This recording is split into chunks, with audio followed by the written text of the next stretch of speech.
Well, here we go again on the eve of the big Madden Bracket Challenge. April Madness, you might call it. We have one last day of just regular old computer on computer exhibitions with no prize at stake other than, of course, the prize pools that you are competing for. With Tom Carroll, I'm Adam Kaufman for what is called the Nooner, the Coffin Ace. Love spending the morning with you, free roll, because what's this, like 8 days in a row or something like that? We've had the Nooner together.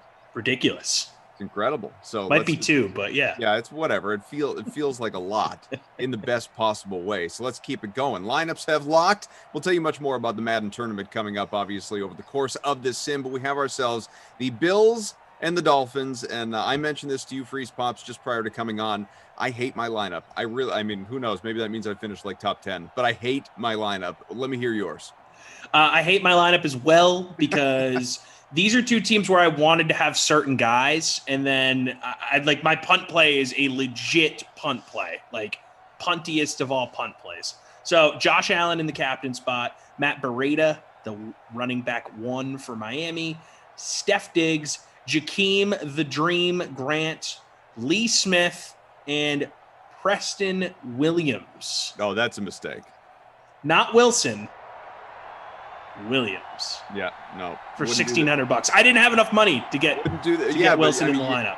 Dude's appeared in 6 sims ever. And he hasn't shown up in one in like 40 games.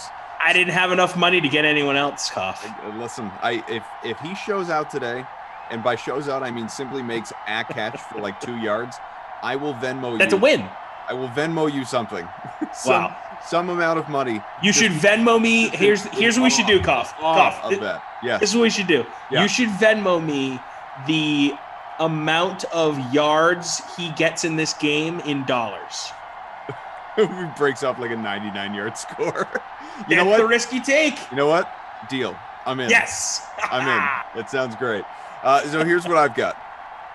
Josh Allen in the captain spot, which I was actually reluctant to do because I thought, well, I'll pricey. I mean, normally he's a go-to for me, but with so few options here, it felt like I needed a little bit more balance than I just said, to heck with it. So Josh Allen is my captain. I'm sure he's heavily owned. We'll look at it. Matt Breida, who is also someone that I considered in the captain spot with his 41 touchdowns that he has in Madden 21, but he is in the flex. And then it's just really cheap at that point in time. Albert Wilson, Jakeem Grant, Lee Smith, and Tyler Bass rounding out my lineup. That's bad. Look, you have a bad lineup too. It's not good. My lineup's better than your lineup. How about that? I don't know, because you have Preston But I have the worst player, but I think I have a stronger team. Give it to me one more time. Okay, wait, I got to pull it up again. But it's Breida, it's Steph Diggs, it's Jakeem the Dream Grant, Lee Smith, and Josh Allen in the captain spot. We don't need to talk about Preston Williams. You might have a higher ceiling. You might have a higher ceiling with Diggs. If Diggs, does a Diggs things, then it's entirely possible. When Diggs does Diggs things, it's good. It's entirely possible you will beat me even with 5 guys. But we will see.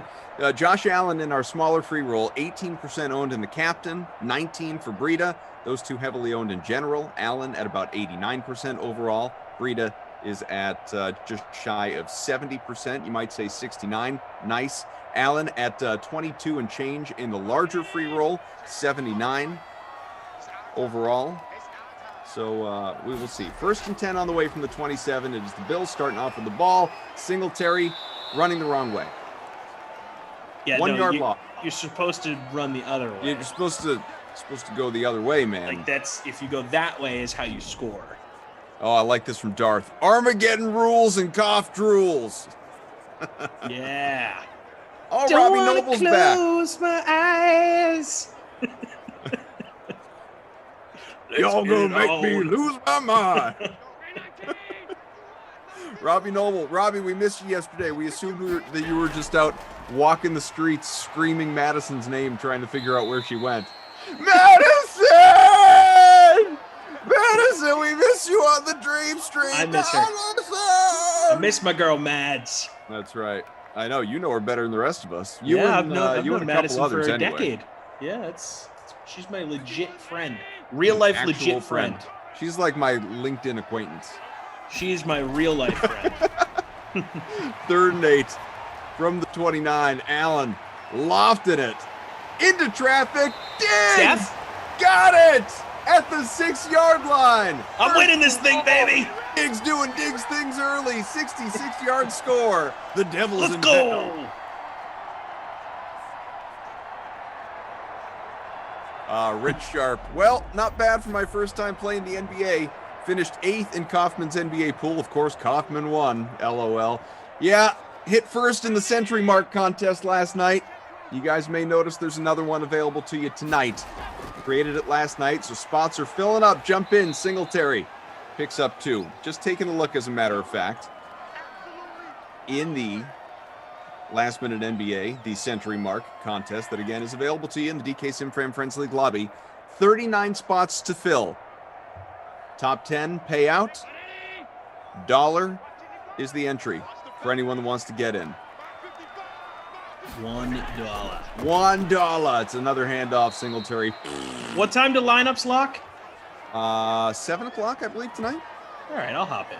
There you go. Yep, 7 o'clock tonight. Captain Blood, getting the early NBA by doggone in SimFam Friends League because I need to earn back the money Kaufman fleeced me for last night. Look, I had a good lineup last night. There's no denying it. It was a good build. Doesn't mean I won't finish 70th tonight. Who knows? And we have got our first points of the game. Touchdown! Touchdown, Buffalo! Lee Smith, needed you, baby. Needed you. Yeah, that wasn't good. I needed Lee. Meager, I was just happy to break 300 last night in NBA. Meager, you had a good lineup. You were in front for a little while. I saw that. Ralphie Koff, I'm up in this piece. Oh, that was Lee Smith. Yeah, it was Lee. Nice. All right, I'm in there. Lee! I'm having a good sim so far. It's a good sim, Ed Zone Dan, starting right back off this morning with the giggles, Kaufman. So people evidently, I was with Lamarca last night for Madden After Dark. Obviously, you and I were together for the Nooner. I was with Lamarca it was a full day. A lot happened. Not anything especially noteworthy. It was just a fun old regular day. A very busy day. Just a fun old day. Yeah, we had some hanging out with the pals. Had some fajitas for dinner. No, I haven't seen friends in a year. But we're talking about on the Sim Fan. Oh, well, that's true. Had fajitas for dinner. My 8-year-old played well in his soccer game, had a few goals. We had a good day. And Congo Cab, among others, were saying that I had never been funnier than I was during Madden After Dark last night, which I appreciate, but also sort of resent. It's like, this right here, Koff, is your high, Sim. This is the peak. Who were you with for the precipice? You were with Lamarca for Lamarca and I together. Yep. He just brought it out of you. I guess so. We had ourselves a time. We were both giggly. Although I was encouraging people to go back and watch the first quarter and a half of our rant sim, because I really feel like people need to experience that if they missed it just a couple days ago. Grind my gears Friday. Yeah, that was fun. That was Festivus Friday. Smash the like button. We got about 300 watching along on the YouTube here on a Masters Sunday, folks. How your lineups doing there? Hit the like if you're watching on YouTube. Let's get to 100 here by halftime. I think that's very reasonable. Extremely reasonable. Very reasonable. Come on. I was actually I was mildly offended, if I may, slighted on behalf of all commentators yesterday. This was one of my little rants that I went on last night in giggle form, I suppose. Abby, thank you for the shouts there. Yeah, a few goals. It was a nice day. You and I, you may remember, we had north of 125 likes at the end of the Nooner Sim yesterday. I think we were like 126 or something like that. We're in that range. 7-0 Buffalo here midway through the first, by the way. I came on for Madden After Dark, Tommy. Yeah. You know how many likes we had for the day? Was it like 200? It was like 140. Wow. Like that's like did the like button go into hibernation during those? I think sims? It shows you that people only like when you and I are together. I would love to believe that, but I think other people just don't even promote the like button. That's what I'm starting to think. Matthew says, Cough NBA contest tonight. Oh, nice move. There's a large one, nice but if move. anyone wants to send me those head-to-heads, go right ahead. Send them along. We appreciate you. 7-0 Buffalo. Breida, 1st and 10 from the 44 coming up. Aaron says, is there a Madden bracket or something coming up? Oh, I am happy that you asked, Aaron. I am happy you asked. Here's what's up. Starting tomorrow, we will have a week-long April Madness tournament. I have no idea if it's actually called that or billed that way, but I'm trying to speak it into existence. Madness. It needs to be April Madness, not the madness of March for college basketball. And congrats again, obviously, to no congrats to Baylor. No? Absolutely I'm not. I'm sorry. Nope. I forgot. We do not congratulate them in this household. Tommy was invested in Gonzaga. Yes. Congrats to. Oh, what a pick! The Minutemen of No! can I call them that? No! Oh my goodness gracious! A pick six! A pick six! Wow! Oh, Buffalo! You may call them the got the University Bills of VST. Massachusetts at Congrats to Amherst. the University of Massachusetts men's hockey team for winning its first national championship. That's pretty cool. We can congratulate them on that. But we are going into April Madness, folks. April Madness starts tomorrow. And here's what you will have. Seeded matchups, single elimination, a round, obviously, of 32, because that is how many teams there are in the league. What? And we will go for a week, computer-on-computer simulations, until we have ourselves a winner. You can, if you'd like, look at all the matchups. We can run some of them down, too. You can look at all the matchups by going to the Madden Stream info page. If you've never been on the heels there of that 7th defensive touchdown for the Bills in Madden 21, simply Google Madden Stream info page or say, Alexa, take me to Madden Stream. I don't know if that would work, but go to Madden Stream info page on Google, and the top result that pops up will take you right where you need to be. That is all the great info surrounding, of course, this tournament and any other Madden fast facts that you need to know, superstar traits and X Factor abilities and speeds and depth charts. It's all there. It's all there. It's great. So this tournament begins tomorrow, okay? And something very important to note is there is no noon sim tomorrow. There is no noon sim for the Dream Stream. The Dream Stream does start earlier. The Sweat will be with you at 11 a.m. Eastern, 11 to 12. I will be guiding you through that. So do join us. Come on in, 11 o'clock Eastern, and get some insights, obviously, in MLB, NBA, NHL, and so much more over the course of the day. You want to be part of that for that hour. A lot of your favorite commentators will be involved in their regular guest capacities. That is from 11 to 12. There's no nooner sim, and then the tournament begins with the Mad Matinee, 2 Eastern. Jason Rossi and Christian DeAndrew will be with you for a Bucks Jaguars sim. That is the 1 versus the 32. The real-life champs against the future Trevor Lawrences. The Bucks and the Jaguars will be matching up. Again, Jags upset them, on to the next round. Bucks are done. That's the way this works. We will have 5 sims for you tomorrow. You will also have the Raiders and Cardinals, the Steelers and Broncos. Tommy and I will be together for the Rams and Panthers. Tom will also be on the call with Jeff Ulrich for Packers Falcons for Madden After Dark tomorrow night. The Falcons. So the Falcons. Yeah, I mean, you can't have the Queen's Falcons in action without Ulrich Moose being a part of it. So we will have 5 Madden Sims coming your way tomorrow to kick off this tournament.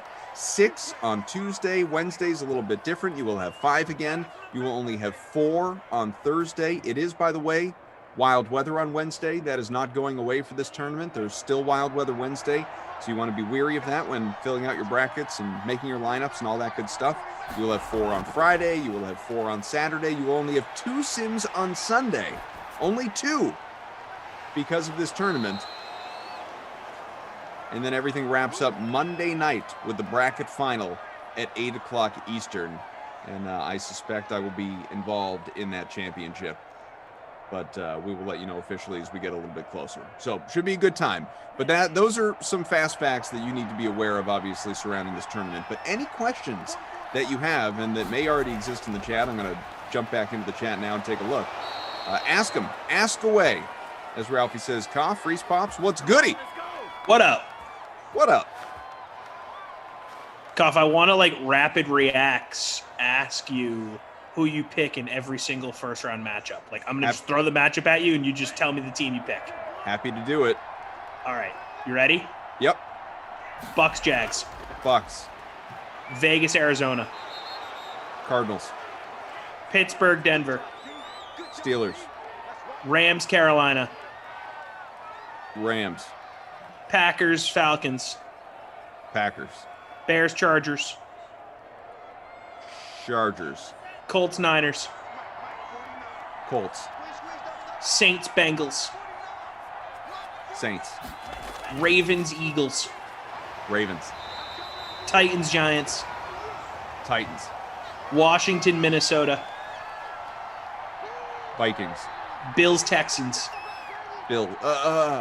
Texans. Texans. Browns, Texans. Lions. Browns. Seahawks, Cowboys. Ooh. Cowboys. Seahawks, Cowboys. No, I did that one. Dolphins, Patriots. Patriots. Yeah. First quarter Chiefs, Chiefs, Jets. break. Chiefs. All right, there you go. That's Hope it. everyone That's was the round. keeping That's score. the first round right there. That's the first round. Boy, that couldn't have timed out better. And you're live, says Daniel, on camera. 14-0 after a Lee Smith touchdown and a Bills defensive touchdown, a pick six. That's where we stand through one quarter. Daniel says, I want Kenny's picks on these. Mike says, me too. Fade Kenny. Allen, 70 passing, just 2 for 2, but he's got that touchdown to Lee Smith. Obviously a 66-yard gain by Steph Diggs here in the first quarter. Breida 2 for 11. Diggs his only catch, but again, he's practically at the bonus. The man's well on his way. Gesicki and Breida each with 3 catches and north of 20 yards at this point. We should go rapid fire for you though. I am okay. I'm not the only one who should be doing this. Let me just catch up in the chat real quick, see if there was anything else. Yeah, see if we got any cues.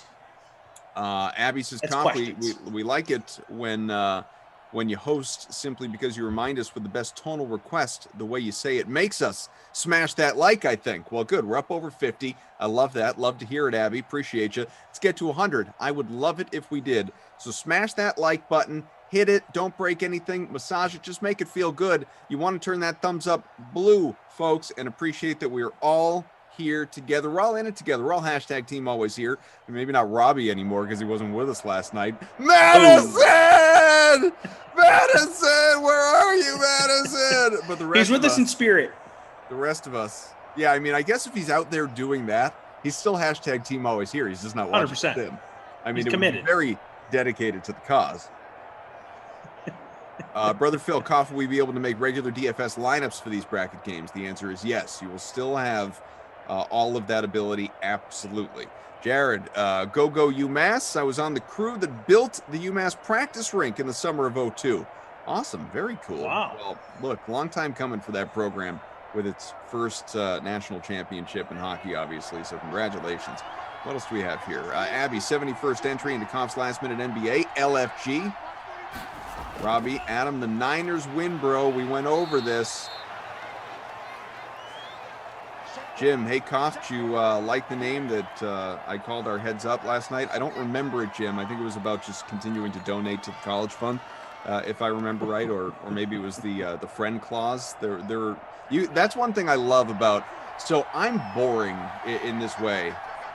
I wanted to extend the sentence just in case somebody got all wise and decided to chop it. Like, hey, listen to Koff. I'm boring. See, I've done it for you. I'm boring in this way, Tommy. When I send you guys these daily contests that we will play, it's just like, here, like DK-A Kaufman has challenged you to a NBA head-to-head. When I Makes it easy. When I get these head-to-heads though from the DK Sim fam, they name the contests. And every time, almost without fail, like no matter who's doing it, the contest will have a name. Cracks me up every time. Like they're always just awesome. Such great. Maybe they're relevant to something we discussed on the sim, or maybe it's whatever. Like I mentioned before, like donating to the Koff Kids College Fund. It's the like $5 daily Koff friend payment. That like did different things. They all 1-877 Koff for kids. Right. I always enjoy it. Always makes me laugh. Let's see. What else do we have in the chat real quick, and then we'll get Tommy those questions. And scores are updated, by the way. Thank you so much, Jim, in Game Ops. As we got a field goal, first points for Miami. It's 14-3 here, about a minute into this second quarter. Mike producing, Daniel, our technical director. Let me see. I think we pretty much covered everything. Dirty T, Koff, and Tommy, hell yes, best weekend ever. DK fam, loving the nooner starts with these two. Let's go! DK Let's Sim go! Fam for life! For life! Getting your day started the right way, baby. And almost at 100 likes. It's 11:20 a.m. Central. I am going to walk somewhere to get some brunch afterwards. Feeling good. Feeling ready to go. Go for some brunch. Weather is great here. Loving life. Are you ready? Rapid fire. Do it. I'm not filling this out or anything to do like a, because I know Zach and Emerson did that the other day. They actually wrote down the picks and they filled out a whole bracket. I'm not doing that. I'm just reading these to you. So here we go. Bucks, Jags. Bucks. Raiders, Cardinals. Cardinals. Steelers, Broncos. Steelers. Rams, Panthers. Rams. You're allowed to disagree with me at some point. Packers, Falcons. Packers. Bears, Chargers. Chargers. Colts, Niners. Colts. Saints, Bengals. Saints. You're halfway through. You have not offered a different pick yet. I'm pointing that out there. Remember, any given sim day, anything can happen. All right. Ravens, Eagles. Ravens. Titans, Giants. Titans. Washington football team, Vikings. Vikings. Bills, Texans. Bills. Ooh, all right. Now we have our first disagreement. Browns, Lions. Browns. Seahawks, Cowboys. Seahawks. All right, that's two. Dolphins, Patriots. Pats. Chiefs, Jets. Chiefs. So only two disagreements that we had. You know what else? And obviously, who are the Colts playing again? Colts Niners is a toss-up for me. Is that the matchup? That's what it was. Colts Niners. Yep. Yeah, I'm leaning Colts, but I wouldn't be shocked if the Niners win that. So, forgive me if this sounds bold, people. And obviously, I picked the Chiefs. Tommy picked the Chiefs, and most people, I think, would pick the Chiefs when it comes to a bracket challenge. Uh-oh, we got an upset alert? I mean, let's remember how bad the Chiefs are in Simland, and not individual, like to a man. Like Mahomes is Mahomes, Kelsey's Kelsey, Hill's Hill, CEH is probably better than he is in real life. But for some reason, ultimately that team just doesn't win games. Like, I think they have a losing record or pretty close to it since the holiday tournament in these Madden. They do, for sure. So I will not be the least bit surprised if the Jets win that game. I really won't. Okay. You heard it here first. You're the guy that's offering the upset pick but won't do it in his own bracket. You're that. Yeah, that's what I'm telling you. Which is really the way to do it, I think. 100%. The people that pick a bunch of upsets never end up winning their pool. Yeah. Yeah, Chiefs 19-17 heading into today, says producer Mike. Okay. Brian says, I mean, all these games are toss-ups, right? Any given sim day? You're absolutely right. April Madness, it could go any way. Dion says, what's up, Koff, Tom? You guys bring joy to my day. Keep doing a sensational job. Wow, Love that. Sensational. Appreciate you.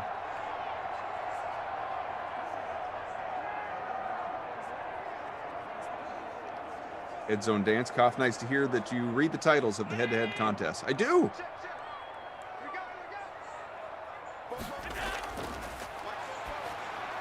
Meager says, Freeze Pops, we love when you sing anything, but please do not sing Cars for Kids. Oh my God. Cough for kids. Donate your cough today. Donate to cough today. Yes, please. Andrew says the Jets did win 17-14 against them a few sims ago. This is what I'm telling you. There you go. In fact, Sam Darnold's still up there, baby. The 4 p.m. sim today is a preview of Chiefs-Jets.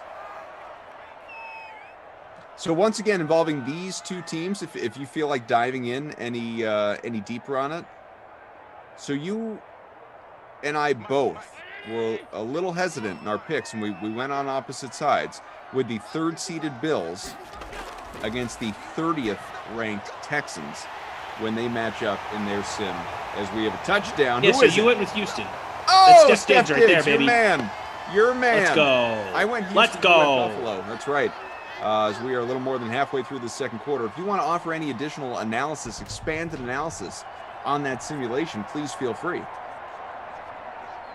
Well, I'm curious why you went with the lower seed.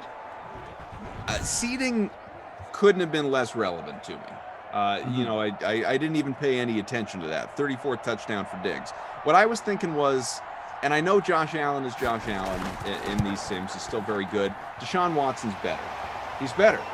And while Watson doesn't have himself a Diggs is prone or shown to be boom or bust in these simulations. So I am just as confident going with the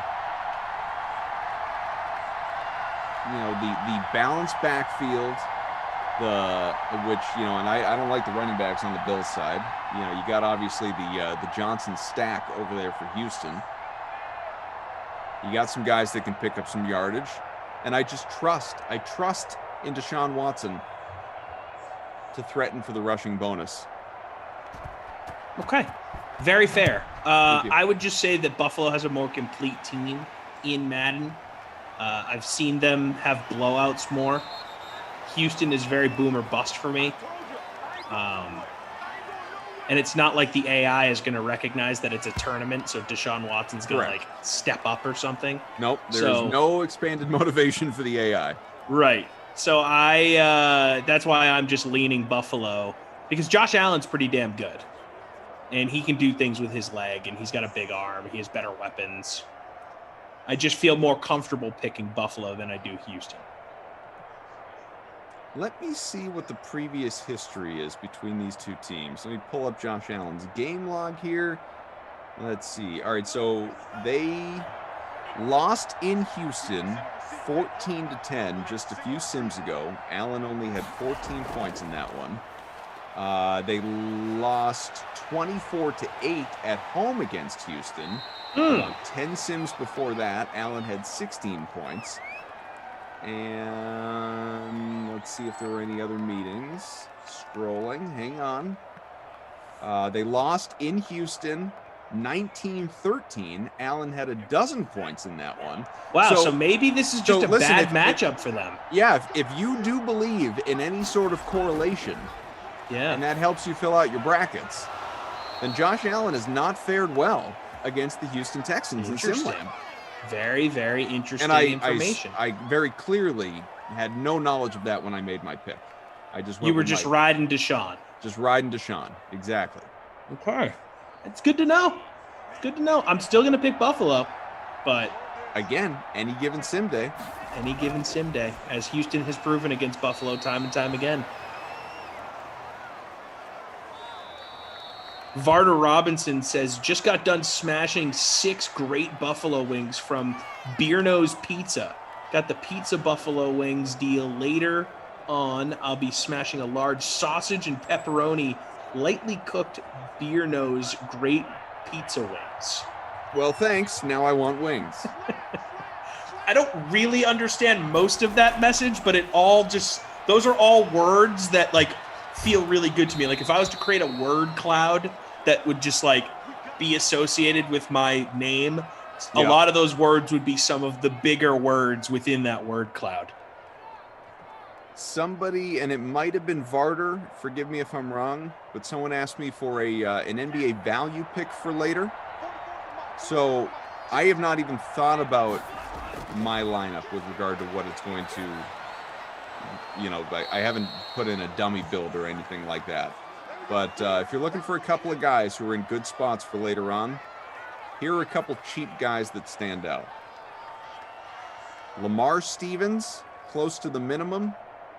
Rajon Rondo, basically at the minimum as well. Both those guys, good spots, value plays later on. Not saying I'm playing them. Lock can change in the next 6.5 hours before lock, but just telling you where some value stands right now. For anyone out there asking. Take notes, people. Take notes. DJ, hey, Koff, could I please get a shout out for my girlfriend, Marty, who is watching with me today? She beats me when she fills out her own lineup for these Sims. Nice work. Nice work is really what I'm telling you, Marty. I mean, get after DJ and really let him know. Like, don't just win and, all right, well, so what are we having for dinner? Rub it in. No, make it count. Yes. Let him know that you own that bottom. Make like bets around the house about it too. Like if you beat him, he has to take out the trash. Yeah. He's got to do the dishes. He's got to cook you dinner. He's got to give you a Life's always foot more massage. fun when there's a little skin in the game. Yeah, 100%. A little sweat. First and 10, final minute of the second quarter. It's a rout right now. 21-3 Buffalo in front. Tua rolls out. The southpaw incomplete with the pass. Come on, Tua. We want a ball game here. Would love some Jakeem Grant at some point. And I would really love some Preston Williams. Now for Miami, if you'd like to offer any thoughts on that. Again, Miami against the Patriots. And let's remember, the Patriots are not in reality what I would like them to be in Simland. But we are both biased Patriots fans. I'm just blindly picking the Patriots. Yeah, okay. All right. There's no analysis. Buzz Killington, Koff, I've been winning some loot in your b-ball contest, but I haven't taken you out yet. Love the competitions. I'm here, Buzz. I'm here. Brian Bright saying the wings sound great, but I am having cheese, chili, and jalapeno nachos and has a wife that makes them and brings them to me with an ice cold brew. Who said married life sucks? Jared says, I cook dinner, take out the trash, and do the dishes. Alana doesn't even play DFS. Wow. Come on, Mrs. Kilgore.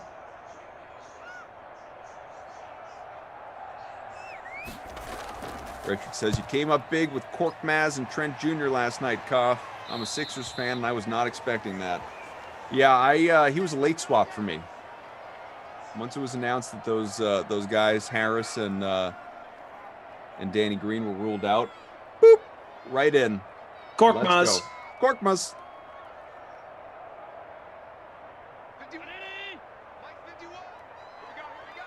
Barter, Koff has a system, what I was talking about. I don't know how you do it. You're probably one of the greatest pickers in NBA Classic. I'd love to know how you pick your teams. Listen, I appreciate the compliment. I'm sure I'm far from that. I'm not out going up in public competitions or anything like that. I only play internally with DraftKings coworkers and some head-to-heads or small GPPs with you guys like that. But I'm not out there chasing the million or anything crazy. So I have no idea how I stack up against the people of the world, the people who do this professionally. That's not me. What I can tell you as far as my strategy goes, and I say it all the time, it's no big secret. Follow the league. Pay attention, obviously, to rotations. And the biggest thing is who's in, who's out, and what usage is going to look like. I just talked about it with Korkmaz.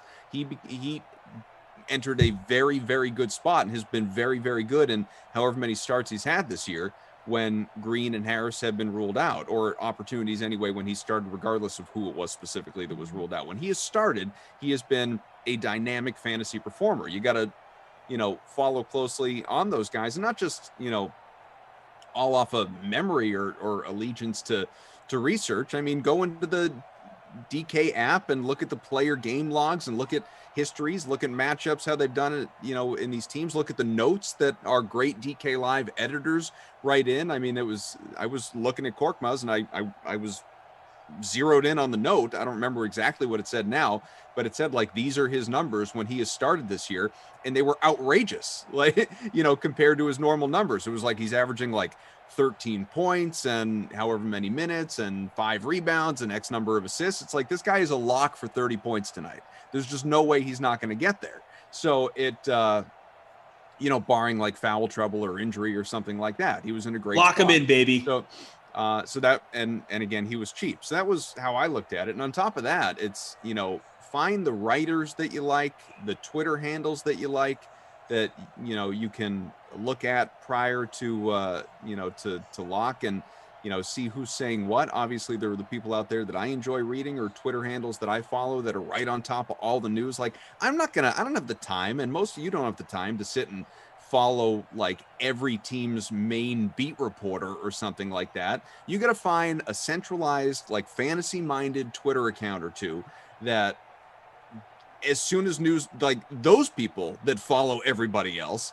that when relevant news breaks, they retweet it or they post it themselves and say, alert, like Paul George isn't playing tonight. These are the things that you need to know. And that's really what the biggest thing is with it, is just stay on top of it. What you can't do, you can't set a lineup for NBA at like 2 p.m. and set it and forget it. You can't do it. Got to check it. You got to be on top of it. You got to see who's getting ruled out, or if anyone is, doubtful but upgraded and ruled in, or, like Kevin Durant the other night. Well, Durant's, he's going to play, but he's not starting. Like, you got to pay attention to this stuff. And late swaps, now that late swaps are a thing, and I sort of hate late swaps. I mean, I love them in the sense that, you have the flexibility there, and that increases your chances of winning versus people who don't pay attention to that stuff. Of course, it's a good thing. But what I don't like about it is that you got to stay on top of everything, because if you don't, other people are. So you got to do it just to keep up with the Joneses, so to speak. Like it was easier when you could just set it and forget it. And well, lineups have locked and whatever happens at this point. No, that world is gone with late swaps. So that's my advice. That's what I'm saying. If Kaufman's following an account on Twitter, it's valuable follow. I was waiting for that. Varder, by the way, says, I bet you do stack up against them, though, because you're damn good. Always picking classics. You're always in the 300 range, sometimes 300 most of the time. You're always above 300 or around it.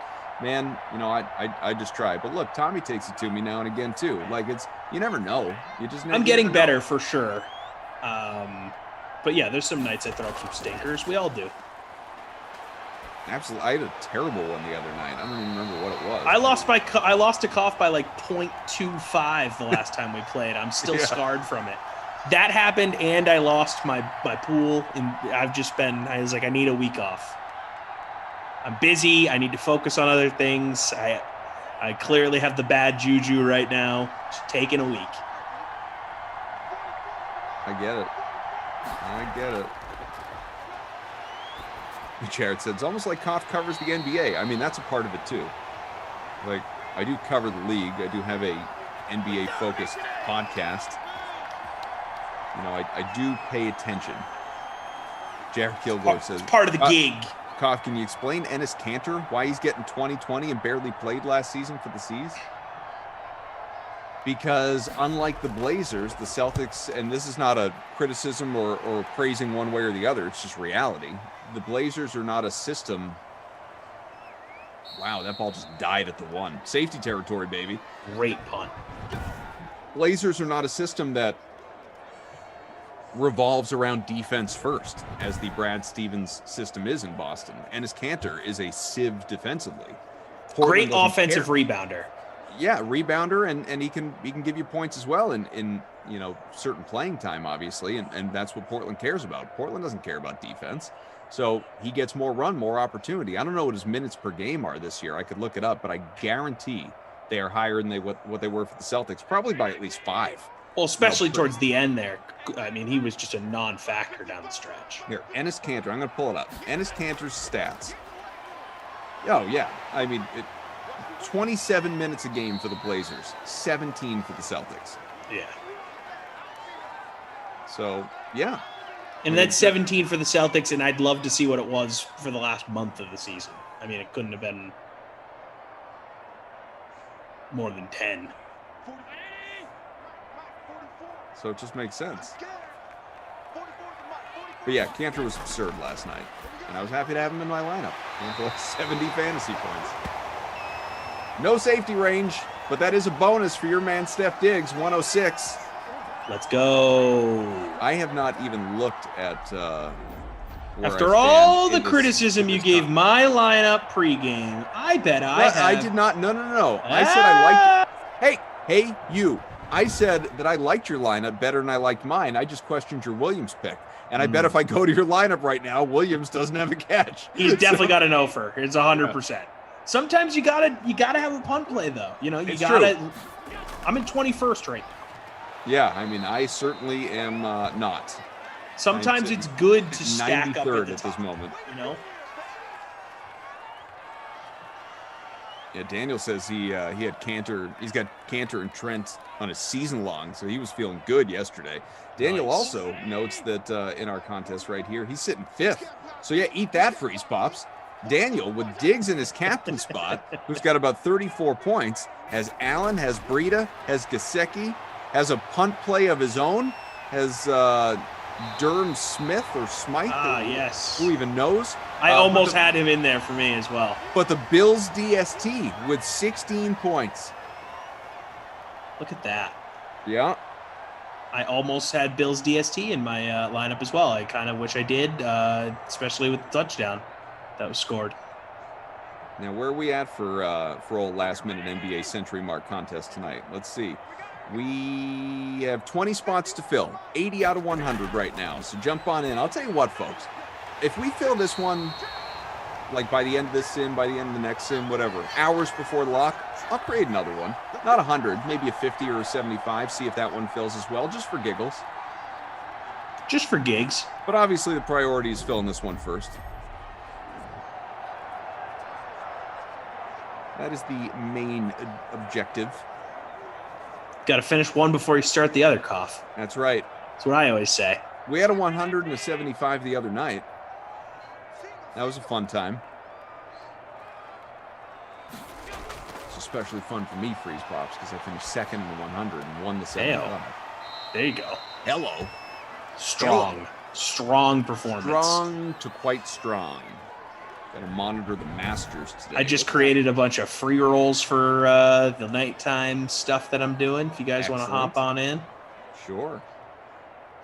At a lot the of people Masters, already by in the there. way, Matsuyama's still in front. He and that whole leader grouping, they don't tee off for another almost 2 hours at this point. Matsuyama, Shoffley, Leishman, Rose, Zalatoris, Connors, Spieth, Harmon, Finau, McIntyre, Kim, Wiesberger.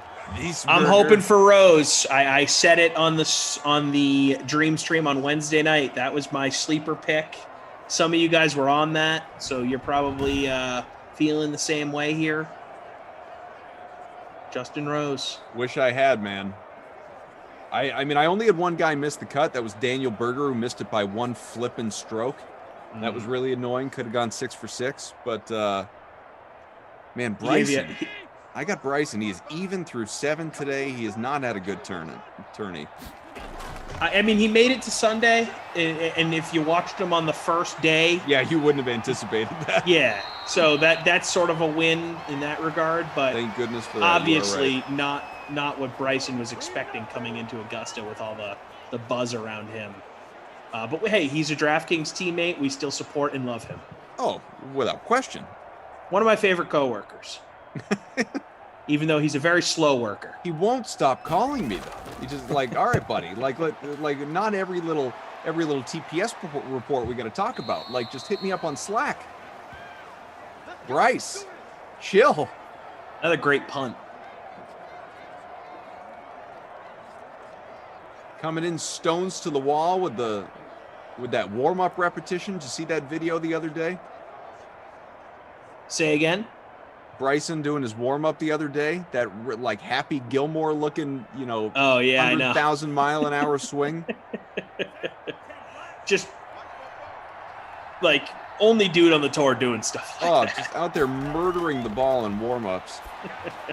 Tua completes a pass. That's good. He's for a beast, first man. up for 32. A dozen right there. Devontae Parker. Been relatively quiet today. Does have a few catches. Looks like a linebacker playing golf out there.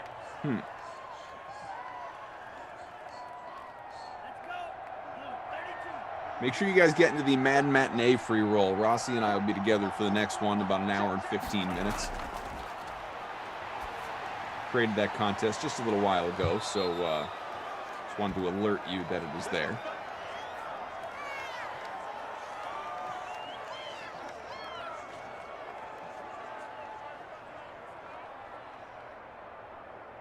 Some afternoon Red Sox today. Some afternoon Celtics, actually. A little showdown action, maybe. Sports are back, baby. Sports are back. Back in a big way. We're almost at 100 likes. Just a few away. Smash that like button if you're watching on Twitch. Appreciate you. Twitch.tv/DraftKings. Give us a follow there.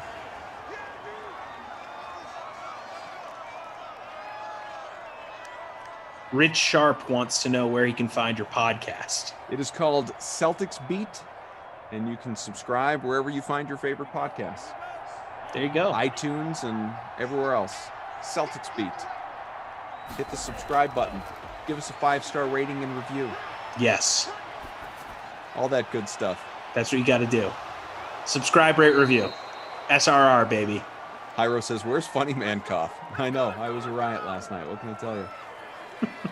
I'm tired. Tell some jokes, Cough. I'm tired. What am I, a clown? Do I amuse you? He left it all on the field. Honestly, though, DK Sim fam, like, go in there and do that for Cough's pod. Go do it for my pod. Go do it for Rossi's pod. Yeah. It takes 5 seconds of effort, and it helps with the analytics and like getting our pod noticed by other people that like similar pods, and it's just helpful. So go do it. Mm-hmm. If you got nothing else going on, get on your Apple podcast app, 5-star review, say something nice. It's a big help. Like, I'm going to go do it for Cough right after this. Nice. That's true. I'm going to go do it for Cough right after this sim. Man, I think they've won like 3 out of 4, haven't they? Yeah, but let's be real. This team's not winning anything. I'm not pretending they're contenders here. 21-3. Buffalo is in front through 3 quarters. That means the 4th is on the way. Tua, 155 passing. He's been picked. Allen, 148 and a couple of touchdowns to his credit. Nathan, I always imagine Cough as a prop comic. There's a regular Gallagher over here. I think it's probably because of the cheese head. Yeah. You got the DVDs in the background. There's no way I'm more of a prop comic than Glash, though. Glash is Carrot Top. I would love to get Carrot Top, he actually comes on the Sims with him. Oh, it's so great. Diggs, 106. He's the only guy into the bonus right now. J Barbs. Parker is unbearable in these Sims. Man, I just can't stop thinking about lunch now after all that wing talk. Ralphie, Cough, and Tommy, Bronx Tale or Goodfellas? For me, that's very easy. Goodfellas. Bronx Tale does have that iconic door opening scene, though. You can't forget that. Goodfellas has the epic. Everything else? Just 18-minute scene.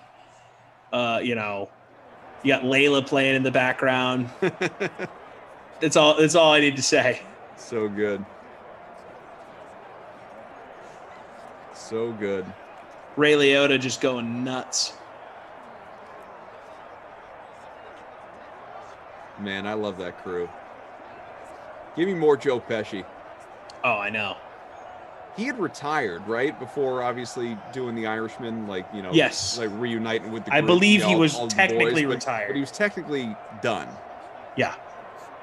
But the thing is, when these actors say that they're, quote, retired, they're really never retired, right?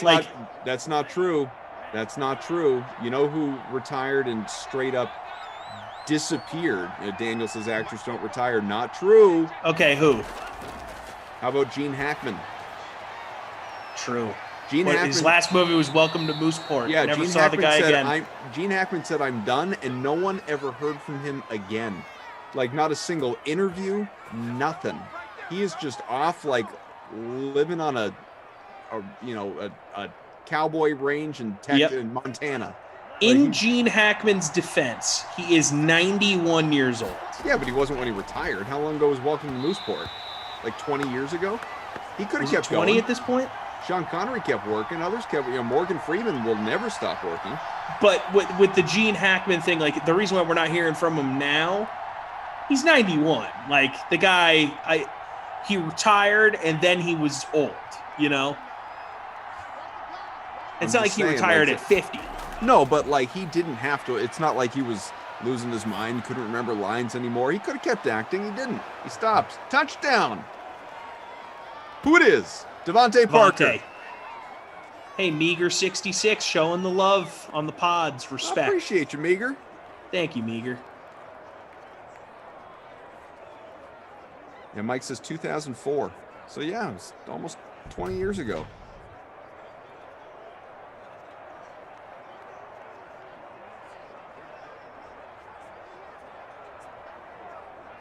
Now I'm going to go into iTunes and see what Meager's up to here. This podcast stinks. So I will say those Apple Podcast reviews, they take like a day. Oh, it's not going to be there instantly? Yeah, so I think they vet everything just in case people say bad things. Sure. I think there's a process it goes through. Let's find out. Yeah. Buzz Killington saying, I believe not Jack Nicholson is done. So he hasn't done anything in a long time. How long's it been? I feel like for the right paycheck, Jack Nicholson would come out of retirement. I'm going to look it up. 30th touchdown, by the way, for none other than Devontae Parker. So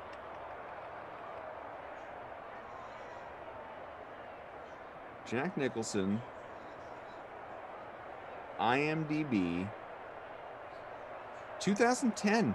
He hasn't done anything in 11 years. That tracks. I didn't realize it'd been that long. What was his last thing? He's 8. It was a rom-com, wasn't it? It was. How do you know? Is that a rom-com? Let's find out. Sounds like one. Yeah. That's that was a rom-com with Owen Wilson, Reese Witherspoon, and Paul Rudd. There you go. I remember watching the trailer for that fairly recently because I was looking for a rom-com to watch with my wife, and I almost put that one on. And then I remember I think I'd seen it like years earlier, back when it came out. And long, uninteresting story short, I couldn't tell you what it's about, other than love a good rom-com. Man, I can't believe it's been since 2010 now. Yeah. I feel like he's not done though. Come on, it's Jack. So, okay. All right, so here you go. He retired. So, The Guardian, an article in The Guardian, Jack Nicholson retires from acting due to memory loss. Ooh, that's sad. Yeah. And this is from 2013. Oh, yeah. Wasn't there a thing where he was on the set and he had got memory loss. He can't remember his lines being asked of him anymore. That sucks. Yeah. There was a story where he was like on the set and they had to like. There was some sort of thing where they had to wrap shooting because it was so bad. This is now coming to me. Well, now I'm sad. Well, now my day's ruined. Yeah. Good. Good. Glad we got here, everybody. Yeah. Glad we brought down the sim. We've killed the energy in the sim. The energy is gone. Well, I guess we're just going to sign off then. No need to finish this thing at this point. Jeez. Unbelievable. Well, Jack's still going to Laker games and stuff. You know, whenever. Well, he was, at least. I don't know if he is now with the pandemic, but when fans were still allowed, I mean, he was there last season before the pandemic hit. Hyro hitting with the subscription and rating and review. Thanks, buddy. Appreciate you. Thanks, Hyro. Hyro! It just helps out, you know? Oh, he did it for you, not me. Go in, Great Dane Nation. Come on, Hyro. Great Dane Nation, baby. Hyro, really, you should, because his podcast is definitely better than mine. It's at least got more star power. I have NBA players. He's got a legend, Morton Anderson. A member of the DK Sim fam, Morton Anderson. That's right. You've seen him in the chat. He actually just hashtag team occasionally here. Occasionally here. He just quote tweeted the Saints Mount Rushmore that we did yesterday and said, did he agree with it? Well, Morton was on the list, so he quote tweeted it and said that an overseas account has been set up for at your boy TC Fresh. Says you damn right. Yeah, he agreed with it. I personally had Ricky Jackson as the fourth name on there instead of Willie Roaf. Are we going to get a touchdown here? No. Nope. Could have used it though. Cole. But I was overruled by my friend Jason Rossi, as well as members of our production staff and the DK Sim fam. Well, fam's got a voice. They matter. We had dudes on here saying Willie Roaf is one of the best players ever at his position, maybe in the history of the league, best player ever. Touchdown. Who we got?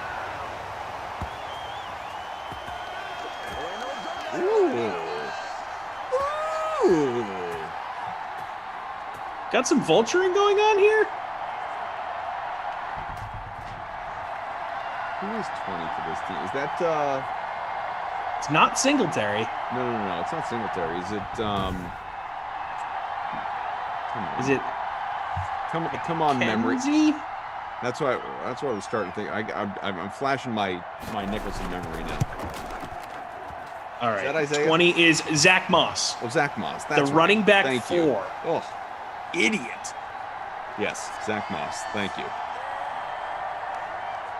Michael bringing up a interesting thing from yesterday. Rossi hates the Saints. Like, outwardly hates that franchise. Has a bias against them.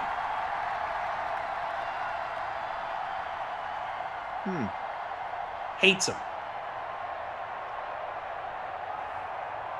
Gyro telling me to spell out my podcast. He can't find it and that he is still hungover. I'll put it in the chat for you, Pyro. Robbie. Caw. Jordan, I got you. Thanks, man. Zach Moss. Zach Moss. I have dipped to 101st. No relation to Randy Moss. To my knowledge, I actually just made that up. They might be related. Albadoo 2 is in front right now by a few points in our small free roll. 8th touchdown for Moss. That's how you know. That's a vulture right there. Jordan Lindenbaum saying that Ducey also hates the Saints. What does a lot of Saints hate. Rossi is convinced that they are a soft franchise and that they are overrated. All right. They have not won enough. Okay. He's not wrong in that they have not won enough category. I just don't think he's giving them enough credit for what they have accomplished. Yeah. I agree with that. Where am I? 3 minutes to go here in regulation. 28-10. I say regulation, but in truth, I should just say fourth quarter. Overtime. 16th in the free roll for your boy. Where are you sitting? 16th, baby. Nice. Where's Daniel? Daniel, have you dropped? Nope, he's 8th. Buzz Killington saying that he was an Albany Great Dane. Is University of Albany's mascot the Great Danes? I have no idea. I'll look this up.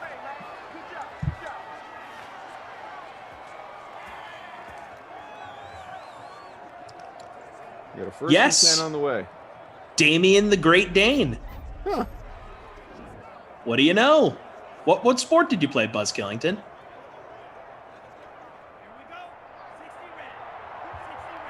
Gyro saying, done popsicles. I've done my good deed for the day. I kind of feel like I'm a good person now. Kind of. You are. You've helped us. Absolutely. It is greatly appreciated. Freak of Nature says 400 people watching on YouTube, 100 likes. Let's go! Smash that like button. Sunday, Smash baby. The like button. Hit the like button. We need your likes. We have to have them. Smash the like. They fuel us. Put the lotion in the basket. No, smash the like button. Hit the like button, guys. Did you watch any of that Clarice series? I did not, no. Yeah, I didn't either. Can we get to 125? We've hit the No. 2-minute warning. I say no. Prove me wrong. You see what I did there? Sort of like a reverse psychology thing. Yeah. I remember a time when we used to get 1,000 likes for one single simulation. It was right before I walked uphill both ways to work to broadcast Madden Sims. 1,000 likes for every single sim. Walking uphill both ways is always a very funny make fun of old person thing.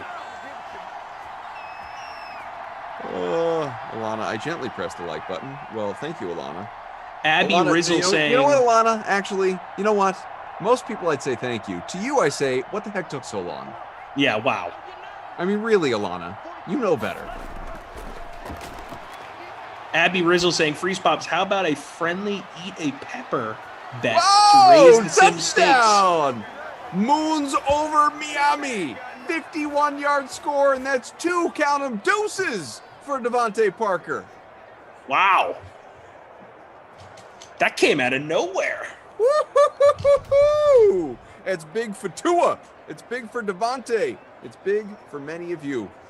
I was going to say, Abby, I would do that, but I don't have any peppers currently in the apartment. Devontae's in the bonus, fam. Almost 50 points in the captain spot. Yeah, I'm thinking Devontae might be a wooden nickel candidate here, Koff. Dude, I think he is absolutely. he's He's the more than a guy. candidate. I would say he's the guy. He's only 15% owned. Ricky's the guy. 15% owned. People fade him because he doesn't do much in these sims, to be quite honest. I gotta love people going with the Zach Moss vulture play. I mean, he gets in, he factors in, very rarely for a touchdown. But man, people went with him today at $2,400, and he's a part of that projected winning lineup. Crooklyn Dodger running away with this thing. 10-point lead on Lindenbaum. Parker tying his Madden 21 sim high with a couple of TDs. Buzz Killington saying they called me Featherstone in flag football. Enough said. There you go. So he was a Great Dane. He was an Albany Great Dane on the intramural circuit. I respect that. Koff, I feel like you would have been a big intramural guy in college. Is this true? I liked intramural athletics. Yeah, there you go. Yeah. I feel like Syracuse probably had a thriving intramural scene. Yeah, I mean, there was always, big schools tend to have that. Yeah, well, and plus, like, you couldn't walk through the quad and not see people playing, like, ultimate frisbee or something like that. Yeah, ultimate underrated game. Totally How underrated. about Blash dropping the other day? Was he with you or someone else where he talked about playing club baseball at Syracuse? I did not know that. He tried to count that as playing actual college Oh, that's baseball. hilarious. I mean, I'm not saying I played club baseball, so, like, whatever. Glash is ahead of me on that totem pole. I mean, I didn't even know it was a thing, nor did I try. But, hey, I mean, if I had, I might have gone for it. So he did. He went, like, good for him. But let's not confuse that with, like, playing for Rice or Texas, okay? Like, That's he didn't hilarious. start at Wake Forest. Played on the club team at Syracuse. That is definitely below playing Division III volleyball at Emerson College. I would just like to state that for the record. I'm just saying. That's hilarious. Humble brag. Was that like a thing he did all 4 years? I had no idea I think he Flash said played club baseball. I think he said just his freshman year. It always feels like when people play club anything, they never play all 4 years because they're like, wow, this is way more of a commitment, and what am I actually getting out of this? Right. Just the opportunity to be part of a team atmosphere and athletics, right? Yeah, and pay random dues, and you're like, why am I paying these dues? Yeah, Michael's laughing in the chat. He goes, yes, he counted that as playing college sports. That is Get the amazing. hell out of here. That is amazing.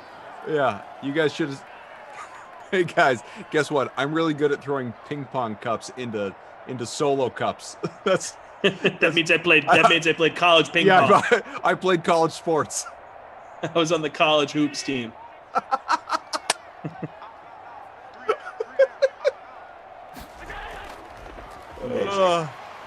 So good.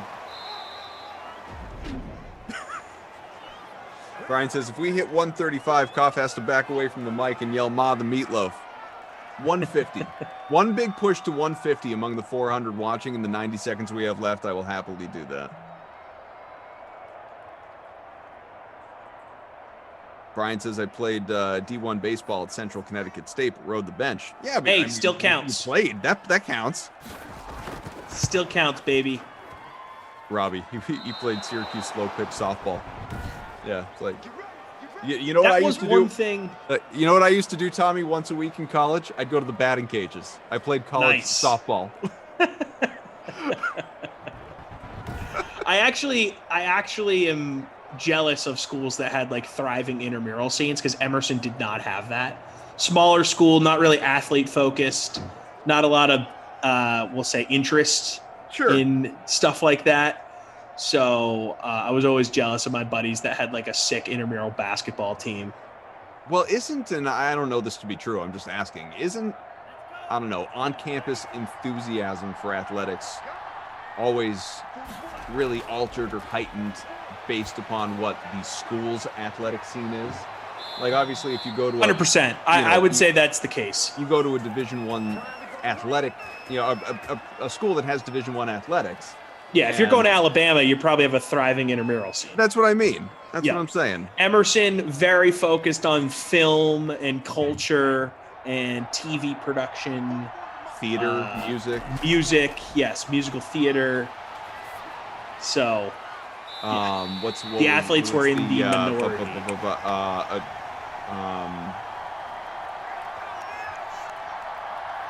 Not acoustic. What's the word I'm looking for? Emerson has a really famous acapella. Acapella, big acapella scene. Yep. Comedy scene. It's one of the few. One of the few colleges in the country that has a comedy writing major. It's a great school if you want to go there and do that. It's not an athlete school, that's for sure. Another touchdown for Devontae Parker. Wow, what is happening in this sim? Blowing up in the fourth quarter. 3 scores. He's got 3 scores. He's the runaway. I'm giving it to him now. The wooden nickel goes to Devontae Parker. Unreal. What a snag. What is happening? Look at this. I promise you, if anyone's just joining us, this was not a close game. This was a rout. This was not a close game, and yet here we are. That's 2 touchdowns over 40 yards in the fourth quarter. Devontae Parker has almost 70 points in the captain spot.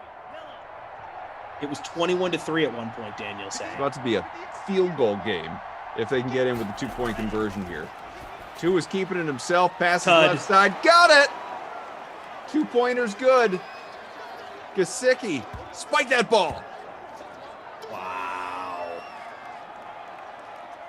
Freak of nature. Koff, were you athletic in middle school? School? I've never been particularly athletic at any point in my life, to be perfectly honest with you. Freak of nature. Hey, what was your middle school athletic prowess? My wife really holds that over my head too. Her, was she a better athlete than you? I mean, I don't know if she is like now, but certainly in her high school days and whatnot, definitely. She was on like the state ski team and playing all sorts. Is she from a cold weather state? Is she from like Montana or something? No, I mean she's from here. She's from Massachusetts. Oh, okay. I didn't realize there was like high school skiing and stuff. Oh yeah. Us Rhode Islanders, we don't have that type of stuff. I just didn't do that type of stuff. You're a product of how you're raised. My parents didn't go outside. No, that's an exaggeration, but they not outdoorsy people. Yeah. No, we did a few ski trips as kids, but I never really got into the skiing, snowboarding thing. I had a traumatic trying to stop moment while skiing. One of the first times I went going down the bunny hill. You said, I had a few good runs, and then for whatever reason forgot how to stop. Ran right into a shed, and then one of my skis fell off, and then in hitting the shed bounced back, and then continued to roll down a smaller hill. Brutal day for me. I was like 12. Disastrous. Well, remember what Alfred said. Why do we fall? Master Bruce, Master Wayne, so we can learn to pick ourselves back up. I picked myself up and skied over to the ski lodge where I spent the rest of the day by myself And because said, my "I'm family done. enjoyed I'm the not doing day this on the anymore." mountain. Yeah. Brutal. Robbie, you're killing me, Smalls. That's Adam LOL. No, I wasn't that level. I could hold my own, but I wasn't, I certainly wasn't like, a jock. I'm sure that's going to shock a lot of you who have gotten to know me here over the past year. Wasn't a superstar. Man. Jay Barbs. Remember when I said that Parker's unbearable in these Sims, Cough? Well, he was 4 for 56 with no touchdowns at that time. Yeah, ends up going 7 for 142 and 3 scores. Whoa! Crazy. He gets the wooden nickel, guys. Congratulations. Devontae Parker. 28-25 final. 301 for Tua. Hits the bonus with big help from Devontae Parker, obviously. 3 touchdowns, 1 shy of a Bundy. Allen not nearly as good. Not on the ground either. 5 for 15. Josh Allen is getting the Josh Babysitter Allen. Billy Award, by the way. As he should be. 201 Thumbs passing, down. 15 rushing. No, well, he had 2 touchdowns, but still not even 20 fantasy points. For that ownership, get out of here. Brutal showing. Matt Breida just shy of the bonus. 9 for 98 in the air. 106 for Diggs. Obviously the 142 for Parker. Man, even with Breida, well, I guess I really only, man, Albert Wilson. I'm not disagreeing with your Josh Allen slander, but Albert Wilson at $6,200, 34% owned, bagel, goose egg. Bad game. Milk carton. Definitely a not my kid nominee. That's for sure. In the discussion. Not good. Yeah, I had Breida, and that's about it. Crooklyn Dodger is going to win this thing by about 3 points. Devontae Parker in the captain spot goes for 63 points. Josh Allen had 17.5. Matt Breida, 21. Steph Diggs, 23. Bass for Zach Moss at 11% ownership with 7. Nice work. I was doing great until Devontae Parker went off. I'm now in 44th. I was at one point in the top 20. Very close to the end of this game. Alana, I'm a professional ski lodger. Very good at hanging out indoors and drinking cocoa. I love that. Yeah, me too. Find a comfy spot. I'm a pro golf cart driver. Honestly, ski lodge attire is one of my favorite aesthetics for sure. Like, yeah, comfy sweater, throw on some slippers, some fuzzy socks. That's good stuff there. Nice winter hat. Put me in a happy place, let me tell you. I'm into that for sure. Sit by the fire, talk with some pals, maybe knock back a few Diet Cokes, look at the beautiful scenery out the window. Love that. So we have ourselves a handful more simulations coming up today. I will be back with you with none other than Jason Rossi. Chargers, Bears, Madden Matinee. Go ahead, get your lineups in. And Rossi and Billy Delaney, Babysitter Billy, will be together talking nothing but WrestleMania from the 4 o'clock, the early bird special. It will be Chiefs and Jets in what is, again, a Madden tournament preview simulation. So that'll be fun. And then after a little break of a couple of sims, Tommy comes back for a couple more. It's a 3-for day for him. He'll be with Brandon Cristal for Washington and the Colts at 6. That is the happy hour sim. Prime time at 8. It'll be the Vikings and Eagles, Lamarca and Tom. So hopefully you guys are just as funny as we were last night. And then, yeah, it's a knee slapper. Lamarca and BK for Bengals Lions Madden After Dark tonight. So should be fun. Again, get those lineups in and taking a little look-see at our NBA contest before we let you go. We have 14 slots to fill of the 100. To get there, folks, if you have any interest in being part of the DK SimFam Friends League NBA contest later on tonight, lineups locking 7 o'clock. All right. Well, good stuff. Thanks to Mike. Thanks to Daniel. Thanks to Jim. Thanks to all of you for hanging out with us. We love you. I will talk to you again real soon. Tommy, a couple more later on today. Pleasure, Freeze Pops. Love you. You smell terrific.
What's up, DK Sim fam? We are back, fresh off the nooner and ready for the Mad Matinee. Great to have you here with us for the second of two for me and the second, or rather first of two, pardon me, for Jason Rossi right here, who is, probably not as much with me as in the next one, but there's going to be a lot of WrestleMania talk, a lot of wrestling conversation, as there should be. Rossi, Adam Kaufman, how are you, buddy? Oh, man, I'm on cloud nine. This is my weekend. This is what I live for. I call out a lot of people. I'm not scared to cut a promo, as they say, or shoot in the business. Sure. Yeah. Eric Ronaldo is my number one. One day, me and him will go toe to toe, face to face, Zoom to Zoom. Yeah. But one that day will come. But right now, my eyes are on the champ. To be the man, you got to beat the man. Cough. You've ever heard that? Of course. You've beaten a lot of men. It. Yeah, every day people are just coming after you because they know you're the man. Well, the man here in DraftKings is Steve Buchanan when it comes to wrestling. So I told him, target's on his back. Watch it, because I'm coming. I will outwork you. I will out-hustle you. I will just admire you as well. But it's all I am good going fun, to be DraftKings wrestling guy. You wait. Hey, listen. You're on MLB Network. You got bigger fish. You're in the pond, my friend. I am just going to be the guppy in a puddle. That's all. That's my goal every day. Guppy in a puddle. Just plot me in there. It's all me. But oh man, I'm excited for this sim. I'm excited to be with the Sim fam. I'm stoked to be with you because you have a cool shirt on. And hey, thanks. Yeah, it's a great day, dude. It's 2:00 on a crappy Sunday. Yesterday at this time it was like the greatest day ever, weather-wise. So where else would I want to be? No, we've picked the right time to work together. And as I mentioned, there's only so much I can actually contribute to a wrestling conversation here in the Lord's year of 2021. But when Babysitter Billy joins you for the next sim, the two of you together in a couple hours, I'm sure you guys will fondly recount and relive all things WrestleMania from last night and look ahead to what is in store and all that good stuff. Yeah, I'm also very worried that we're just going to argue for an hour and Daniel and Michael are going to be like, you guys stink. But we'll see. We'll see what happens. All I know is Billy took a very unnecessary pot shot at me last night on social media. Both of us, technically. I didn't really, what was yours? The GIF? The Rock GIF? No. He didn't take a shot at, he took a, well, you can explain it. Oh, yeah, he took a shot at both of us. Yeah, I thought you meant your response. Yeah, he did. No. He took a shot at both of us, for sure. And I responded, and I sort of figured he'd respond instantly to that, and there was nothing, because I came at him. I came at him strong, came at him a little harsh. Yeah, you should. And there was nothing, and so for anyone that didn't see, then I wrote back again like 25 minutes later, like, was that too much? That felt like well, oh well, like whatever. Yeah, deal with it. What's done is done. Yeah.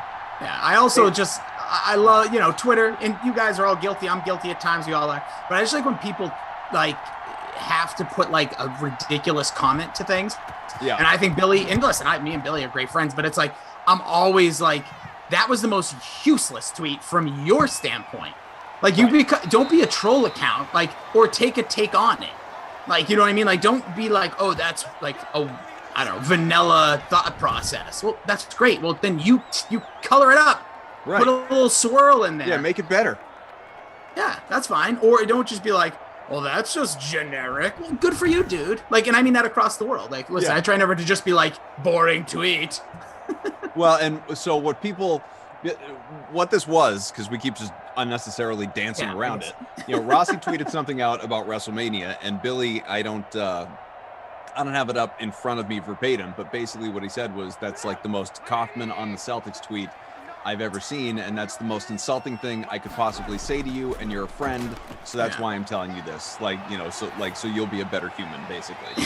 and I responded. I wrote something to the effect of, "Go away. I'm over here living my best life, and you're not part of it." And then I almost pressed send, and then I included at the end of it hugs, just to show because you don't know Twitter tone, right?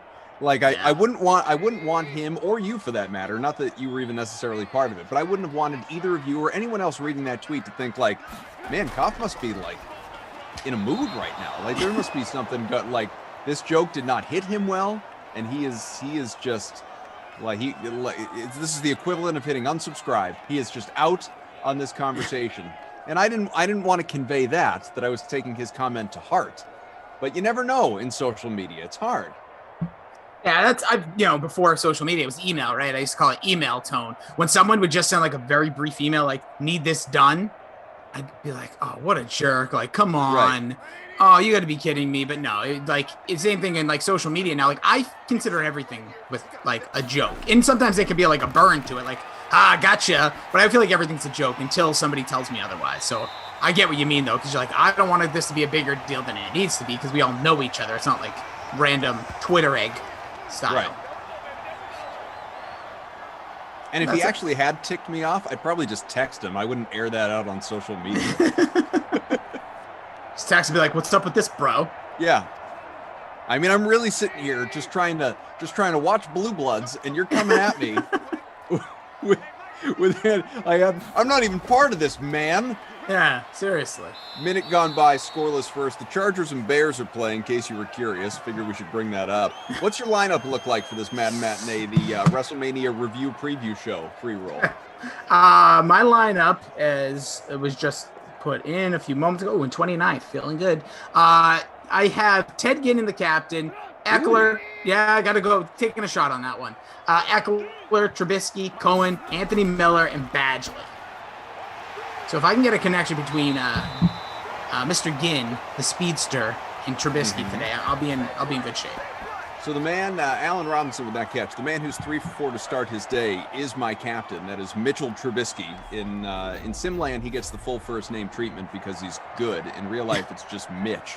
Mitchell Trubisky in the captain slot, as about 20% of you have for Madden Mitch, 71% owned overall in our small 140 entry free roll. Thanks to everyone for jumping in late, by the way. I didn't even create that contest until an hour or two ago, so you guys were up. Oh, yeah. Austin Eckler, Justin Herbert, Anthony Miller, Michael Badgley as you have as well, and I have the Chargers DST, which is why I'm near the top right now. You get those free early 10 points.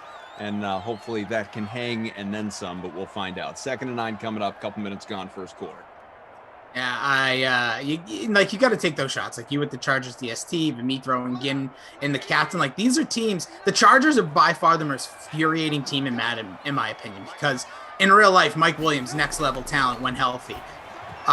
Keenan Allen might be the most underrated receiver in the game. Like so consistent, does an excellent job. Obviously now with Herbert there, we'll see what the ceiling looks like if it continues to be pushed up. But like here in Simland, it's like the Eckler show and then take a stab at one of them because, one of these guys will score 20 today and we can throw Hunter Henry in the mix. And then the next guy is going to score like 3 points. I feel like it's never like they're equally 10 or 15 like you see from like a Chiefs offense. So. No, I tend to agree with that. That ball thrown away. Rossi, I have getting the captain spot too, says Tyler Burke. So there you go. Tyler. Misery loves company. More importantly, my guy Robbie Noble stacked the kickers. Now, I need to know, Robbie, what does the rest of your lineup look like? Because that is a real cheap play. Because this, my guess, I'm just going to throw it a guess. We come on, Pinheiro trying to could pay off early. We got a 52-yard. Oh, no, it's a fake. It flipped it back. He's going to pass it. Oh, my God. That was down. That was epic. First down, Bears. Dude, did you see that? I think it's the punter in this game, or the backup quarterback. So that would be Foles. They did like a hook shot pass back to Pinheiro. Yeah. That was epic. Effortless behind the, over the shoulder, behind the head flip of the football. How great was that? What is going on here? This is insane. Was that bonkers? Was that Jimmy Graham getting a rush? Just throw this. Just everything you think. This is amazing. But for real, how upset are you if you stack the kickers? No, that's great. I think do you get points for Pinheiro pass? Wow. I don't think you do. Oh, well, that's a little upsetting. But either way, it was just fun. It was just, oh boy. There goes. Oh, but you see that, and fate intervenes. Fate intervenes. A fumble and a takeaway for the Chargers. Maybe, apparently, you should have at least tried the kick, but that's revisionist history. Daniel says most times you guys missed these. That was the first time I've seen an on-time reaction. Yeah, we were both locked into that moment, huh? Daniel, please do not call us out like that. I'm a very professional and don't miss a play. I don't think he meant us specifically as much as the royal us, all commentators. No, I know what he meant. Step on those moments. Well, because usually, like, I don't know what was his slack tone behind that comment. Yeah, exactly. Can we address this? He says you're right. I meant Clash. Pizza Man says, unless you're speaking in person, you have to take all emotions out of it, whether it's text, email, Twitter, Facebook. Take the message for what it is. Casey says, I'm so glad I deleted Facebook, Cassie, pardon me. So glad I deleted Facebook, Twitter, and Instagram a long time ago. Negative reactions are easy to create in my own head. I don't need extra help. It's a great point. I mean, Casey, get out of my head. Get out of my brain. You sound like me. Like, what did he mean? What did he mean? For real. I mean, I'm right there with you. I am right there with you. And I wish I had the power to delete all those forms of social media that you acknowledged. I'm just not there. When the negativity outlasts or outweighs the positivity, for sure, that's a necessary move at that point in time. But I get it. Like, I mean, we all do it. It's human nature. You magnify certain things in your mind that aren't there just because, and it's awful. It makes me, I don't know. I mean, your kid is very, very young. Mine are, a little bit older than yours, but just the generalities of fumble, who's going to get it? Maybe somebody. Chargers fall on top of it, will keep the ball. The generalities of just like thinking ahead to the future and worrying about the next generation of the impact of social media, like it gives me like heart palpitations. Yep. Raise them as best you can. Keep it as honest. Keep an open conversation. This goes for children, adults. Like, even now, if you have a wonky relationship with somebody, like, just like, we talk, we're friends, but like, keep an open line, because you never know if you just need to, like, hey man, I just need to debrief my life. Like, I need to just cool down because I'm all hot and bothered about something. So I'm a big proponent of that. And someone the other day said they were 27. So I was around, I was actually at the gym. Brag, I know. Look at this body. Safe. Everything's still going safe. Finally getting back there. So anyways, someone goes, I'm 27 today. And I go, happy birthday. And then one person that's older than me, I think somewhere probably in their mid to late 50s, says, what I wouldn't give to be 27 right now. And I looked directly at them and I said, I would give nothing. I would pay $1 million to stay the age I am. Unless I could be 27 when I was 27 and time reversed, I'm into that. But I do not want to be like, because that means just using that, like being a little bit younger in my mid 20s, and all due respect to all our 20-year-olds watching, but man, it's a whole different world out there. Like, you're just really wiser as you get older, and you'll know what I mean in X amount of years. Yeah, I mean, there's a lot of like, if I knew now, then what I know now kind of thing. Like that applies to any walk of life, right? Any experiences that you've had. But yeah, I mean, I don't need to, like, I'd like to be younger from the standpoint of just being younger, like maybe feel a little bit better physically. But I don't need to turn back the clock and do a whole, like, man, if I were in college again, no part of me wants to be in college. You think I want to go back to classes and do all that again? I'm good. Once was enough.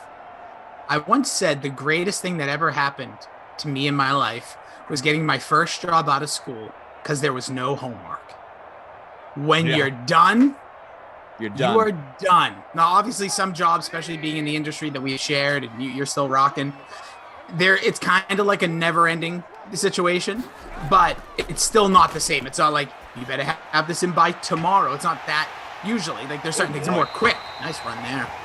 It's usually again after 32 quicker deadlines, but that was the greatest thing ever, getting rid of homework. Woo. Especially like various project homeworks, like math, science, social studies, or history. It's like, my brain isn't ready for all this in 1 hour. Well, the other thing is too, and I can only relate to what I do, and it's different for all of you out there, obviously, depending on what you do professionally, but if you are fortunate enough to find a job or jobs or what, are we going to get a touchdown? We are. There it is. Oh my goodness Look gracious, who it is, baby. Get in there. 32-yard score, Ted Ginn. Ted Ginn Jr. Laugh all you want. Oh, he's got himself down to this game. Yeah, I love it. Holy cow. Tyler, you're the smart one. Also, people throwing out some lineups earlier saying, because I asked if you stack the kickers, what does it look like? Smash Lana did. He kind of gave around how he worked around it. But yeah, I love it. Love to see it. It's going to help a lot of people right there. We'll Ted Ginn about 38% owned, 4.5% in the captain spot. First touchdown of this game. Congrats if you got Matt Mitchell as well. Just to finish that point, if you are fortunate enough, whatever it is that you do professionally, if you are fortunate enough to have found something that you really enjoy, something that does not feel like work. Like for me, I mean, yeah, hours can be weird, hours can be long. You can work 7 days a week. I mean, more often than not, I do. But I mean, this right here as a prime example, because this is what most of you out there know me best for. Like, this doesn't feel like work.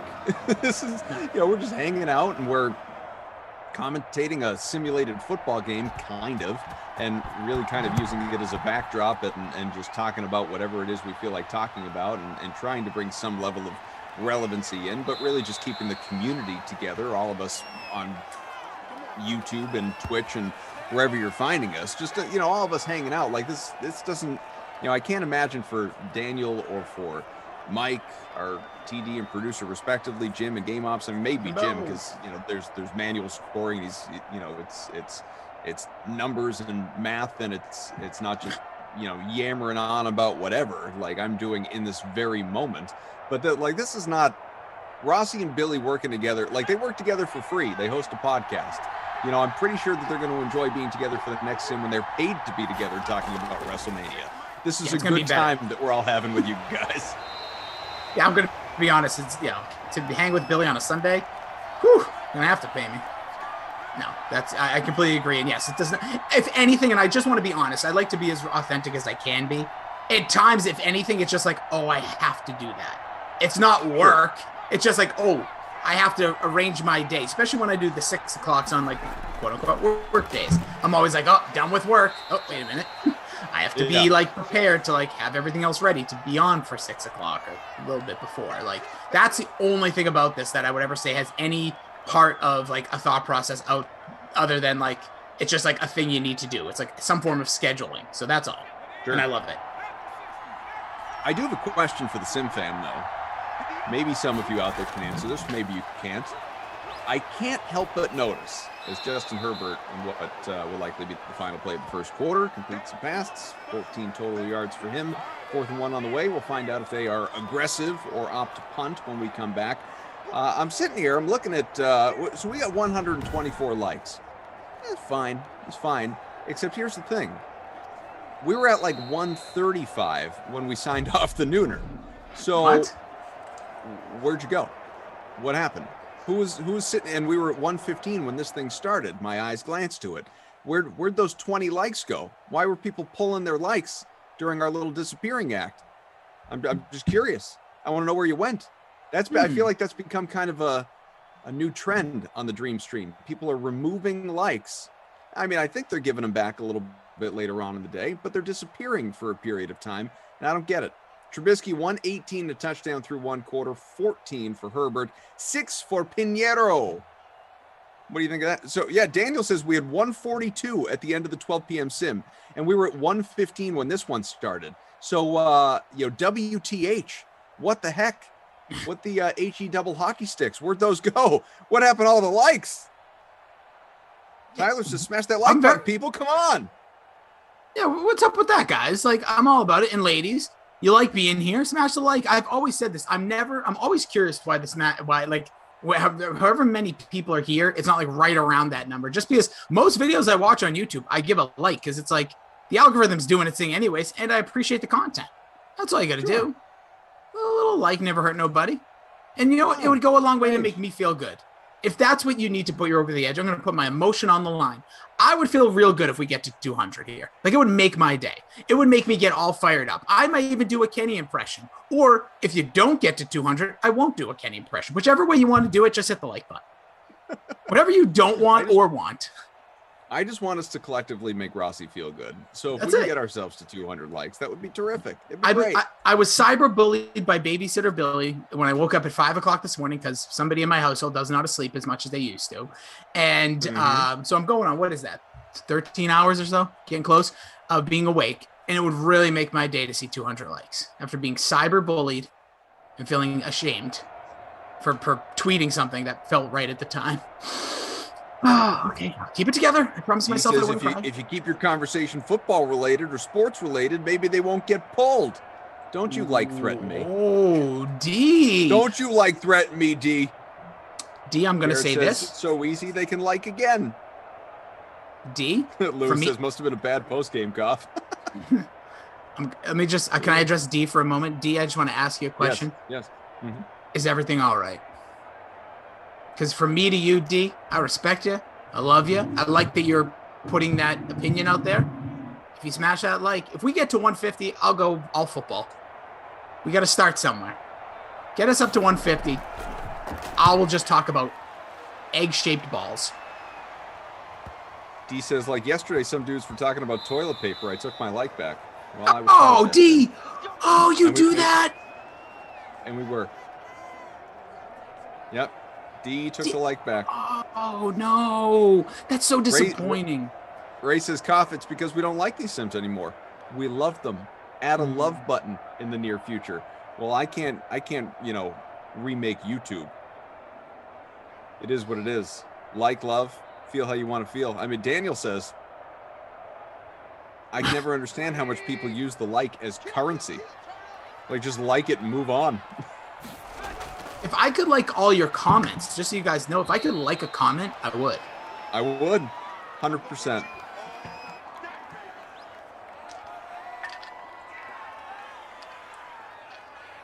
Pizza Man, hey Rossi, your Kenny impression should be throw a fit, take your mic off after you say the Jets are a great destination location. Oh, don't do that again. Don't do that, Pizza Man. That one still hits home. Me and Kenny still talk about that like before or after a sim sometimes. You and your buddy? I'm definitely his buddy. We are definitely buddies. Not as buddy as you guys. And definitely not on the opposite of buddy with him and Glash, but I'm probably right in that midpoint. Cassie says the bathroom hygiene convo was enlightening and funny. I thought it was a great conversation. We're delving deep into whether or not you need to put the toilet paper on the roll a certain way. Paper up, paper down. Oh yeah, that's very important. Which you do, and as Tom's fiance Morgan told us, it was actually patented a certain way, which is the paper on the over. Yeah, over. You so you can pull it down. You're going underneath. You got to be over. No, I don't want to pull it from the inside. No, my wife does that, and I look at her and I say, "This marriage ain't gonna last if you don't change that ways." I want out. Brian says, "I must say Rossi does an excellent job of communicating with fans. I'll give you a like." Thanks, Brian. Doesn't have to just be Rossi. It's all of us. To smash the love button definitely has a different ring to it. It's a great point. Oh, depends on the day. Feels a little 1970s hanging out at Woodstock. Everybody smash that love button. Here, have a Brian.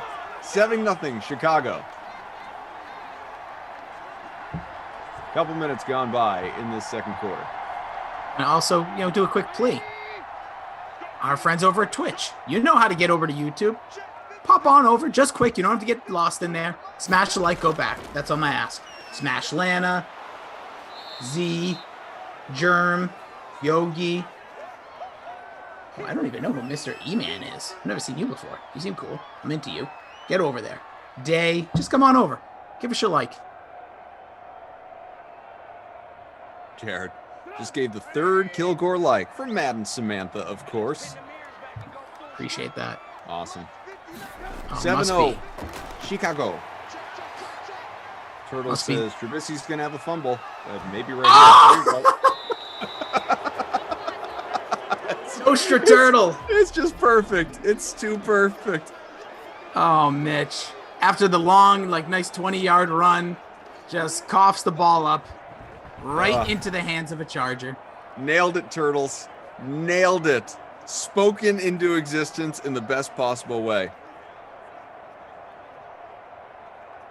You ask, Mitch delivers, says Daniel. Yeah. Meanwhile, the Red Sox have taken a 5-1 lead on the Orioles. How about these unbeatable Sox? Yeah, if you're in the New England area, bring the kids to the 99 tomorrow. Hashtag not an ad. Just be smart. Go get some free food. I just want to say one thing just very quickly. Whenever I see my name, I at least want to point it out here. Muxby says, Rossi doesn't value the chat. He does his Mount Rushmore and really does not value our input. Must be, your name is exactly what I think of you right now. Because that's all we do during those. You see what well, read Jordan's response. Oh, I had a defender. Jordan says, stop it. What are you, children at daycare center? Okay, so I have this thing with Jordan. I kind of... No, read I know, I want to finish. He starts off all the time with like this, like, he has a good, like, I feel like he'd be like the Kramer of the DK Sim. Opening lines are always right to the point. Whether he's joking about other DK Sim fan members, us, but stop it. What are you, we children at a daycare center? He's doing the Mount Rushmore for us, genius. We can talk amongst ourselves. Appreciate that, but I try to always, I think we do a good job. I'm open to the criticism as always, but I'm pretty sure we try to not, between you guys and me and Freeze Pops, unless we're on a heater, because sometimes we get mad at each other during those. I like it. Hey, for anyone interested, by the way, 9 spots to fill the last-minute NBA Century Mark contest. What time's that lock? 7 o'clock. Oh, well, you know what? I'm not going to pay any attention to basketball tonight, so I'm going to win this. So let me just do it. Let me find it. Like it. He's getting in. I'm going to smash that like. Smashing that like. Where are you sitting in the Mad Matinee, the wrestling review preview show at this moment? 21st, baby. Oh, nice. But there's only one touchdown. It's only one touchdown. Yeah, but I say this to BK all the time because when he actually puts in a lineup, when we do contests, he'll be like, oh, like after like in a position like this, it's midway through the second and there's one touchdown. He'll be like, sitting in third. I'm like, until there's 3 scores, unless it's just one of those games that you don't get 3 scores, I don't even bother looking. But I will always answer your question. Juan says, I'm in, Kaufman. Hold on.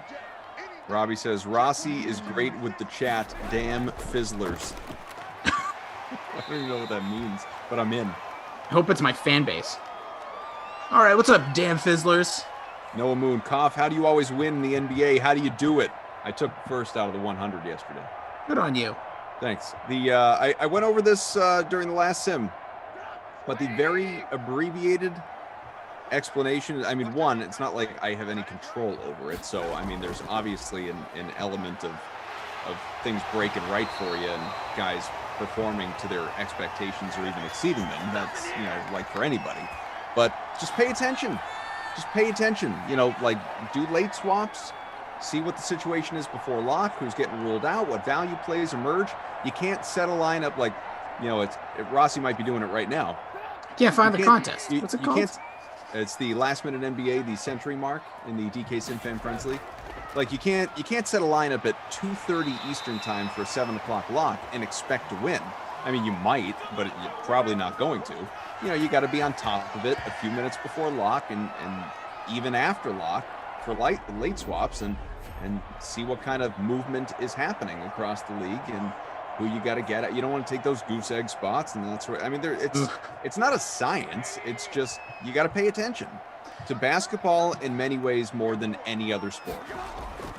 I will one up only one thing on that. Baseball's right there with it. Because baseball, well, make sure you put to a know guy in who's in your lineup, yeah, or who's in a starting lineup. Like, don't draft a guy who's like on the bench. Well, also, I mean, from the standpoint of like if you're hosting something early, it's really smart to go take a look right before because there might be a lot of pregame analysis will give you splits. And obviously nowadays everything kind of comes up hours before because we have such smart analytics crews out there, and DraftKings does a great job. But like, you need to know, this guy historically, again, like especially low end buys. So that's my thing, and I stink. So don't take my advice. I'm just letting you know. I always try to find the cheapest plays, then I find out who the studs I'm going to play. I never put the studs in first because it always messes with my numbers. So, but that's the one thing about baseball. I agree with what you said about the NBA. It's like, okay, 7 o'clock first pitch. Let me just double check something. Is there somebody I'm missing? Is there somebody, this guy has great numbers. Like Bryce Harper walked 6 times against this guy over the last 3 games. All right, boom, get him in there. It's going to help me somewhere. Get some runs, get some different parts, but all relative and good advice. And again, I've mentioned this 1,000 times over too. It's not like this is all coming from my brain. Like, find the writers that you like out there, be it on the DK Playbook or elsewhere, the Twitter accounts that you like, people in the industry whose advice you trust, and take it to heart when you're building your lineup. Like, obviously nobody's going to be sitting out there like Zach Thompson or Matt LaMarca or, Julian Edlow or whoever. Yes, like they're not putting these articles out there saying like, hey, here's the lineup you play tonight. No, they're just, giving you advice and giving you things to take into consideration, like so-and-so's in a really good spot tonight, things that you should be mindful of, and then, go with your own heart from there, obviously. But, don't just, like, when I first started playing, I didn't read anything. I didn't look at anything. I just trusted my own knowledge of the NBA. And that's a bad idea. Have some awareness of the industry and more than just the league, but fantasy in general. And, there are like lineup builder tools out there that some people like to use as well to, build mock lineups and what are the projected points here, or swap a guy out. All right, now what are the projected points? And you just look for the best combination that, of a build that you're really into. Like, there's a zillion different things you can do. Again, it's not rocket science. It's what it is a lot of the time it feels like another job. Like you got to devote the time to it. And realistically, you should, because it's a way to make a couple bucks or an earning. And some people, this is their life. I agree with almost everything you said. And I think we're here in Simland so often that you just like, I just dabbed a lineup together. Because, there's not as much, momentum, if you will, or like you can't historically look like the next game I did, this game, like, yeah, when were the last time these two teams played? What happened? It's not as equal footing. So I always say put a little more effort into the time even if it's just $1, 50 cents, $2,000, whatever you're putting in there, like go for it. Take your time. For me, you mentioned it. I love Julian Edlow. That's my guy. I always try to read his articles. He's just helped me early on when I first started, coming over here to DraftKings. So I follow him. I read a lot of Zach Thompson because he always tells me the cheap plays. It's almost like he was meant for my strategy, his thought process.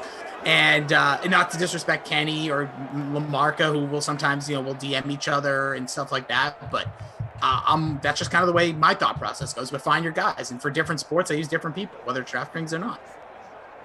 7-0. Chicago still leading, 4th and goal from the 8, and they're gonna at Fake least it. we think this time Fake settle it. for the points. We'll see if Pinheiro. What are you gonna do, Eddie? Come what on. are you gonna do, Eddie? Yeah, he's gonna kick this little chip shot 25-yarder. It's 10-0 now. Varder says, I love these sims. I love these commentators, but I'll tell you what, sometimes Brendan Glashian a little too childish for me. I mean, his childish things sometimes they get on my damn nerves. Well, you don't have to worry about it. I think everybody has a character here, and that's not the right way of putting it, because character implies like we're not being true to ourselves. We are, all of us are, in every way. I trust me. I know most of these people on a personal level that you hear from on these sims, and they are every bit the same way outside the sims as they are on the sims. So when I say character, I mean like we are unique individuals to one another, obviously. But like, I mean, that's Glash. Like whether you like him, love him, hate him, mediocre about him, like it's like that's Glash, and that applies to Rossi, me, Emerson, Christian, LaMarca. The list goes on. Like if there's one thing I'm certain of over the last year, you have personality, Mike. If there's one thing that you have figured out, all of you, especially the hashtag team always hears. You've gotten to know all of us inside and out, and probably a lot on a much deeper level than I ever would have anticipated if you had asked me when we started these things a little more than a year ago. Yeah, I agree with what you said again. Like, this is who we are, whether you like it or not. But I did want to let everybody know they don't have to worry about Glash. He has joined the circus. So we don't know when he'll return. It's been really fun working with him, and I hope that we'll get him back soon. But there's no date or time at this point, so everyone can, just know that he is in a cart, in the back of a motorcade with an elephant. So, and he's feeding him peanuts, and they don't deshell the peanuts. Very strange. Who we else have in the chat? Executive Sessions coughs the boss, fire emojis, but Rossi is my favorite person to listen to. He is so interesting. More fire emojis. Well, thank you. Executive Sessions. I had to laugh at that because I very much appreciate it. But Yeah, everybody should have their favorites and ones they don't like. It's reality, and that's okay. I don't care where I fall on your list. I just appreciate you being here. Well, I mean, Rossi and I have talked about it not only with each other, but with all of you when it comes to, like for anyone out there who listens to or watches, sports talk radio or TV, be it locally to where you're from or nationally, ESPN, Fox, whatever, like inevitably there are people you enjoy and people you don't. And I'm not saying we are at that level in terms of like we do a different thing here, but the idea is the same. You either like listening to the two of us or you don't. And that's okay. We're just glad when you're here.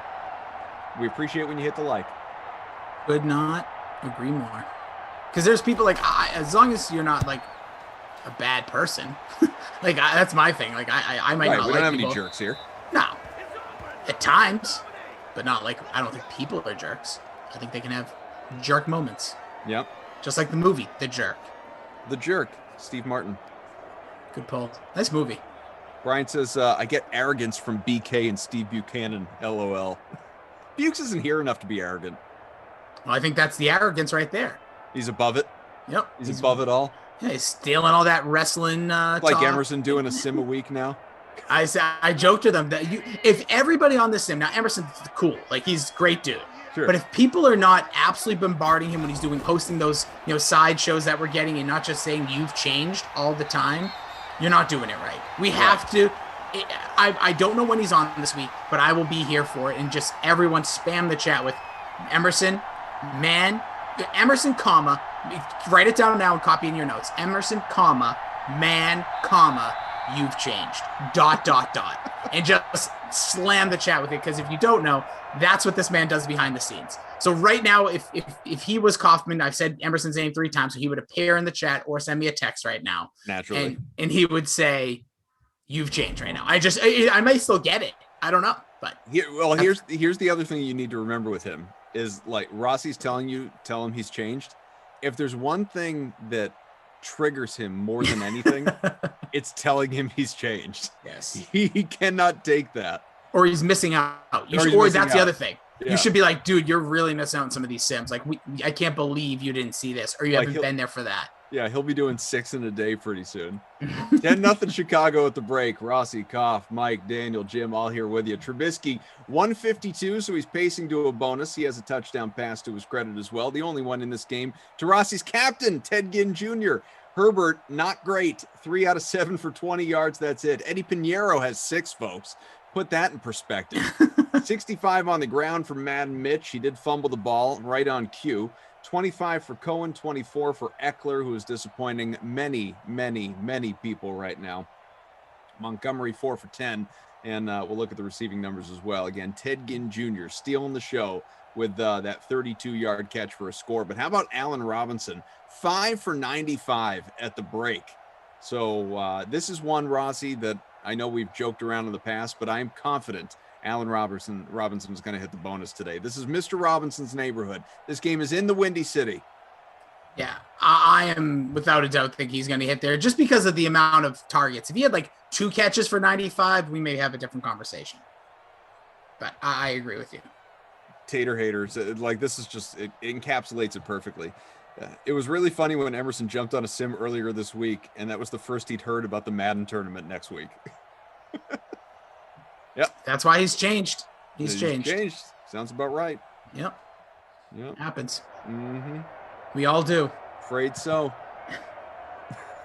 But on the topic of that tournament, by the way, begins tomorrow, folks. Begins tomorrow if you happen to be unaware of what we were talking about. Sometimes we get all wrapped up in the excitement of the madness of March for college basketball. Mm-hmm. This right here is April Madness. A 32-team bracket, a round of 32. You can find out all sorts of information about it, prize pools and the like, by going to the Madden Stream info page. Just Google Madden Stream info page. Top result, that's where you want to go. You'll see all the matchups, the bracket, everything that you need. The very next game, as a matter of fact, that Rossi and Billy will be doing when they're ignoring it and talking about WrestleMania is actually a preview. You will have the Chiefs and Jets. That is a tournament preview matchup. so you can get excited about that contest as well. Mike says this sim is a preview of the bracket tournament when the Bears play host to the Chargers, a 13 against a 20, Tuesday for the nooner. So tomorrow, with this tournament beginning, you will have no sim at noon, but everything begins at 2 Eastern, the Madden Matinee. You'll have 5 sims. So it will actually be Rossi and Christian DeAndre who are kicking off the tournament with the 1 seed against the 32, the Bucks and the Jaguars. Let me tell you something, Koff. The Jaguars have a guy as their backup center that played excellent ball out in the MAC conference.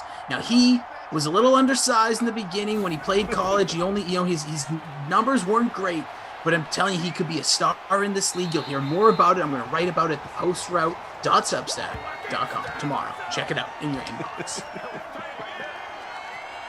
Executive sessions. Matt is hella interesting to listen to, too. Tom is super cool the way he describes things. Fire. Emerson and Ducey are my college roommates. We best friends whom don't claim each other. I like that. Koff and Tommy both picked the Chargers to beat the Bears in the tourney. 10-0 isn't exactly a sure win, but Chicago is better than the Chargers in Simland and in real life. We'll find out. Let's you and I do. Well, I've already done it for anyone that was here for the previous sim. I don't need to do it again. But you were not here. I did it. Tommy did it. Let us, with you, take a look at this tournament. I'm going to go rapid fire, no explanations. Sure. Just rapid fire. I want to know who's going to win each sim in the first round. Okay. Bucks, Jaguars. Bucks. Raiders, Cardinals. Cardinals. Steelers, Broncos. Steelers by 1 million. Ooh. Rams. Denver's really bad. Rams, Sorry. Panthers. Rams. Packers and Falcons. Packers. Bears, Chargers. Bears. Colts, Niners. Niners. Saints and Bengals. Saints. Ravens, Eagles. Ravens. Titans, Giants. Jeez Louise. I'm going to go Giants. All right, upset. 22 against an 11. Washington and the Vikings. Vikings. Bills, Texans. Bills. Browns, Lions. The Browns. Seahawks, Cowboys. It's a good first round matchup. It is. I'm going to take the Cowboys. So did I. Dolphins, Patriots. Patriots. And Chiefs, Jets. Chiefs. Not by a landslide either, but that's their next game, so that's a preview of tomorrow, like we said, or whenever that other game. So that's your 4 o'clock. So just take note. I want to let you know my team who I think is going to make a run in this is the Browns. The Browns and the Niners. Browns and Niners are my two, I don't know how far they're going to go, but they're going to win. I think they're going to make some noise in this tournament. Just from watching their sims, seeing what they can do in the dynamic way they've won games, especially the Browns.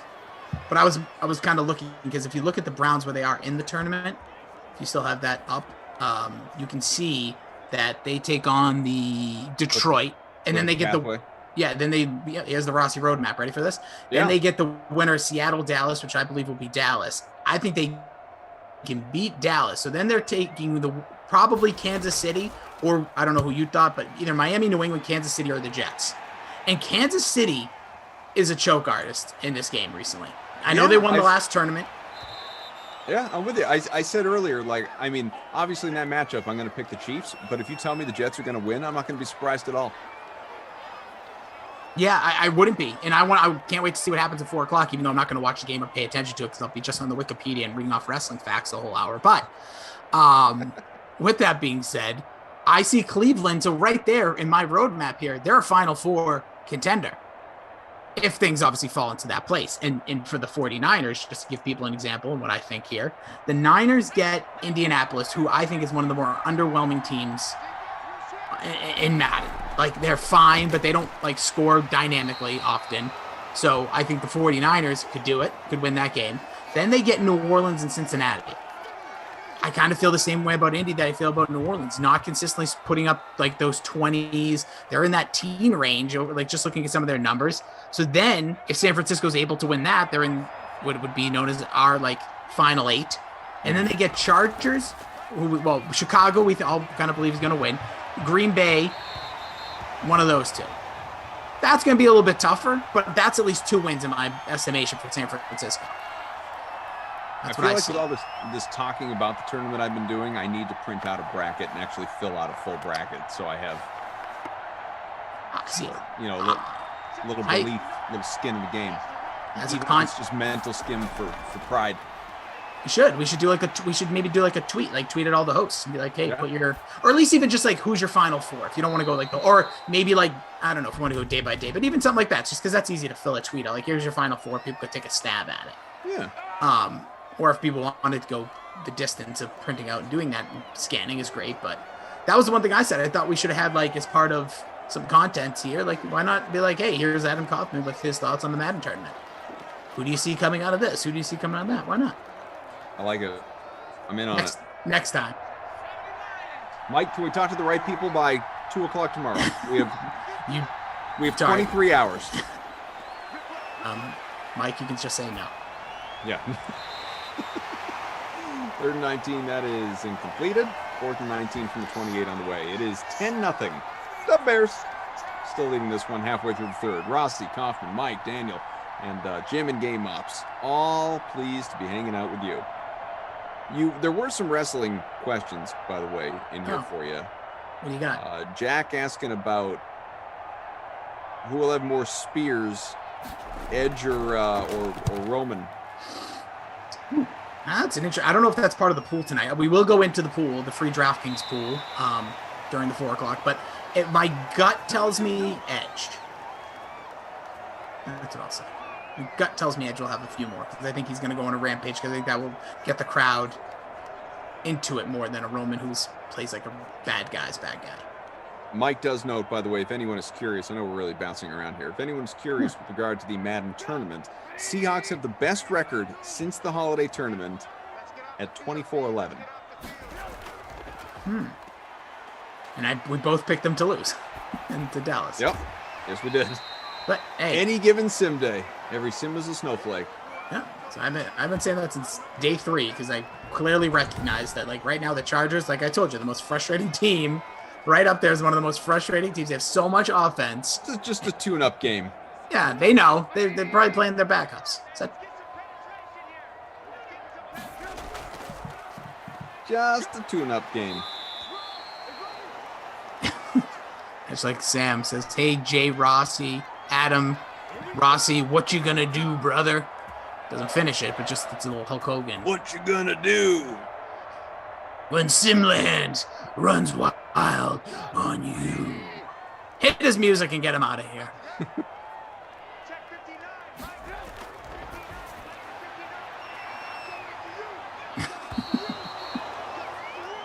Sorry, I just everybody's Masters lineups are going well, by the way.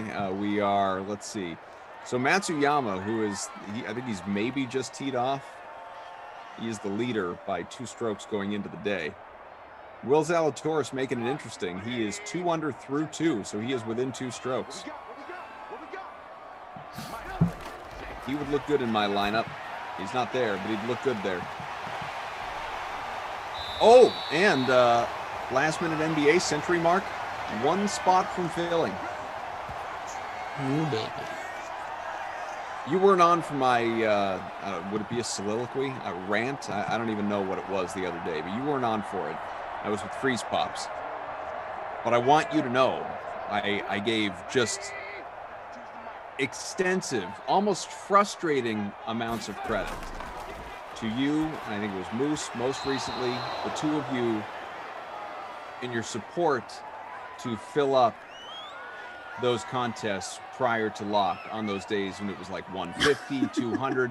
And I said, I spoke my mind to the Sim fam. I said, we're not doing that anymore. That's Rossi and Moose. Like Moose shouldn't have to, enter a contest he doesn't even want to be in and build a lineup on the fly during a sim for something he's done zero. It's not the point. It's not the whole point of the last minute NBA. The last minute NBA, the point is that it be mildly competitive to get into, that it does fill well before lock, that you're not begging people to jump into it at the end just to fill the thing so it runs, and that whoever's commentating, again in this case it was the two of you, but whomever it is, and you got stuck doing it a couple of times, shouldn't have to break away from whatever it is that they feel like talking about to be like, yeah, can we all get in this thing and fill this, because it's what the chat's talking about, so I guess we'll bring attention to it, but can we fill this freaking contest so it's not on our lips anymore?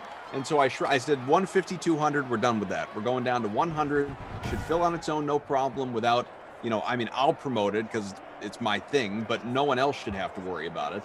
And great. If we feel like, making subsequent, 50 or 75s after that one's filled, then we can do that if we want to do that. But if we don't, we don't. Point is, we shouldn't be moments from lock every night talking about how we need to get this thing filled. This field goal there on the part of the Bears, unfortunately. Right. 55-yarders. That's why you do the fake again, do that hook shot pass. That's right. You got to do it again. So I brought that up. I was riffing with the chat the other day saying, this does not need to be Rossi's problem anymore. Let's just get this thing filled at a smaller number. Yeah, and it was the first time it was me and Christian, which was hilarious because Christian kept, I don't want to say avoiding it because it's not again, not any of our jobs or anything, but he was just not really diving into the push. So I'd be like, guys, we got 3 spots left, 5 minutes, or 10 spots left, 5 minutes. Jordan was really behind it, waving the flag. And so we're all talking about the Christian, be and there's Eddie Pinheiro missing a 55-yarder. Pinheiro. And I'm like, dude, we got 3 minutes. It doesn't matter. And it's also funny, when one commentator's on his second game and when a commentator's on his first game, usually. Sure. Depending on the dynamic. And obviously, all these guys are great to work with. There's never I'm working with him in my next one. No, it's not like that. But it's funny how, I was just yeah, dude, I'll just kill 5 minutes talking about pushing this contest. Ed Zone Dan says, it was nice to see the Sim fan pulled together to make that last-minute NBA 200 and 150 happen. But I think we did try to grow it too quickly. I'm sure it'll eventually be back at 200. It might be, but doesn't need to be. I don't care if it is. It's about it. I just care about people being enthusiastic about it. And you lose enthusiasm when you're begging people to join it before lock. Speaking about, you're talking about NBA and locks and whatnot. James Wiseman, looks like just came out. Woj reporting suffered a meniscus injury. That's not good. Yeah, torn meniscus in the right knee, no timetable on return. That's not great. That's not good. And I think he's been so fun to watch. Yeah. That Warriors team, I wish they were better. I know a lot of people probably don't feel that way because they're kind of over them, but now that they don't have the paid-in superstars, I think we're back. they're definitely more compelling again without. And not even so, Thompson was there originally. Yeah. And he's sidelined, he's hurt, but it's not even a Thompson thing. Thompson was part of the charm of the rise of the Warriors. It's really the Durant factor. And now that Durant's gone, you can be okay rooting for them again. Yeah, and I actually oddly never disliked them, even with Durant. And they were still fun to watch. Yeah, because they were still a homegrown team that built the right way the star wanted to be there, which is a whole other thing about the NBA that's frustrating, I get. But then it's also he was just such a hit man. I think Durant stinks. I'm pro Michael Rappaport on this. That's all you need to know. Not a lot of people have said that. NBA is full. Last minute NBA century mark is full. Thank you all so much. I don't know. Rossi's in there. I don't know if Glash made it for the second straight day, which means he'll probably text me later and say, what the heck? I thought I had time. It's full. What do I do? Tell him just to scoop the elephant dung, and we'll see you when you get back, and safe travels. Yeah.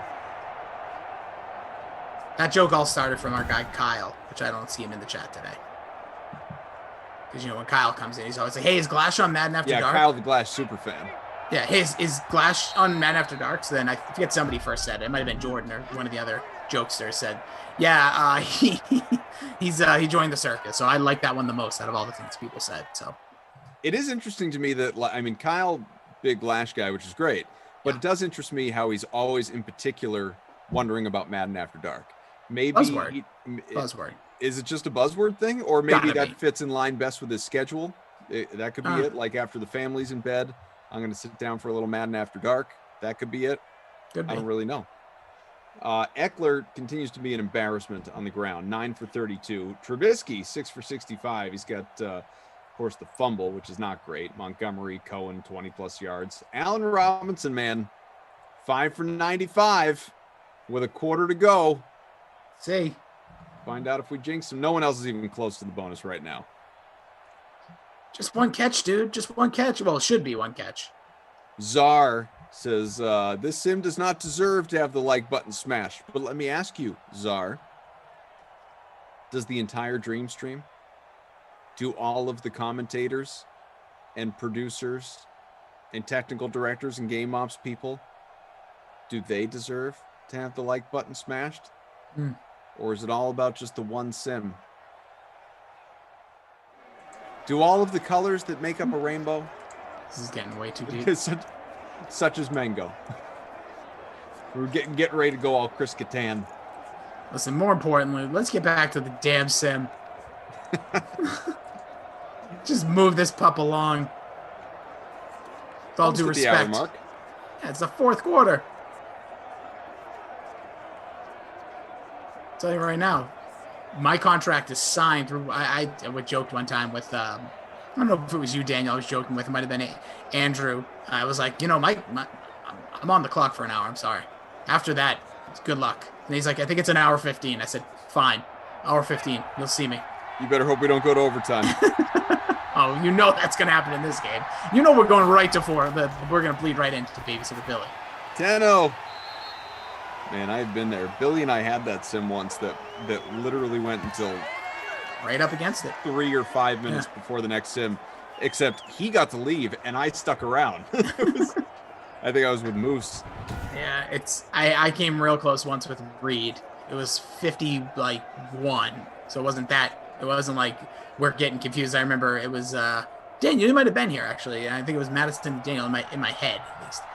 We're going to see another almost 55-yarder. Pinheiro missed one. Badgley, get in there. No. That was close. Hopefully you didn't stack them kickers today, folks, because they've the potential was there, but they have let you down. Yeah, that was not good. But, yeah, we were close. We were real close. And there was so many, slacks. No, it was before slack. So I feel like there was a lot of... I was getting texts. I don't remember how we messaged each other. My brain's gone numb. Because you've always had the slack, right? You've always been a part of that internally. So being on my shoes and calling the game, not knowing what's going on, Madison would text or there'd be emails. I think it was an email. And I'm like, there's got to be a better way for this. We've got to find a better way. Or we were chatting on Zoom. That must have been it.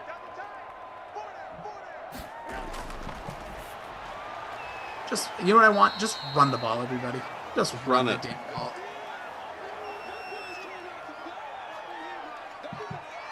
By the way, it didn't also, I know, listen, we're not making this because you talked about NBA. I did not realize Celtics about to tip off with the Nuggets. Yeah. That is must-see basketball, in my opinion. Afternoon, I mean, they got I didn't make a lineup, but Showdown's available for anyone that's got about 90 seconds to throw one together. Yeah, I'm all in on that. Is that the national game, too? You want to do a Celtics Nuggets showdown, me and you, right now? If you send it right now, good luck. Let me see what kind of window I have. Hang on. It's 58. Contest, showdown. Wait, hang on. Head to head. Type you in.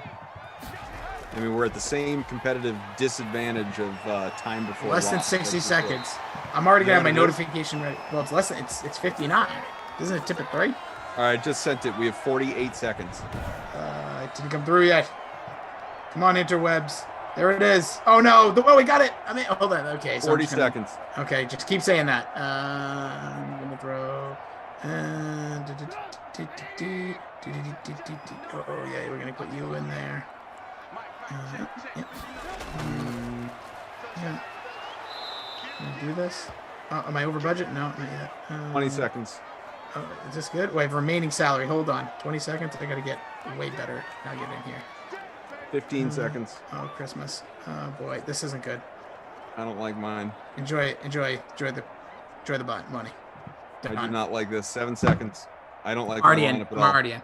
I don't like my lineup. That was bad. All right, lineup's locked. What do you have? Okay. That's really bad. It's gonna be really. I didn't put any good players, I don't think, and I'm really because I did my thought process of like get the cheap guys. Okay, how do I see? Why is my lineup not showing? Oh, it takes a sec. It's got to. Okay. It's got. I can tell you right now, I don't have Joker. I don't have Murray. You don't have Joker. You faded Joker and Murray, so I'm just feeling real bad about myself. I don't have Murray. Okay. Wait, Wait, can we look at? Wait, I can't look it up yet. No. All right, I got it. Ready? Tatum, Brown, Smart, Robert Williams. What am I doing? I think I have him too, though. Remember, it's Will Barton, and Monte Morris. Yeah, what am I doing here? All right, so your captain is all right. So we have the same captain. We both captain Tatum. So we both captain. I'm just going to tell the people. Oh, Murray's not. Oh yeah, so Murray's not playing. So don't even worry about that. So we both captain Tatum. We both have Brown. So that's a wash. We both have Williams. That's a wash. So here are our differences. Here's what our contest comes down to. Okay.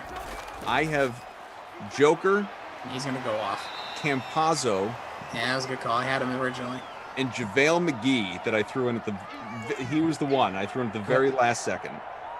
And you have Smart, Barton, and Monte Morris. I might feel better about your lineup, to be honest with you. No, because you have Joker, and he dominates the Celtics. Like, they have no answer for him. I don't care about all these nice big men signings like it's 2002 all over again when they just, oh no, that team was good. Like the mid 2000s, like just sign a bunch of big guys that are like nice players. It's like, yeah, no thanks. Like when Paul Pierce was this. Ugh.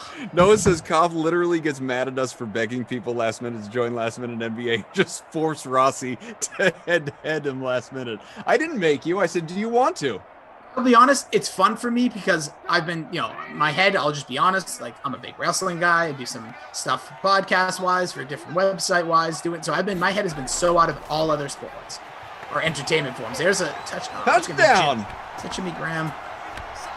Yep. Yeah, first of the day. Yeah. Wish it was Ted Ginn.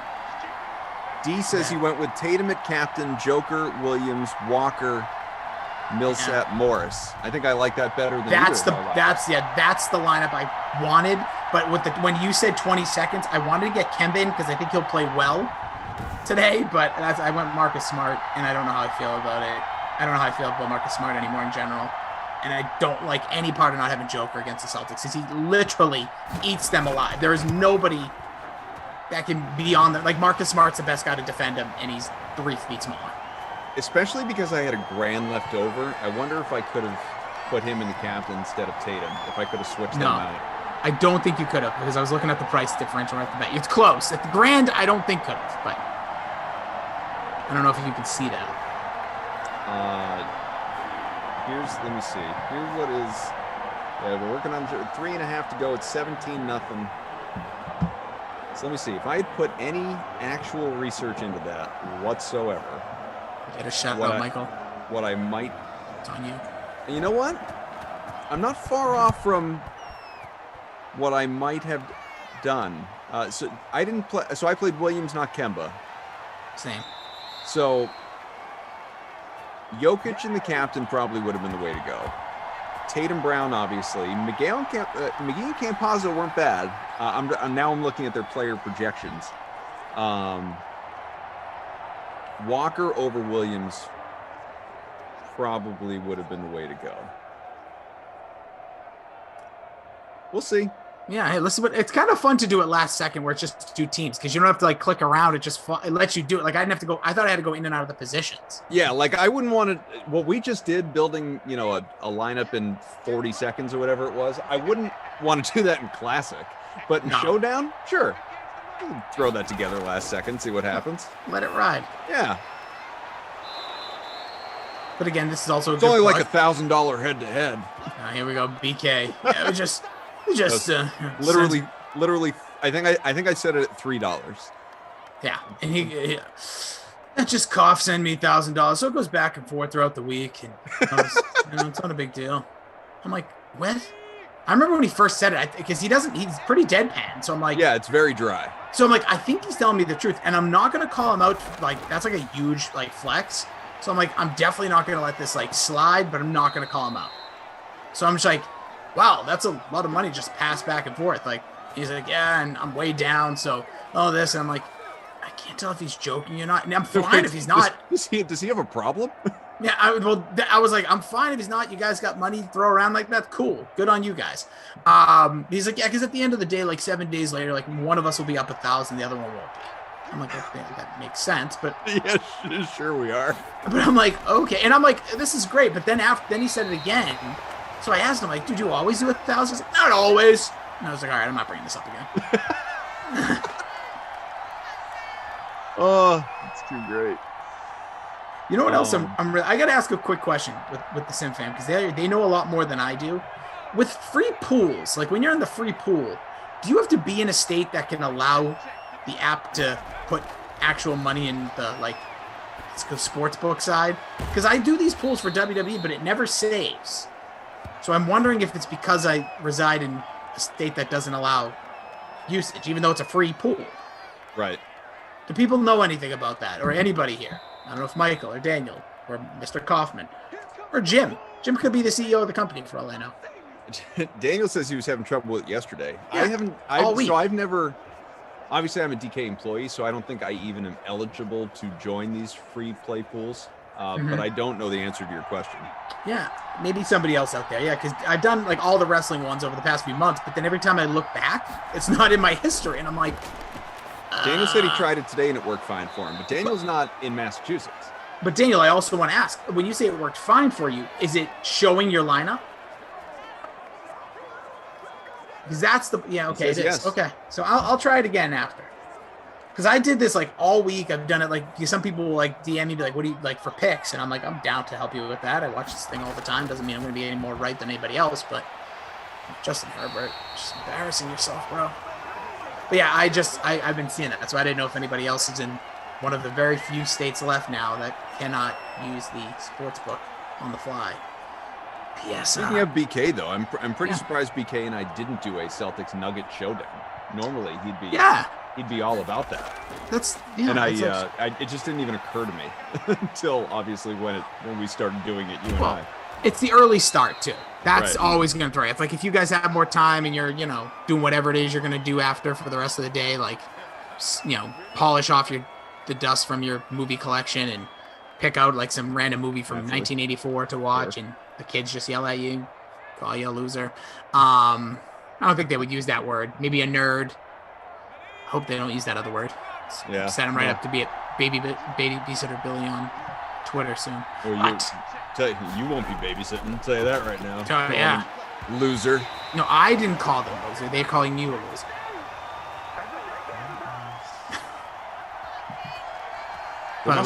Normally BK does send me NASCAR lineups on Sundays. There must not be NASCAR today because I didn't get anything from him. I have to do a wellness check. Or if there was, it already locked, which is possible too. Here we go. Last chance for the 5. Chargers. Come on. Wow. What in the world? When's the last time, if I may ask our guy Mike or Daniel a question, when's the last time we had a shutout? Oh, I had one. Oh, no, they scored. So I don't know. So it wasn't a shutout, you're saying? It was not, but it was right at the last second. A couple of weeks ago. I think it was a couple of weeks ago.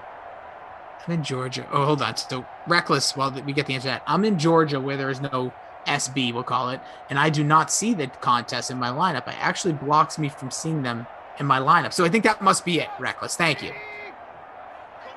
So I must be able to enter it, but I can't see it, and I guess it doesn't mean anything, which is weird. But thanks, Massachusetts. Appreciate you. While we're celebrating Massachusetts, if I could throw out, the Red Sox are now pounding the Orioles. I believe it's 10-1. Sure is. JD Martinez has a pair of home runs and 3 ribeye. He is hitting close to 500. So it turns out all the stuff about him just being totally uninvested in last season was accurate, because he has come back with a vengeance. Dude, it's insane. And you know what? He's not alone. He just was honest. There's so many players that you're seeing in this first week or so that are like, first week and change going into 2 weeks, that you're seeing like they're back. Like baseball was tough for a lot. Like there's a reason, and I don't mean this. We can get this is the conversation, so I'll end it so we can't keep talking about it. And I'll give you my player of the game within these next 9 seconds of gameplay. there's a lot of players. Like, there's a reason the Dodgers won last year. That's all I'm going to say. That was a fully invested team looking around saying, let's just do this. When there's other teams like the Royals, for instance, who are just like, I don't even care about going to the ballpark today. Player of the game, you were so curious about. I'm giving it to Ted Ginn. Don't care about anybody's opinion or emotion. And the Not My Kid award, literally, Michael, I don't know if you have to write this down. I want the entire Chargers offense on there.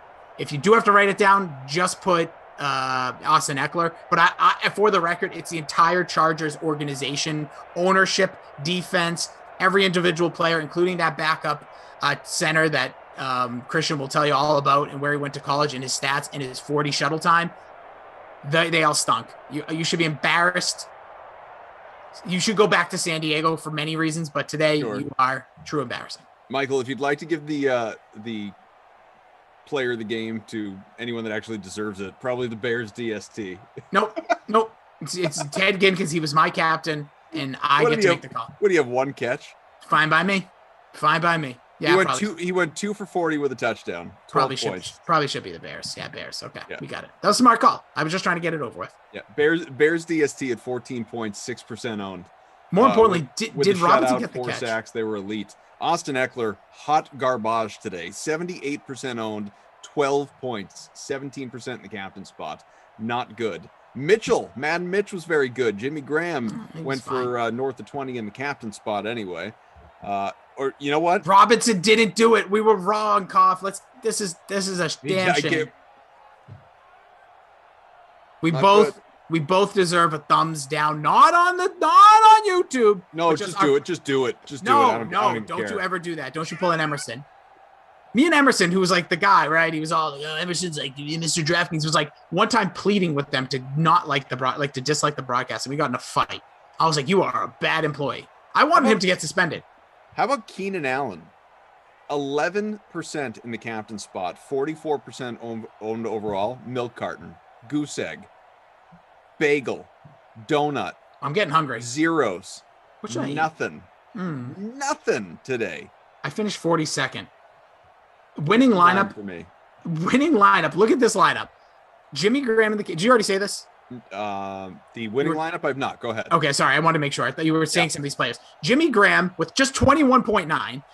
Eckler, Trubisky, Keenan Allen, Allen Robinson, the Bears defense. Keenan Allen with a goose egg, a star player. Dude, this is what I'm talking about. The Chargers are going to lose big. They stink in Simland. Remember this game if you're a smart one for your next lineups. But again, then Mike Williams will probably have like 50 points. But remember this game. We will remember you. Let's see. Turtle says, see y'all in a few. Good job, Rossi. Koff, Ops. Don't forget the production crew. Everybody involved here in this one. Absolutely. We are up over 150 likes, which means it'll be about 125 when you begin the next sim. Yeah, I'm telling you right now, I'm sorry about the like button, dislike button, whatever it is. My eyes and my mouth to your ears and your face, to your screens. There's going to be very little football talk in the next one. Billy might try to wrestling. Billy might try to direct us in there because he's probably getting a little uncomfortable. Michael probably. I'm telling you right now, I've warned them all. Full hour of wrestling preview. It's basically a pre-lock. So you want to get in that pool? You want to win some cash? Maybe we'll help you out. It'll be a lot of fun though. It's Chiefs and Jets. It's a preview of the game that you're going to see in the tournament. So we'll get a little in there, but mostly wrestling. I was just going to say, I'm happy to tell you that the Chiefs and Jets are the next teams playing coming up in about 45 minutes, because that is the last time that you will hear who is playing in that sim. Well, I'm fired up. I got thoughts. We'll talk about last night. We'll talk about tonight. It's going to be a fun time regardless. Smash the like. That's probably going to be the last one that'll be hit. Make sure you ask Billy if he really thought I wanted him out of my life with my tweet. I'm not even going to bring it up because it'll derail the conversation even worse because it's going to be bad. Right, it'll be fun. Those two are together for the next one, obviously. Chiefs-Jets. Want to really hammer that home. Chiefs-Jets for the early bird special. And then kick off the late classic at 6 o'clock Eastern. It is Washington in Indianapolis. You will have Brandon Cristal and Tom Carroll coming on back. For Tom, it is the second of 3. He is doing 3 today. Marathon man, Tom Ace. Vikings, Eagles, prime time with Matt LaMarca at 8 Eastern. I may have to tune in for a little bit of that. And then LaMarca and BK, Bengals and Lions at 10 o'clock. Again, Madden After Dark. And then the tournament. The tournament begins tomorrow with the 2 o'clock, not the nooner, the 2 o'clock. But don't think the Dream Stream doesn't start till then. We still have the Sweat coming your way, 11 o'clock Eastern till 12. Whole lot of great analysis, probably, maybe reflecting upon WrestleMania a little bit, but definitely looking ahead to all things MLB, NBA, NHL, and lots of good stuff for you on a Monday. And I'll be hosting with you tomorrow, so make sure you tune in for that. But our thanks to Mike, to Daniel, to Jim, to everybody, of course, Rossi, always a pleasure. As far as Sims, I will be on the 8 o'clock tomorrow night, but obviously I am done for the day today and look forward to the next opportunity that I have to work with Rossi. It's going to be a privilege and a pleasure and just so great for all of us.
Welcome in, dream streamers. And wait, that can't be. It must be. Coming from the rafters. That's Billy D. That's a babysitter. My God. Oh, my God. That's Billy's music. That's where I should have went. Yeah, Billy is back in the saddle on the day of WrestleMania Sunday. We're going to talk a ton about that. We got a sim to potentially jot down some notes about. We'll see. It is, as producer Michael, we got Daniel, our technical director. We got Robert, who literally, I can't say his full name, but I need to know you in person because you would be known by one name. And you probably get that a lot. And I apologize in advance, but you seem like a great dude and I'm excited for you being here. There's going to be updating our stats, but everybody, DK Sim fan, we're proud and happy to be here with you. Even you, Obi-Wan, even you. Yes, you.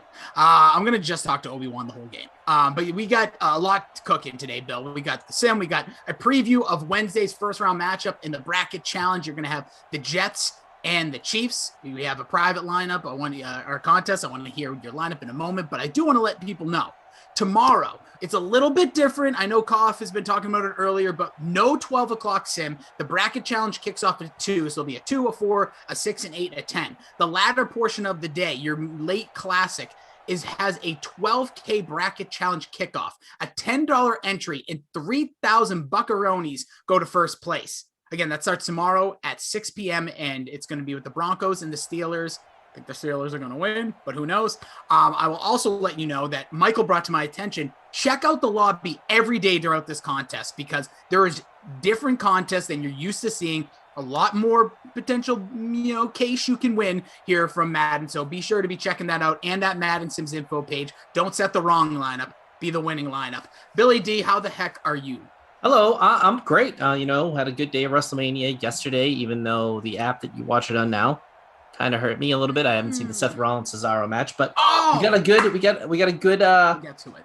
Slate of football coming up here. We got the first half of the day wrapping up here at 4, and then 6, 8, and 10. This used to be my life every single day, so it is nice to be back in Simland. I think I did one with you a week ago. Was it 2 weeks ago? Yeah, it was around there. It wasn't that long ago. It was like recent enough that I remember, if that makes any sense. Yeah. Oh yeah. But Jets, Chiefs, which is as you were saying, a preview. What is it, like a pretty high seed versus a pretty low seed, I'm assuming? Yeah, it's the two versus the 31. Yeah, so the Jets are a little bit plucky in this game. For my lineup in this one, I actually went with the Jet as a captain, because you want that variance in these lineups. So I went with my boy Jameson Crowder. Famously once cost me a fantasy championship by fumbling in the final seconds. One of the worst moments, biggest gut punch. It was like the Bart Simpson. You can literally see when his heart rips in half, Millhouse. I was up against the arch nemesis, like the Thanos of our league. All he needed was 2 points. He had the 2 points. Fumble, lost the 2 points. But he's still a pretty good fantasy performer. Gets about 10.4 points per sim. And then I just stacked the Chiefs, Hill, Mahomes, Butker, and the defense. And then I threw in Sam Darnold because they're going to be chilling. Yeah, I like this. I like the lineup. Yes, Billy has had some heartbreaking plays in our home fantasy league, if I could spit it out. You also, or is that our buddy Kevin? Who was the one who needed Hines Ward to get the 3 yards, and he didn't fall forward on a tackle? Was that? Yeah, that wasn't me. That wasn't me. Oh, okay. Well, that reminds me a lot of that. But the Jameson Crowder one, that hurts real bad. People were checking on my well-being because I went MIA. People were like, "Can you go check on Billy? Because we're a little worried." These were during the days when you actually could call people and pick up the phone and didn't feel weird. But yeah, that was a tough one. But Jameson Crowder also, Billy, my captain in this one. All right. So maybe not as variant as I thought. No, I tried. Last one I went Ted Ginn. He paid off for me. So Crowder's my captain. The other Jet I have in there is Herndon. And I put in Chris Hogan because this dude balls out for some reason in Madden. Pat Mahomes, Watkins, Hill round out my lineup. So not even a kicker. On the days when, come on, love the kickers too. But we see all the comments coming in. We'll get to all of them. But first and foremost, all the love for our guy, Billy, back in the saddle, one of the CFOs of Madden Simland, coming back down from the ivory tower, down here to the ranks with you guys, me, Michael, Daniel, Rob, and our ops team. But yeah, so Robbie says B Dizzle with the clap. Oh. Sean Preston, I see Jimmy B. I see all the usual characters still here. Somebody asked if I was a new guy. I didn't catch the name, but I'm assuming that was a joke. But maybe I haven't gone that long. Expired name Rossi and Billy with a cheers, like a cling of glasses, says DK Simfam, good luck all. Like when they do that. Robbie Noble, I always love his names. B Dub Billy, the Don, and then the Leprechaun. And then I'm guessing that's a goat. Yeah. Or you're a reindeer. Billy Goat. I don't know. Happy Information Day, says Mike Bizzle, 411, like that. Tyler Burke, as well as first time, both asking what I'm drinking. Oh, I can't tell you. No, I'm kidding. This is a Polar Seltzer Starfruit Lemonade. Good luck finding out what a Starfruit is. He came down with that one. Tyreek Hill, 26 yards down the field. And I said this last time, that catching traffic, I think, has become, while playing this game, the most important. And Tyreek Hill has a lot of good stats, and catching traffic is one of them. Yeah, he can break them too. That's the thing that's super. Oh, look at this, Daniel dropping. Oh, that's what they're called. How do you even say that? Carambola. Carambola is a star fruit. Is that the name? Dropping that Wikipedia. I'm not phonics, so I'll stay away from that one. Please, I just embarrassed myself on the regular. Everyone already knows that. Yeah, Jimmy B. We'll talk WrestleMania Night 1. We'll preview WrestleMania Night 2. Again, there'll be a free pool. We'll talk a little bit about things we like in there. You can check that out on the free pools part of your DK app. There's another grab there. Tyreek Hill. Talk about that? We can tell people what we like. We cannot tell people what to do. All right. So yeah, I mean, night 1 of WrestleMania, I had a blast. I caught it late, so I couldn't catch up, which is weird. Yeah. So but I picked up right around. I think the cage match, a lot of fun. Oh, so you saw the last 3 matches then live. Mm-hmm. Yeah, because there's the big issue. It's 2021. I don't care if you're here on YouTube and you're just joining us, where we're about 2 minutes and change into this game. Patrick Mahomes with another connection to Tyreek Hill. You can rewind this at any point in time. Or pause it. Go to the bathroom, want to come back, don't want to miss anything. The chat will be live, but that's okay. You, on Peacock, could not start from the beginning and at any point in time rewind it till the event was over. Insane. That's embarrassing. That is an embarrassing trait. Like, I understand a lot of people want to say, like, I was talking with BK, Brandon Crisalias. He's like, well, isn't that what it's like if you order on pay-per-view? As Mahomes is going to waltz his way into the end zone. Touchdown. Chiefs. Patrick Mahomes put the team on his back. Yeah, then that's a 6-pointer touchdown, so that's big. And that's usually why I don't captain the quarterbacks in these, because they spread it out a lot and their touchdowns through the air aren't worth a lot. But a guy like, Lamar, who runs a lot in, or Mahomes right there who ran it in, that's 6 points on the board plus the rushing yard, so he's off to a hot start. Yeah, sure is. So there he is, your first score. And on the first drive, too, so we could have a hot day here. We like to see points, right? No, not like the last couple of games. And Jordan Lindenbaum's in there. He knows my track record recently with games. He's obviously high owned. He's always going to be chalk. 76%, obviously huge, but not as high as I would have thought in the captain spot. I think that's the philosophy with quarterbacks, though. Only 16%, even though I still think that. Well, no, Kelsey out-captains him by just a hair at 17.2. But I do think, if it was Lamar, what's his captaincy at now? Him and Watson must be at like 20, 25 during these games. Yeah, right around there. Those are the guys. Like, those are the guys that usually are going to come through. But it is weird, Billy, because also Mahomes has games, and I want to say I was looking at this just right before we started. I'll take a look again. He also was like just kind of sitting in there. So he had recently he's on a heater. So he's gone 31, 25, 23. Then he had 17, 9, 18. Now, those are all good points, but even captaining, that's not those next world points. So he's on a little bit of a hot streak. We'll see if that continues here today. But to go back to our guy or the event of WrestleMania last night, first off, we have to mention, Bill, good thing he's starting late in some ways. Hopefully it was for a hot date or something.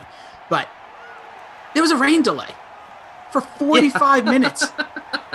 It's like baseball. That's why I hate the outdoor crowds anyways. I mean, outdoors should be reserved for football. I don't think baseball is a real sport anymore, so I don't really care where you play that. Geez. And then hockey and basketball are great indoors.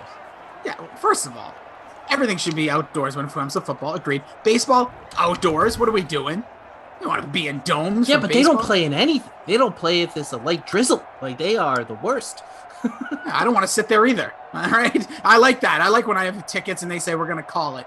But yeah, wrestling for the first time, at least in these last I don't know. They've been outdoors since early on in their goings. There was WrestleMania 9, I think was the first one, which was 28 years ago. But they never have had, like, I've been to somewhere it rained, but never to the point where there's going to be like a stoppage, a cancellation, anything like that. In Tampa right now, by the way, deluge, downpour as we speak, but looks to be clearing up again later. You know how Florida goes. It's like, I mean, that is the Florida way. I mean, I actually do like when the rain comes if you're like in Disneyland or Universal, because it kind of cools you off for a second. Yeah. Hopefully my guy Crowder, as we got a few people in the chat on Noah Moon saying, Captain Crowder, let's go. So I'm wondering where he was at. So Arnold was very low on. So that in our contest, Bill, he's in the I think it's like WrestleMania only, whatever we called it. Oh, what a move! Oh, is it Perriman? I can't tell the number right now. Usually Perriman has that breakaway. It looks like that is Rashard Perriman. So Huge. Crowder is 4.2 in our contest in the captain spot. Wow, did you look at that? I've never seen the spin move executed so well in these sims. Gets it? Little B button action. We see it here. Yep. Whoop. Big news out of my household. Son's asleep in the car, which is huge because he got up at 5 a.m. this morning. Quick draw from Darnold. By the way, the latest Carolina Panther. I think he's going to look real nice in those baby blues. Yeah, what do you think about that move now? I mean... I've been saying this. Bridgewater out? I think so, but I'm not ready. Obviously, the draft, right? We're going to find out in 3 weeks' time. Like, I think teams out there that maybe miss on the guy they want. Like, maybe it's Denver, maybe it's New England, maybe it's a team we're not thinking of that you would think, they wanted a quarterback. Could be somewhere like even Tampa Bay wouldn't make a trade like that. They'd rather draft a guy. But I think he gets moved because you have such low stakes with a guy like Darnold. Like, it cost you $9 million. It's the last year. You have a team option. So unless you really want that competition in there and it truly is a battle, then I think you move him. I just think it makes financial sense for Carolina to move him. Yeah, I mean, I wouldn't mind actually seeing Bridgewater in New England as he got plenty of time here. Hogan must be playing lacrosse early because can't take those to the head, bro. Jets. He ran a drag in front of the route, so just bad play design there because that looked like at least a first down, and whoever that was could have fell backwards into the end zone, but literally ran right in front of the guy, and now we're settling for, is this Ficken? Yep, Ficken field goal, baby. It's going to get it. Turtle was looking for that Griffin vulture. Nope, no vulture call. Yeah. I must mention, it was Robbie Noble says it's dangerous to play baseball in the rain. Well, if you watched any of WrestleMania last night, it was also dangerous to walk down a ramp and... Oh, poor Mandy. Mandy, AJ Styles, which isn't getting as much pub, also slipped when he was doing his entrance. He's got that vicious hair flip thing. Yeah, well, that's. Have you seen what happened? No. So when he goes down to do, he slipped forward, so he kind of played it off. Yeah. But it clearly was a slip. I mean, he's one of the greatest athletes in the world. I'm sure he could make anything look graceful. Yeah, that's true. With all due respect to Mandy Rose, it's hard to make what looked like a pencil dive to the ground look graceful. Well, that was also one of those just banana peel. Nothing you can do. Wet bar soap roller skate was out there, and she just whoop. It's like you see a lot of time on the sideline in the NFL when people run and they get to the point where the benches are and they have that little track there. Your cleats just ice skates gone. And Sam says, I miss regular WWE Network. It's simply $9.99 a month, unlimited pay-per-views. Sam, we hear you, bro. We all do, my man. It was the greatest proprietary streaming service ever. Because it was the first. And they did it right.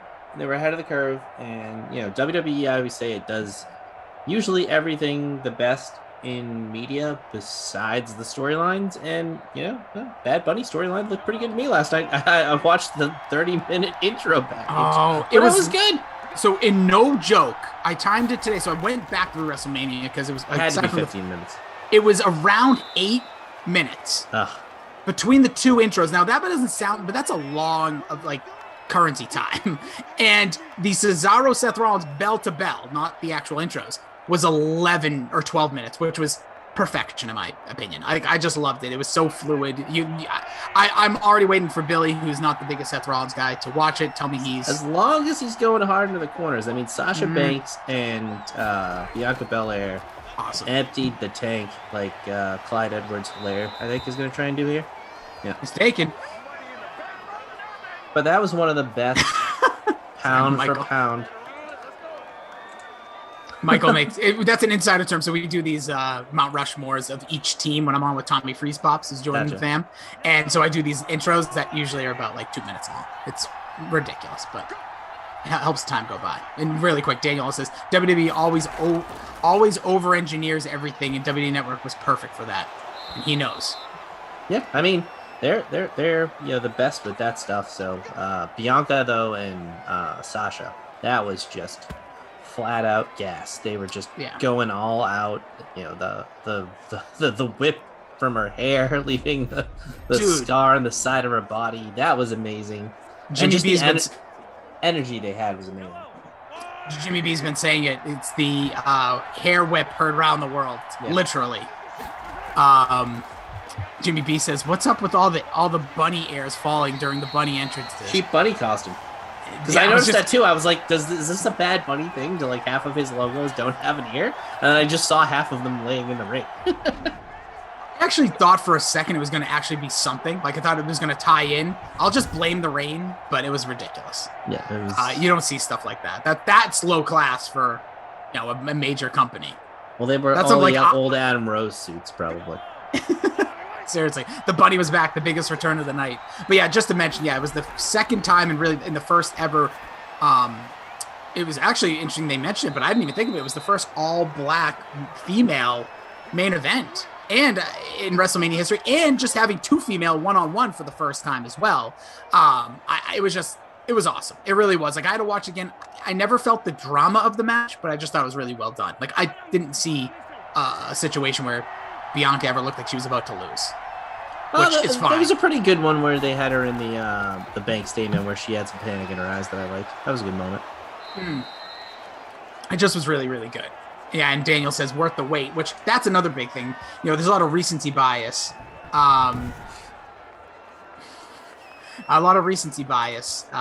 With like how things go. But this match, I don't know how I compare it to that triple threat last time you had a women's main event, but I can tell you this: when you don't have to wait 7.5 hours to get to it, it truly helps. I would probably need to watch them back to back, but I would say this is better because this was just so fast paced, and I don't think that other one was. And both of them, I give them a little bit of a downgrade sometimes, as we get a nice catch there by I believe Kelsey, the X Factor, going up and getting that one. His 4th for 50, so he's having a hell of a game. I didn't get him in my lineup. Yeah, indeed, as we come to the end of it. But usually, I think they're both a little bit sloppy sometimes, but sloppy in a good way. This was all sloppy, they weren't really sloppy at all. And if they were, it was like how you want a fight to kind of be, that kind of unclean feel. You pardon the pun, but a little raw. Like it felt like these are just two people going after it. And speaking about going after it, so far, a little bit of a heavyweight fight here. Patrick Mahomes has got the rushing touchdown, sticks for sticks, 11 for 11 for 123. He's yet to throw one, but as mentioned, they're at the 6-yard line. He ran one in. That's your sole only touchdown, and he had a Ficken field goal so far in this one. But yeah, I like it's funny because I know you mentioned it in some Twitter chats where like about the sloppiness, and I never look at Bianca as sloppy. I look at Sasha's maybe just a little unhinged, might be the word I would use, because she just it's like reckless abandon. And she sloppy isn't necessarily the right word, but like, you know what I mean? They're both not like, they're both not Charlotte. They're both not Ronda. They have a different style, and sometimes it doesn't always look as technically proficient as others, but I thought they just meshed so well, and I was glued to every second. Yeah, Juan Flores over on YouTube. Babysitter Billy, good to see you, my man. Oh, the Beard Bros. We are back. Red, white, and green. Billy D, release TK, please. Release TK? Baby. TK baby. I don't know what that means. I didn't know if it was an inside joke. TK. I don't know. Is that like somebody? Is that a human being? I don't think so. Are you hiding something? I think he spells that with a C. I have no idea. We have who else is in here? Obi-Wan says, "Let Billy speak." You didn't know. You guys don't know. I get paid by the minute. Paid by the word. He's like Dickens. Right. Bearded Bros mentioned Val the Ways. Appreciate you. Jets are going to win this one. Somebody says that, and as we mentioned before, as we get a Kelsey. Oh, broke it! Break another one down to the 1. Rumbling, stumbling. fifth catch broke about 3 tackles. You don't get points for that, but he was trying to get you the score. So now you're in an interesting situation here where, I always say down at this, the slants are really, really effective, and Hill's the guy. He's in the slot, so nobody's over the top of him either. No, there's nobody there. They're going to draw, give underneath, and they're going to get stopped, maybe loose. Nope, goes right back to the line of scrimmage. Valdez says Billy looking like Braun Strowman. Lord. I will say one thing about Braun Strowman. Not really into him right now, but guy looked yoked last night. Oh, he was amazing. Like, he had a 6-pack. He was ripped. Yeah. He looked unreal. I mean, just a physical specimen. And, the match was, somewhat entertaining. Oh, it stopped at the again. This is what happens. Jets making a big goal line stand, but will they go for it? Yeah, I might go for it here at the 1. No. I mean, Andy Reid in real life would probably go for this, but simulated Andy Reid, I think he's taking out the kicking team here. Not the kicking team, but the yeah. Buckner's too short. I was going to say, he only likes to kick like 50s.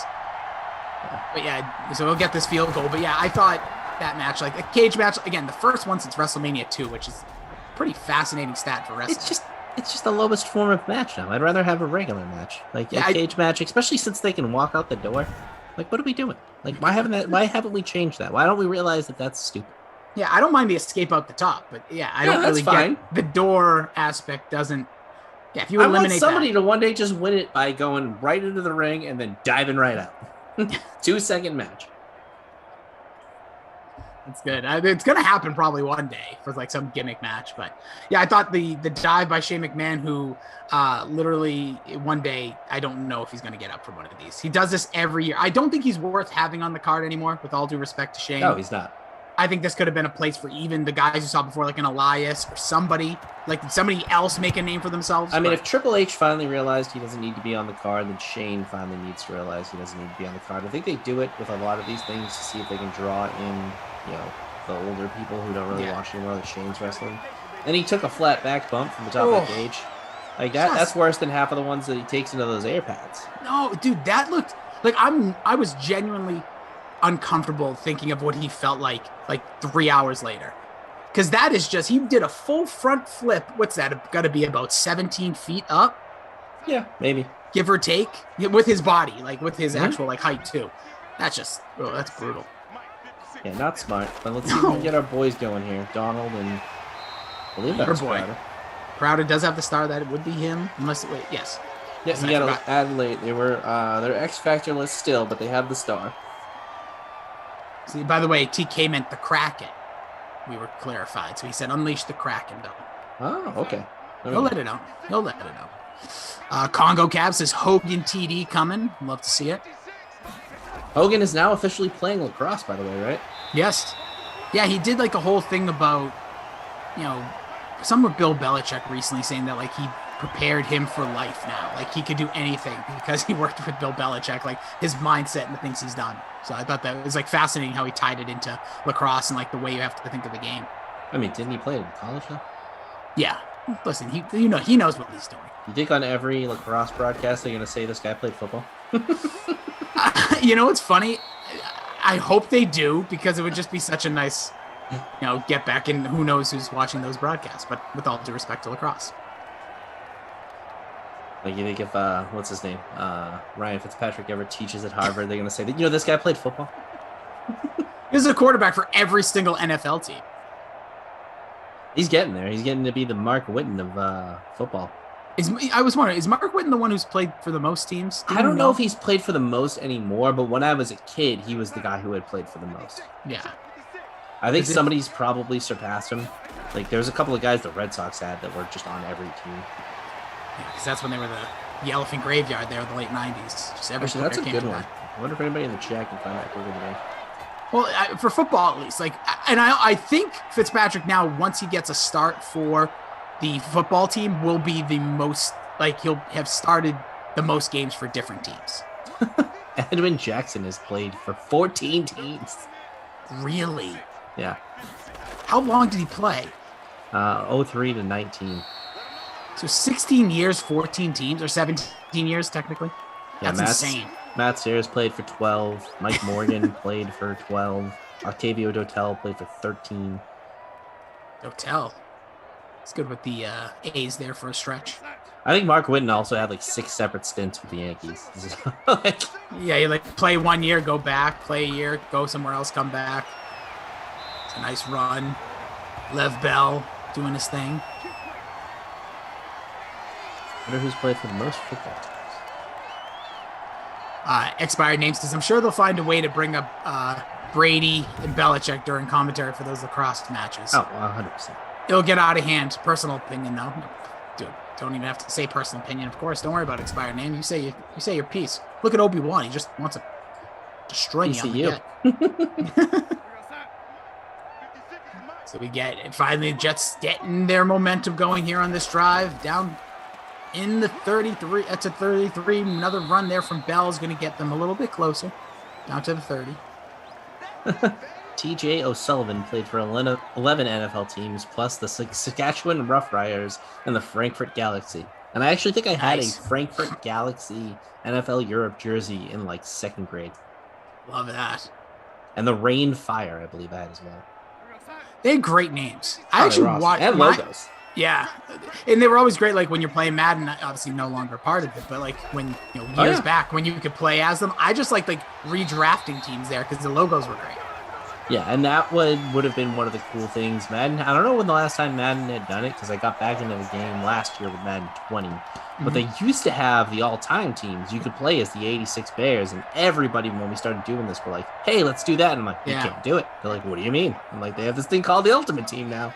So, yeah, they got to pay them those V-Bucks. But yeah, that is still an idea that gets tossed around. And it's like, yeah, we don't have the game doesn't allow you. Yeah, no, it doesn't.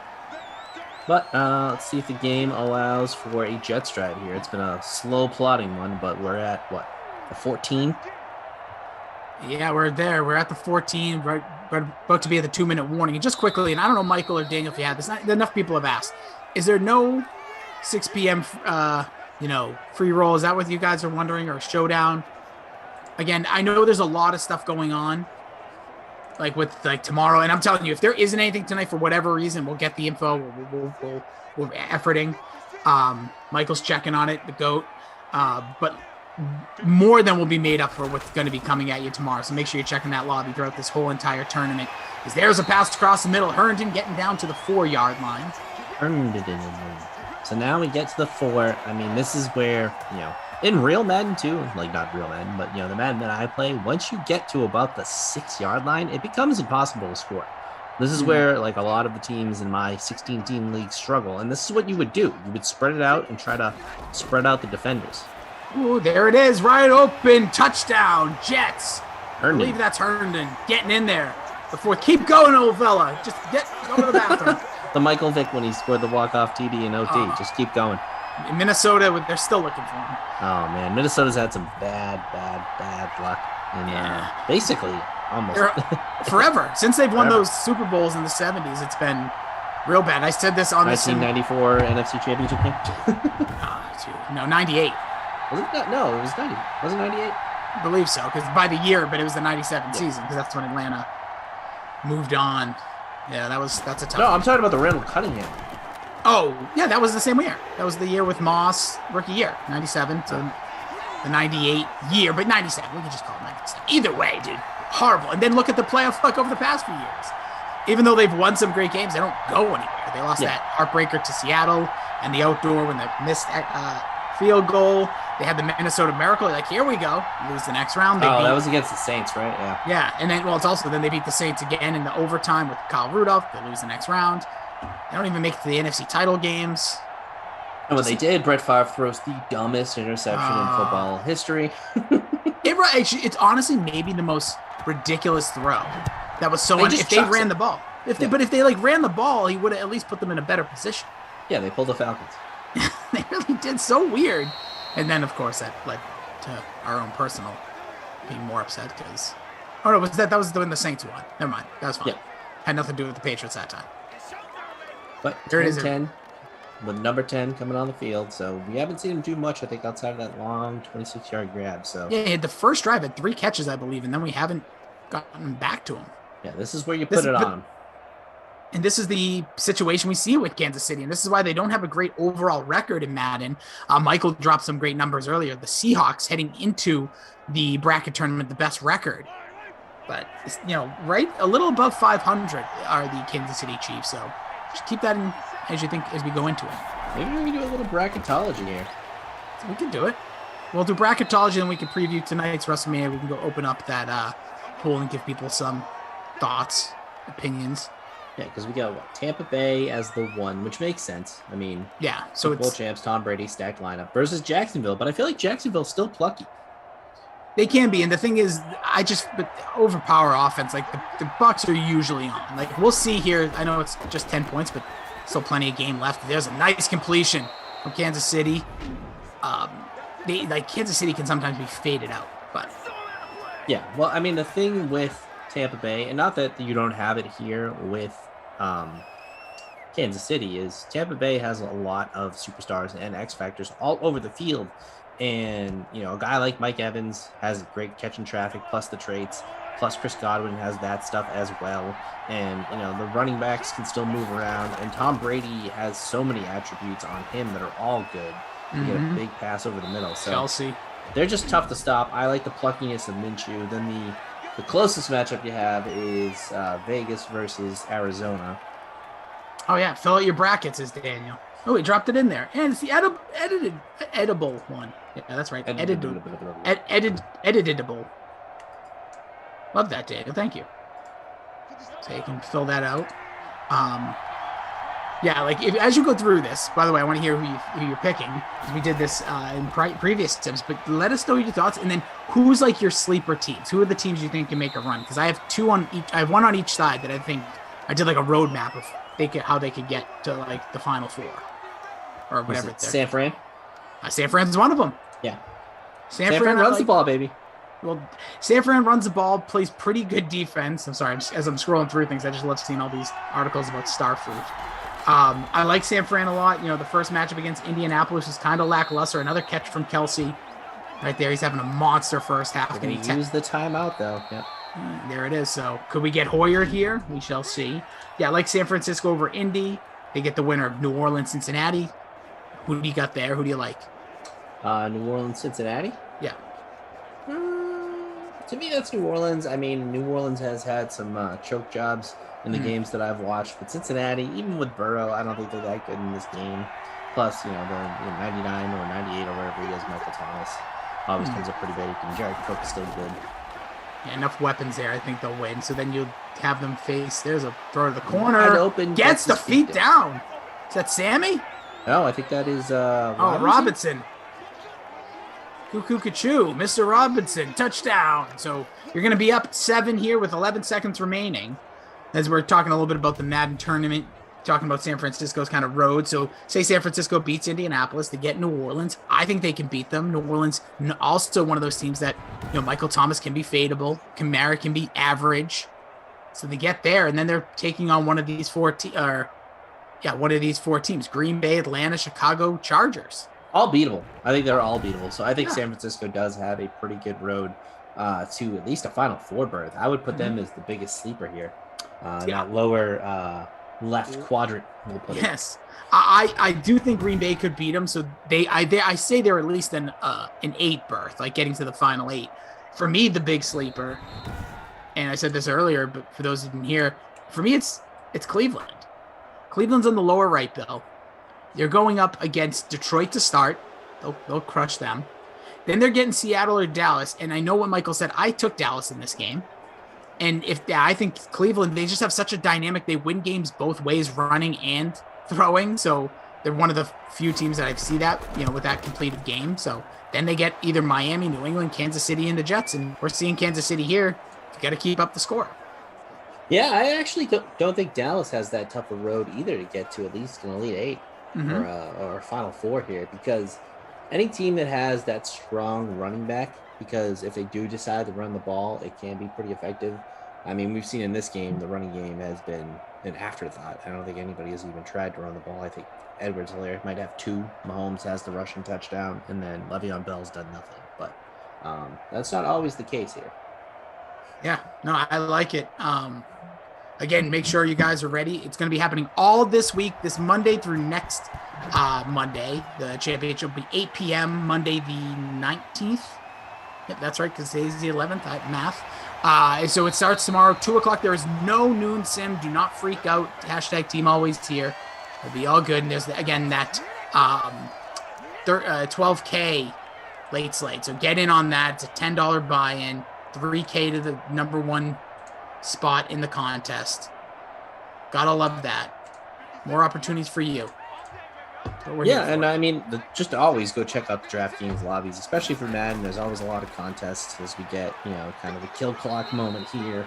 Don't call the I really hate when they call that timeout. Like, why you run the ball just to call the timeout, people? They like to play. They got a yard.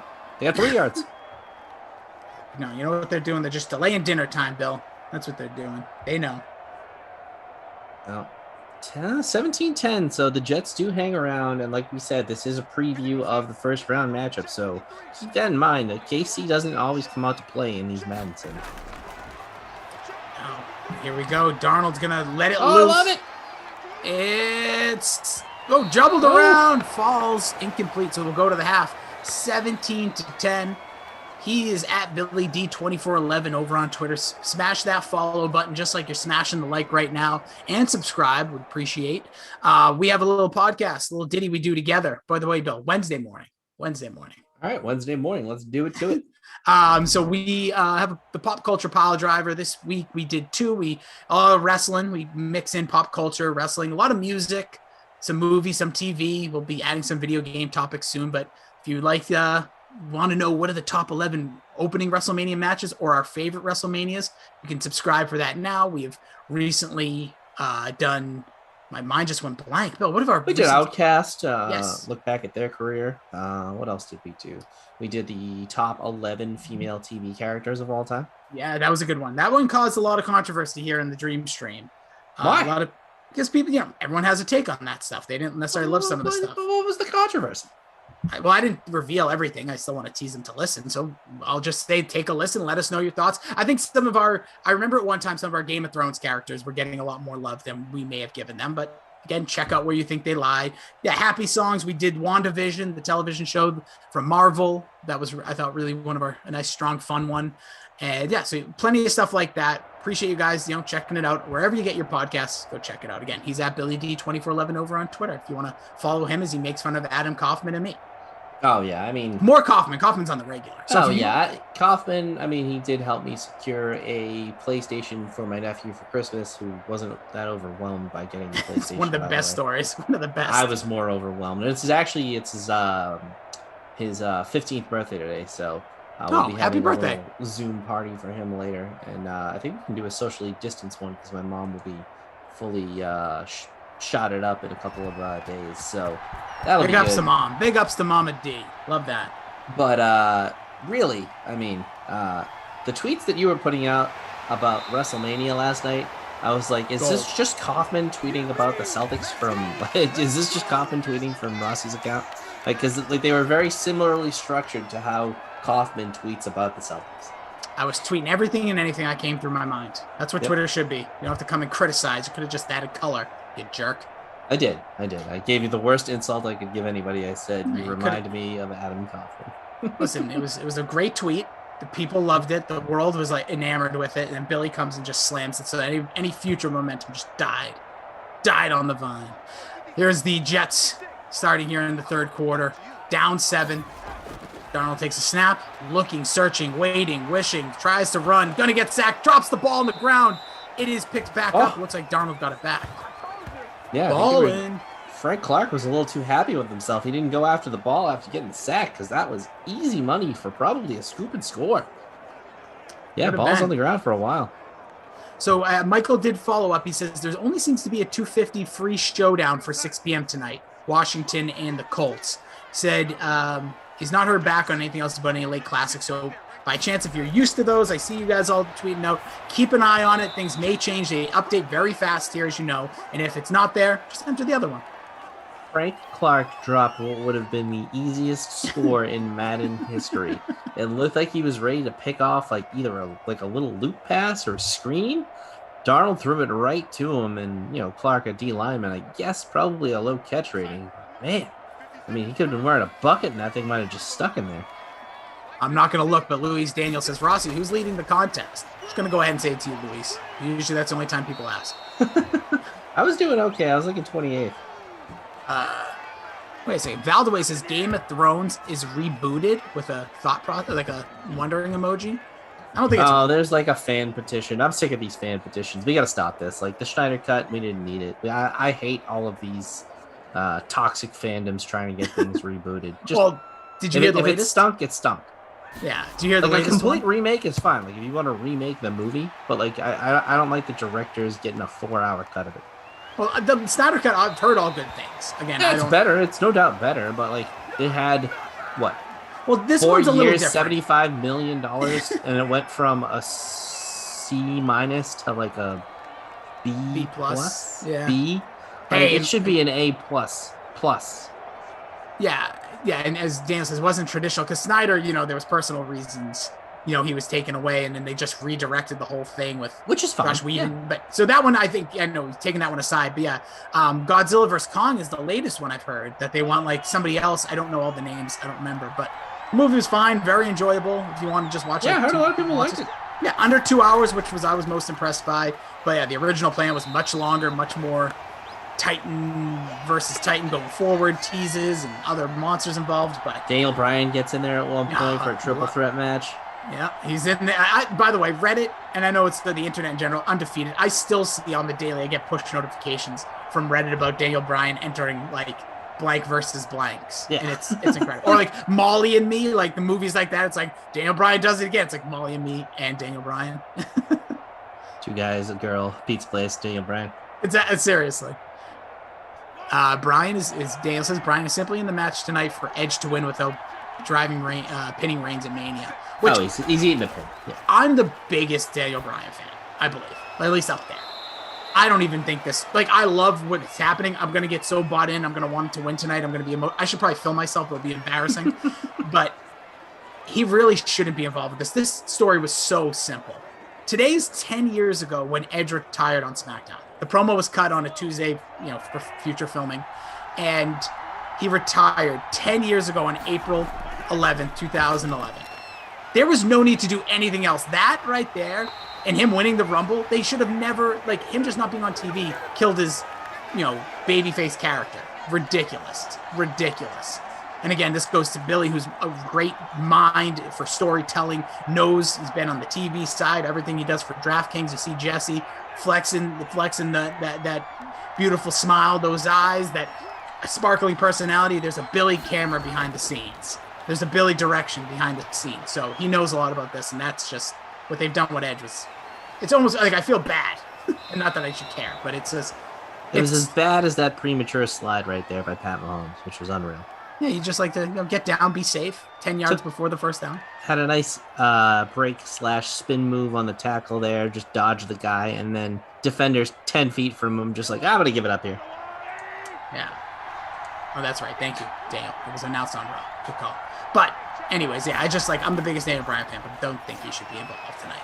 It just shouldn't have went this way. It's fine that it is, but there's another catch by Tyreek Hill. We're going to be short of the first. Yeah, you got to get him in more space. I mean, you got to get that route a little more squared off so he has some room to operate when he gets the ball. But 4th and 4, Sammy Darnold trying to pump up the team, see if he can get the ball back, do some damage. If Crowder scores, I might move up this contest. I dropped all the way down to like 98, 78, 79, I don't know. So I'll just take a peek where I'm at. I got 30. Yeah, I'm in Captain Blood currently rocking that number 1 spot. I'm in 89th. Captain Blood, what a name. Yep, fake punt. Worked. There it was. They always call me out when I miss those. Earlier, we had like the most ridiculous fake field goal. Nick Foles throwing like hook shot passes to Eddie Pinheiro, and he completed the pass to Graham. But there it works. Fake punt executed perfectly by the Chiefs. That's the Andy Reid we know and love. Oh, this is a good question. It was going to go to both of us from Bandit over on Twitch. Is bullet very rare there, Bill, to see a miss there from Patrick Mahomes across the middle. Bandit says, Rossi, Billy, who would you pick to form a stable with in the DK Sim fam? So if you want to make your stable, Emerson, because he would stab us in the back. Him and Samir are on my list right now. They just made the list. Can you join the You've Changed Club? Can you? Baby, what a touchdown! Grab. Oh man, there's the freak. Tyreek. Oh, I like that. The freak. That's what you go by. But man, you talked about that catching traffic earlier, Bill. No more than a catching. That was like bumper to bumper in the end zone. Mahomes strike Tyreek Hill. Yeah, I mean, what was that, from 45 yards up, probably 50? Oh, wow. Through the hands of Marcus May, my absolute stud guy. I love Marcus May. Made the contested play, but that's the spectacular catch. That's the catch in traffic. That's the catch rating. And that's why those guys are so hard to stop. I mean, in my league, I traded away my child, basically, Mark Andrews, because he just wasn't cutting the mustard. And I went out and got Mike Evans and converted him to a tight end. And since then, I've been winning games based upon the fact of catching traffic. It really is a huge thing in these games. And that's why you see guys like Evans and Hill and all of those other guys pulling down those contested catches. It's really huge. And that is his 64th TD. And I believe that is also the Hill bonus. It is Hill in the bonus. Kelsey in the bonus. Thank you, Michael. 64th touchdown, Madden 21 for Tyreek Hill. But whenever Emerson, the new thing is he's doing one sim a day, he's busier, stuff going on. But now everybody, because Bill, anytime you don't see him he's for a little changed. bit. Yep, there you go. So I said to everybody, and I'll say it again right now, everyone, open the notes on your phone. Write this down. Emerson, comma, man, comma, you've changed, ... And just tweet at him. Yes. DM him. Somebody was starting there. I forget. It might have been Glash who said ever since he got verified on Instagram. On Instagram. He's been a completely different person. Different guy. him and Samir hanging out and only contacting me when they want to get a roast beef delivered like I'm an Uber Eats driver. Oh, really? Mm-hmm. Yeah. Oh, that's just rude. Michael says I'll slack him. Slack him. Tell him he's slack changed. him, Michael. Tell him. Yeah. When's the next time you're really going to see him, Michael? Probably not. Not for a long time. Him and Samir hanging out next weekend, and they were like, I guess we can invite Billy. I'm like, I'm not going. I wasn't on the original invite. Don't bother. Oof, that is correct. Hard fact. So those guys will not be in your stable. So who would you go with? It could even be people in the chat. You could even have some loyals. All right, so we got to get the ride or dies. If we're building a big one, if it's like an old school NWO 3 years in where we get like everybody, we'll get, the mayor, we'll get Greg Coffin, we'll get Sean Preston, we'll get all those guys. What's his name? We'll even get young Barrymore because I didn't have to buy him the pizza. But I think it was more directed towards people within the announcers. Okay. Yeah. Or maybe even can I put Madison in it? I miss Madison already. Madison got kicked out of the league. She's fired. All right. No, I'm just kidding. You can do whatever you want. It's your call. All right, I'm putting Madison as even though she's in a different federation now. We'll say she crossed over. I take Madison. I would take Ehrenberg because does he still do these? No, but he'll pop in here and there. He does some of the pre-lock shows. Okay. Yeah, I guess I'm taking all guys who aren't here. I'll take Big Saxy. Yeah, you need a powerhouse, right? You need the heater. I'll take him. And then yeah, I don't know. I'd say I'd take Glash, but I feel like he'd be too busy with TikTok. That could be a special move. He just TikToks people to death.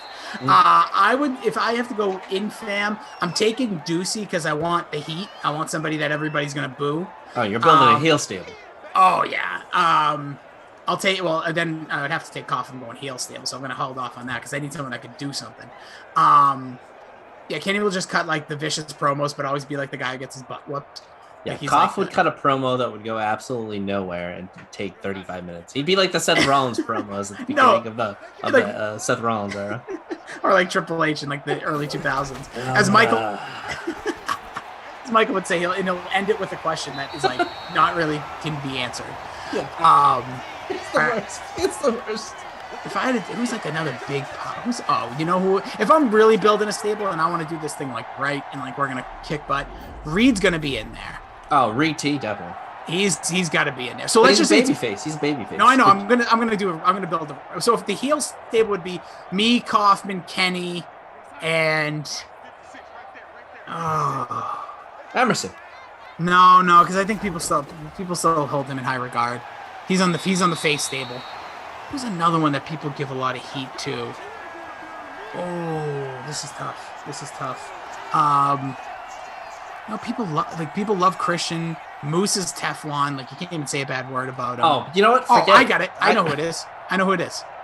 It's that son of a gun who I got a target on his back. It's nope. Oh, BK's a good one though. That's a good one. It's Skip Perkins. Get out of here, Dan. It would be, without a doubt, I'm going with Steve Buchanan. Bukes. Oh yeah, he's the absolute heel of the century. Yeah. Oh, if he was ineligible for this, then I would go BK, but I would absolutely say the heat that would come on Koff, Kenny, and Bukes alone. As bad as Obi-Wan, you would even like me in that stable, dude. You know what? Like me. I'm building the ultimate babyface stable right now, and this would be my stable. Give me Reed, give me Jeff, give me Christian. Yeah, I think that's as good as it gets right there. Like those, I want to say Glash could be in there because I think he's also easily beloved. But he'll be our manager. He'll be our stick guy. I like it. But the powerhouse, Lamarca, he's another one. Nobody, because Lamarca's so calm. Like everything about his presence. And our guy Tommy Freeze Pops could be in there too because I think he's beloved as well. I don't even know who that is. That's how long I've been out of the game. Yeah, he's great. You'd like him. You guys get along real well. So we're after 3 here, 10. Retract that, edit that, and post later. Mahomes doing his thing, trending towards that bonus, Bill. Could get a bonus in the passing game. I mean, he's had a heck of a game. He's also got one on the ground. So, what is it? Townshed has the one completion for 10 yards on the little fake punt there. So they're going pretty good. Like you said, 24-10. Jets, we thought they could do it. They have the ball, so maybe they can get a little bit of magic here. But, they've been feeding the ball to Bell, who's getting 3.5 a carry. Kelsey, huge game in the bonus. Monster. 9 for 102. Hill, 7 for 107. Perryman, 4 for 110. That huge play. Harrington has the touchdown, the lone Jets touchdown. Crowder only 3 for 26. He was both of our captains, so he's kind of laying a major egg. Stinking. Freeze Pop's total faces tater hater. So you've heard us. Valdez says Glash is like the Miz. That is really good. Oh, wow. That's great. Yes. That's a very good polarizing, always entertaining. I love that. That's a great call. D-Rod says, man, y'all know about the Attitude Era. Rossi, who's the biggest heel in the chat, and why is it Noah? So I guess for me, it would be Obi-Wan, clearly. Jordan, I feel like, can sometimes be a heel, but he's like a tweener. I guess, Noah would probably get the most heat, but it depends on the day.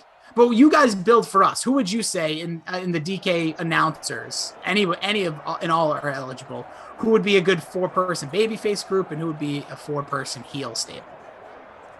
We get it on this WrestleMania Sunday on the Peacock, 8 p.m. That was another thing, Bill. Don't like these 8 p.m. starts. Wrestling's been consecutively having the 7 p.m. starts recently. I mean, if it's a 45-minute delay and they wrapped it up around, midnight? I'm still it was before midnight. But yeah.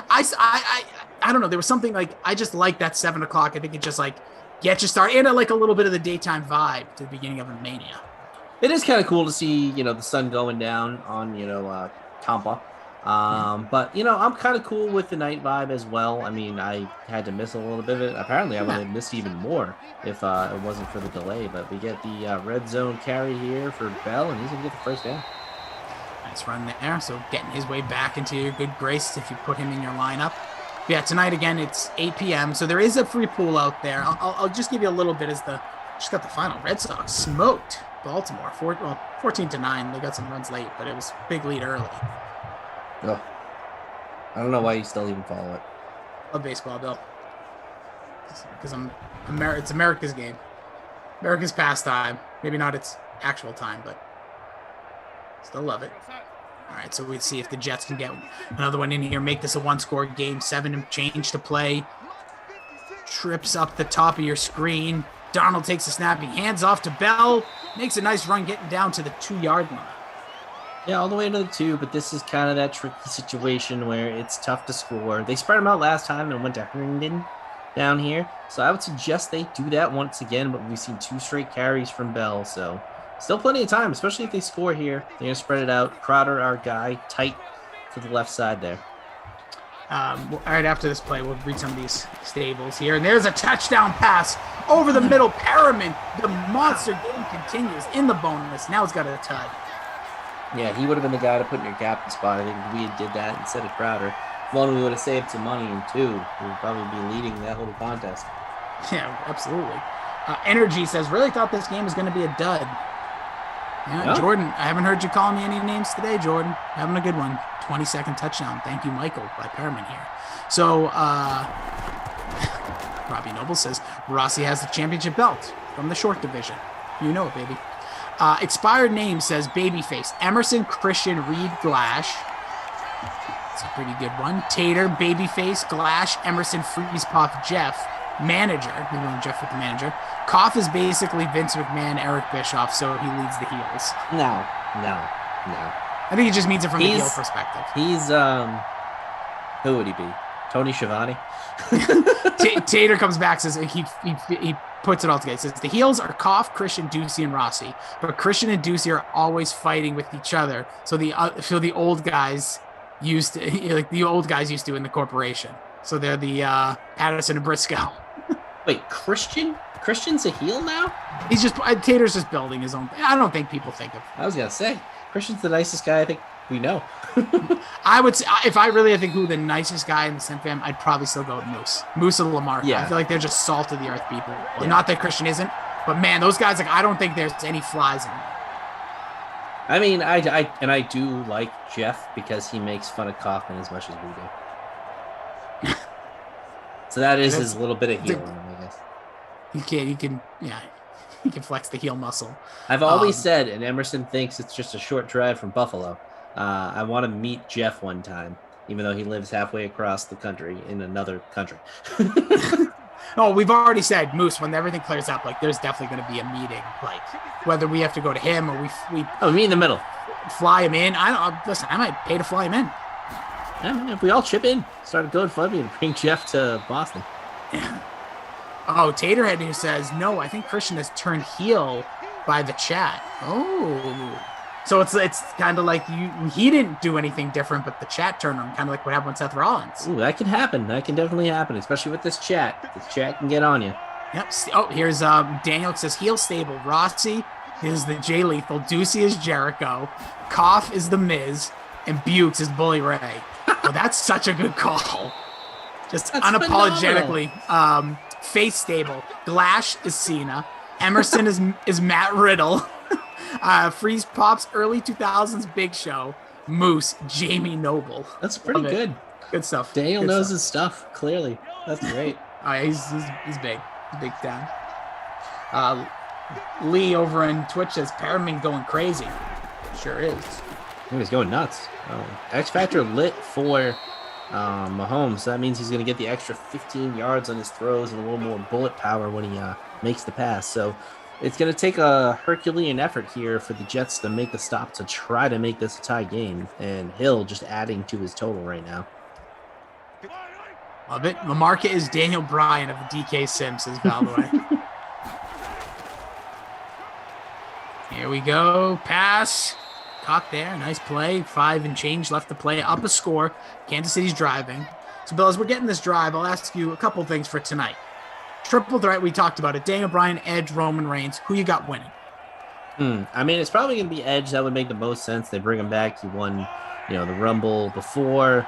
So, I don't know. It's a difficult one to predict, but I don't know. I think you got to go Edge just because I think Daniel Bryan's in there just because of the groundswell of just Daniel Bryan and Roman Reigns eventually gonna lose as much as he is the company right now and finally took his shirt off, looks phenomenal, all-time great performer.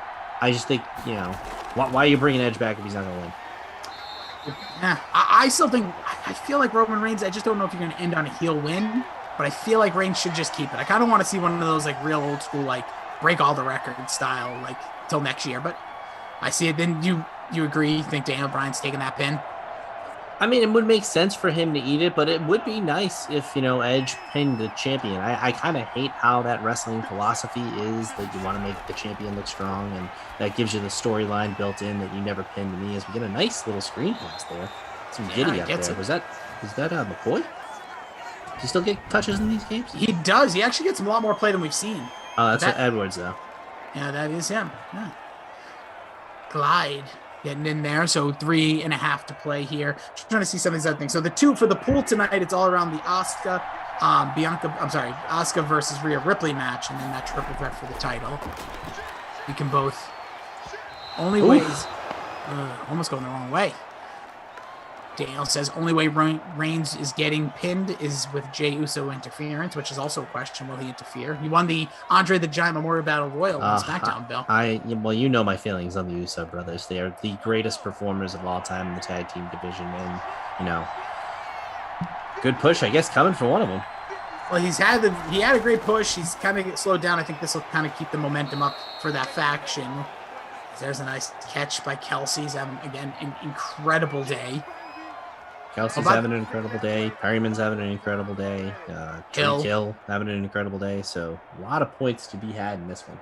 Yeah, by the way, McCoy on the Bucks. That's right. Thank you, Nicholas Pride. Yeah. You know what? I'm all over the place. It's been a while since I've done one of these. D-Rod says Kenny would make a perfect gold dust. Not even going to comment on it. Just going to let it sit there. Nice catch. Down to the 5. Robbie saying, Billy, he's giving you good love here. Founding daddy, he calls you, but he said you'd be a face for sure. I mean, Billy is Mount Rushmore in Simland. That I know, says Robbie. I mean, I've been blessed with a lot of good times during these Sims, so that's about as high as compliment as I can see. Somebody said, Rob Noble said Billy the Hitman Hart, one of the all-time greats. I was considering entering the virtual meet and greet to win with Bret Hart, and then I looked at the price and I was like, you know what? No, I'm not gonna, because it would probably be a bad time, because he's a bit of a curmudgeon. Yeah, I got very lucky when I got to meet him at WrestleMania 35 because of some issues. So they like, hey, we get to meet the legend. Guess who it's going to be? We're sitting there. It's like Bret Hart. And I was like losing my mind. He was in such a good mood. This is right after he was. It was right after he was attacked too. That was that weekend of the Hall of Fame, and that guy like attacked him. He was so cool, chill. I think it's like all about like what the scenario is. And obviously he must have just been in a decent mood, or he just had eaten, or whatever it is. Well, when we met him, I mean, it's one of those things where there's 900 people in line, probably thousands of people in line to meet him in a mall. And it was right after he released his book, where he was pretty mean. That was the DVD. That was the DVD? Yeah. Before the book, which, by the way, I still have not read, and I feel like I should, but I know everything about it, and he is just laying the hammer on anybody and everybody. Oh, I don't know Tater Hater, but I friggin' love him. I came a little bit after the Billy Heyday, but strikes me as a Randy Savage type. Mike, that's a higher compliment. The work rate that Billy has put together is insane. That's why Tater Hater, check out the Pop Culture Pile Driver. Get a little more behind the scenes on Bill, and I think you'd like it. So if you like Billy, it's great. There's the Clyde Edwards-Helaire touchdown that you weren't looking for. I wasn't looking for, but expired name said, here comes CEH to mess up the leaderboards. Yeah, that's really going to swing some contests there. I mean, I would, the cream of the crop, Daniel with a great post right there. Oh, yeah. I mean, he's probably, I think, the best. I think he's better than Jake the Snake. I think he's the best promo of all time, because I think he was more creative. Yeah, he was a total package guy. Like, his in-ring was incredible. Still could watch some of his matches to this day. He had the run in the 80s where he was like, we'll just say 80s up. Mm-hmm. And then he had the run into like even the mid to late 90s, which he was still like watchable, fun, the madness, that stuff. So like, and everybody knows you ain't snapping into a Slim Jim. And every time you see a Slim Jim somewhere, whether it be on the floor at the train or actually at a convenient store where it's there, you're automatically thinking of Macho Man. He is synonymous with that brand. Yeah, he was just such a crazy character. He would spin around. He would bring props to the promos. He wouldn't look at the camera. He'd talk real soft and talk real loud. Just a wild man, an absolute all-timer. And that is Clyde Edwards-Helaire, getting off track here. 54th touchdown. Jeez. Getting off track is actually calling the sim on my sims now. So yeah, no, I know. I mean, it's kind of been the way it's been. I'm usually a little bit more right down the pipe with these things, but it is nice to talk some wrestling. I can't wait for tonight to kick off. I might be back a little bit into wrestling because last night was a lot of fun. I know it's WrestleMania, and you're not going to get much better than that. And they did it right. And this is the one thing to say to everybody, whether you're watching regularly or not. When things WWE, somebody tweeted this to me, and I want to give them credit, but I don't have it in front of me. They said when WWE does it right, no one does it better. And that sounds strange because we've seen, but like when they do it wrong, they are heavily criticized. So I thought last night was right up there. It was just such an entertaining few hours of wrestling. Daniel agrees with that as well. Oh, get out of here, Jordan. Don't start pulling that now. This game has been incredible. 48 points, bro. Moosh that, baby. Is Jordan Lindenbaum not a fan either? Well, no, he just thinks every game that I'm on. I thought he wasn't a fan. Then he came up, and he ends up just thinking all the games I call are trash, which, by the way, he's kind of right. But this has been a good one. We had a 6-3 game the other day, me and Moose. That was rough, yeah. Yeah. Oh, Tom Carroll jumping in. What's up, dude? There's still plenty of spots left in the next 2 free rolls. Hop on in. What are you calling? Pulling a coffee here? You need people in your contest? Just kidding. Yeah, enter in all the contests. They'll fill up Freeze Pops. We were saying Freeze Pops. We were talking about you. We were talking about heels and faces, wrestling. I know you're a huge wrestling guy. He's not. But you were on the face team. People consider you a good guy right now. It's all downhill from there. Well, maybe we can get a garbage touchdown here because this is the first contest I've ever been in with the fandom here. Oh yeah, well, you're in the actual DK SimFam. Yeah, I was not. Where are you allowed. sitting? I am sitting 51st. So. Oh, because you being a employment with DraftKings, right? You're not. Before I think we just didn't do it. So I'm only a little bit off the lead. Our guy here, Pro Mango. He had Perryman. That's the difference. That's the only difference. Yeah, look at him. Well, he also had Chris Hogan, and I had the Chiefs defense. Neither of them doing great. No, Hogan had that one catch and also had one off the helmet. Oh, Cecilia, get out of here with that non-love. First off, Anna says, I hate the sarcastic approach of WWE. Agreed. There's a place for it, but we don't need it throughout 8 hours of weekly programming. But Cecilia says, wrestling is for kids. Adults should know better.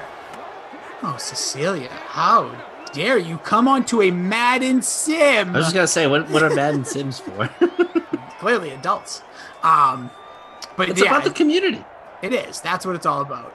Michael says, ball game right there as we get the sack. So, Billy, who would you say is your player of the game in this one? Your babysitter Billy player of the game. We're reversing it. I think it's got to be Patty Mahomes, right? He had a lot of touchdowns. He had a lot of yards. I think he might have wound up getting the bonus there at the end. So he was great. Mahomes ended with 38 points. He did hit the bonus. He had over 330 yards passing, had the rushing touchdown, 2 passing touchdowns. Obviously, he was kind of chalk, but paid off for it. So can understand that one. And then who's going to be your crusty cough fade of the day? I think it would have to be Chris Hogan. I mean, guy was terrible. I mean, not that we had high expectations, but we usually would get a little bit more than that. And he prevented a touchdown to, I think, Chris Herndon or someone early on, I think, goal line for the Jets there. So he's not my kid. Yeah, it's a good call. He was over 43% owned in our contest alone. Just 2 grabs, one there at the end, 14 yards. Stunk. I would give you that one. So tonight, me and Billy will be locked in with some WrestleMania, about 3 hours from now. Again, follow this man. He will be back. We hope to get him in here a little bit more when he can. He's doing a lot of great things for DraftKings. So smash that like for Billy alone. This thing should be the most liked broadcast. Obviously he's a buddy of mine and we bust each other's chops, but what he does for DraftKings and what he's done for all this fam to get together, smash that like. Yeah, whatever. And then make sure you also follow him at BillyD2411. I'm at Jason D. Rossi. We have the Pop Culture Pile Driver. 3 words. Search it. Give us a subscribe on iTunes. It would go big time for us. It would really be a big pleasure. And, any reviews, any thoughts, you can tweet. We have a separate Twitter account. You can just find it by following us. But as Michael is telling us, the rest of your Sunday looks a little something like this. Colts football team. Brandon Cristal and Freeze Pops. Freeze Pops got all 3 the rest of the way. So no, Brandon's in there. So he's only got the next 2. Vikings, Eagles, Lamarca, and Tom at 8. And then at 10, Madden After Dark, Bengals, Lions, Lamarca, and Brandon Cristal. So enjoy the matchups. Enjoy the Sims. If you are into WrestleMania, you can again follow us. We'll be tweeting and jiving about that over on your Twitter machines. Again, the Pop Culture Pile Driver is the podcast. Bill, how was it being back? That was great. Just checking out the chat again. Thank you guys for the love. It's always a pleasure to be back in DK Simlam. Hopefully it'll be a little more frequently, but who knows? But I enjoyed my time for today. As Robbie Noble says, we miss yas, Billy, the Don, the Leprechaun, Daco. Ain't getting better than that. For Michael, Daniel, great job throughout this entire early goings of the day. Robert, appreciate you. The stats were flying. Good stuff by everybody. As we always say, make sure you follow Billy. Great dude. Stay hydrated. You can, whether it's star fruit or not. Stay positive. Tweet nice things. That's just pointed to Billy. And have yourself a great rest of the day. Another sim coming up in about 50 minutes. Appreciate you, DK Sim fam. Cheers.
we hope it's exciting.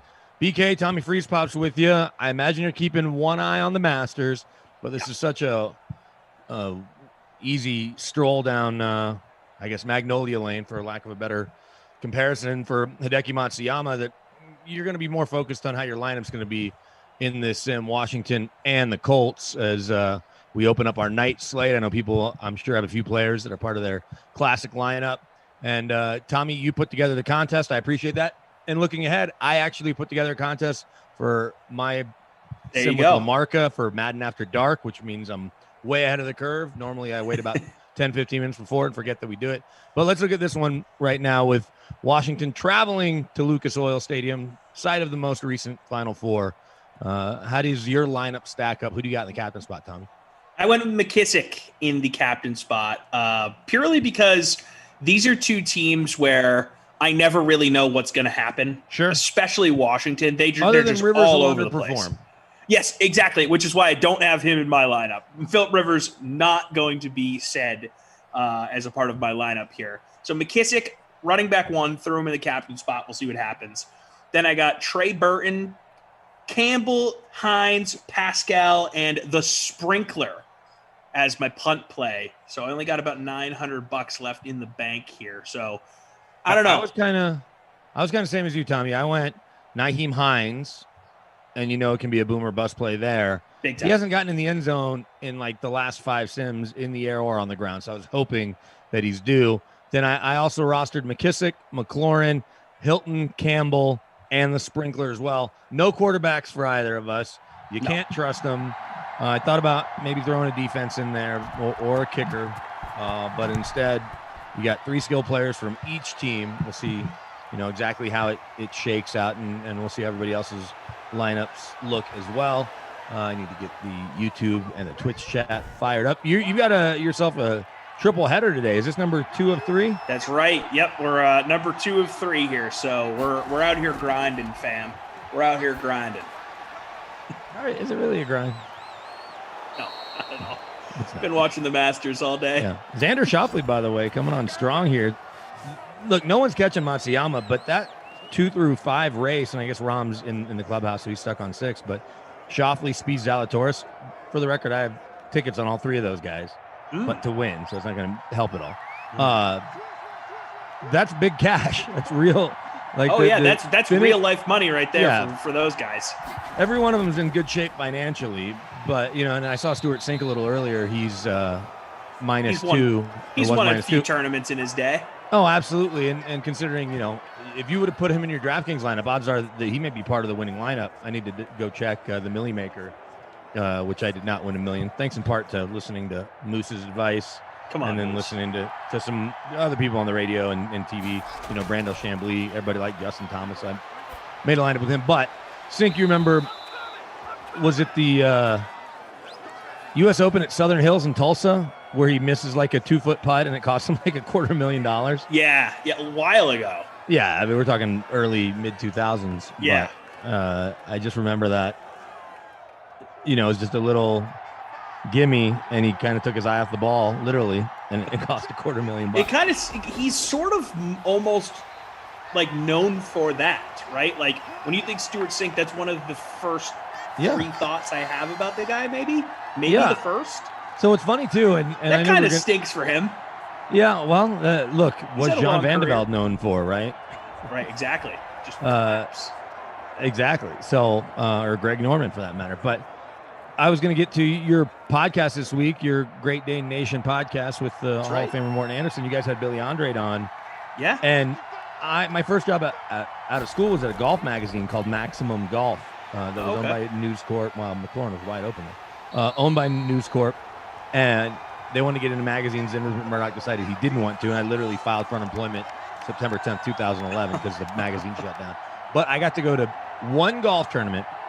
And it was in Vegas, whatever that tour stop was. So summer of 2001, and in Vegas, summer, spring. I can't remember exactly when it was.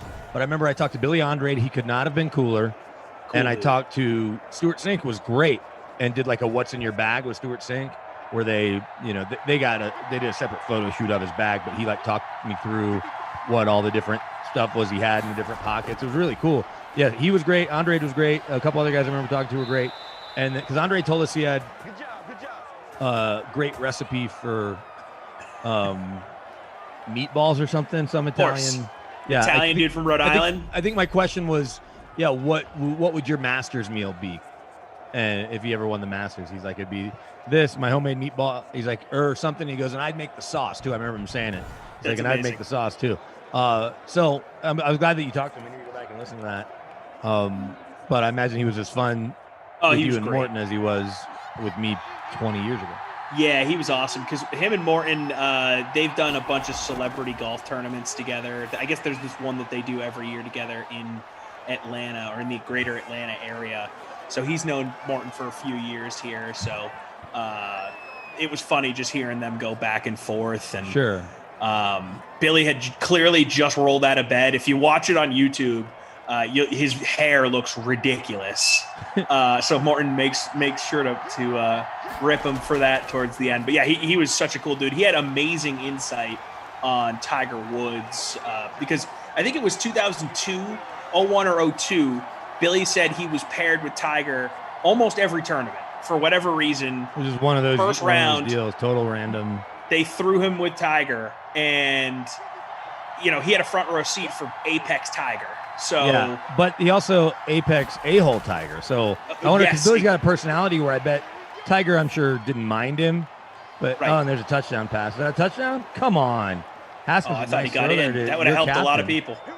Yeah, but now it's that's the thing. He never saw Tiger on the range beforehand. Didn't talk during their rounds together. Was never grabbing a meal in the clubhouse. Tiger would appear, he'd shoot his round, and then he was gone. And Billy said it was just fascinating to see because there was nothing else like it, and the crowds were massive, and the dude was just locked in like no golfer ever. He was on the tour forever. He's on the senior tour now, and there's always conversation going on between these guys. How's your family doing? Where are you guys living these days? How are the kids? Tiger, none of that. Nothing. No, he's like a robot. Totally. So McKissick doesn't score on the touchdown pass, then doesn't score on the toss. Oh, give it to him again. Brutal. He gets busted in the chest, and now you're looking at 3rd and goal. This feels like this could be a Washington field goal. Oh, they're on the 1 yard line again. Get in, McKissick. I think Ron Rivera should have challenged that touchdown pass, but they didn't. Here we go. You know what? No, we're going positive here. McKissick's getting in. I'll take the under. I jinxed it. DeForest Buckner says, hey, kid, let's see what your kicker's got because you got nothing here. How about that? I jinxed it. All right, whatever. Look, I had low expectations coming into this sim. Yeah, if we can get 3 touchdowns from either team, it'll feel like a big win. Rostering the kickers might have been the right play with Rodrigo. Yeah, totally. Yeah, you should have hopped on the Blankenship. What do you think about Washington saying that they're likely or really seriously thinking about sticking with the Washington football team moniker? Do you like the mascotless situation they got there in Washington? Well, so here's the thing. You like the teams you like, and think about soccer, right? And I know we don't want to spend too much time on that, or some people may not. I love soccer, but your favorite team is your favorite team for whatever reason. It's usually because of a player or because of a city, right? Mm-hmm. So do you care that FC Barcelona doesn't have a mascot, or Chelsea or Man U? I know that they might have nicknames here and there, and who knows? The Washington football team could end up with some sort of nickname either related to the city or related to the uniform, right? And people will just call them that. But just because all 31 teams do have mascots, I don't care if they don't. And again, I'm not a Washington football fan. Maybe we got some Washington fans here in the chat, and we can start looking at what everybody's got going in the chat. But it doesn't bother me. Does it bother you at all? I mean, I think there's an opportunity to do some cool stuff if they do pick a mascot. But I'm not going to lose sleep. My thing is, if they can't come up with anything better than like Washington Warriors or like Washington Red Tails I've seen thrown out there. First of all, red should be nowhere near anything in their next name. Well, if they do here's where I'll take exception. And who did I talk to? I talked to Fred Smoot, who's part of their pre and post on radio. Yeah. And had him on to talk about Ronald Darby. And it was kind of dumb luck. Not only does he do pre and post, he played corner. He also trained Ronald Darby coming out in the draft. Oh, there you go. And knew Ronald Darby's dad a little bit. And so he was great. But he wanted to be Red Wolves because Wolves, he had something about Wolves, Cowboys and Wolves being nemesis. And so he wanted to keep the rivalry alive. Yeah, he wanted to keep the rivalry alive. He liked the Red Wolves, and you can have HTTR, which is a thing to them. The reason I said I liked Red Tails is because it's paying homage to the Tuskegee Airmen. And so I thought that was cool, that you could do some cool stuff with that. I like it better than the Warriors, and that was Fred's point, too. He's like, the Golden State is the worst. Like, we don't need right, and it's just so generic, you know? Yeah. It's just, if you can't come up with anything more creative, and look, I'm not sitting here saying I can, but nothing's coming to mind for me. And a lot of people I know, people are throwing out, like, the Washington Monuments. I think that's stupid. Like, just go with Washington football team. I'm cool with it. Washington I like Vultures, WFT. says Ashley. We got a couple here in the YouTube chat. Bodie McBoatface says Washington poop Washington stains. Pilgrims. That's not gonna stick. Pilgrims Washington is more New England. Bedpins. Yeah, Pilgrims feels a little antiquated. And since we're talking nicknames, Jordan, our producer, who's doing a great job here, working now, jumping in Madison's shoes. We had him last night for one of the sims I did, or yesterday afternoon. Thoughts on the Seattle Kraken? You know, I think it's cool. They start playing next year. I think it's pretty cool too. Yeah, it has a chance to be cool.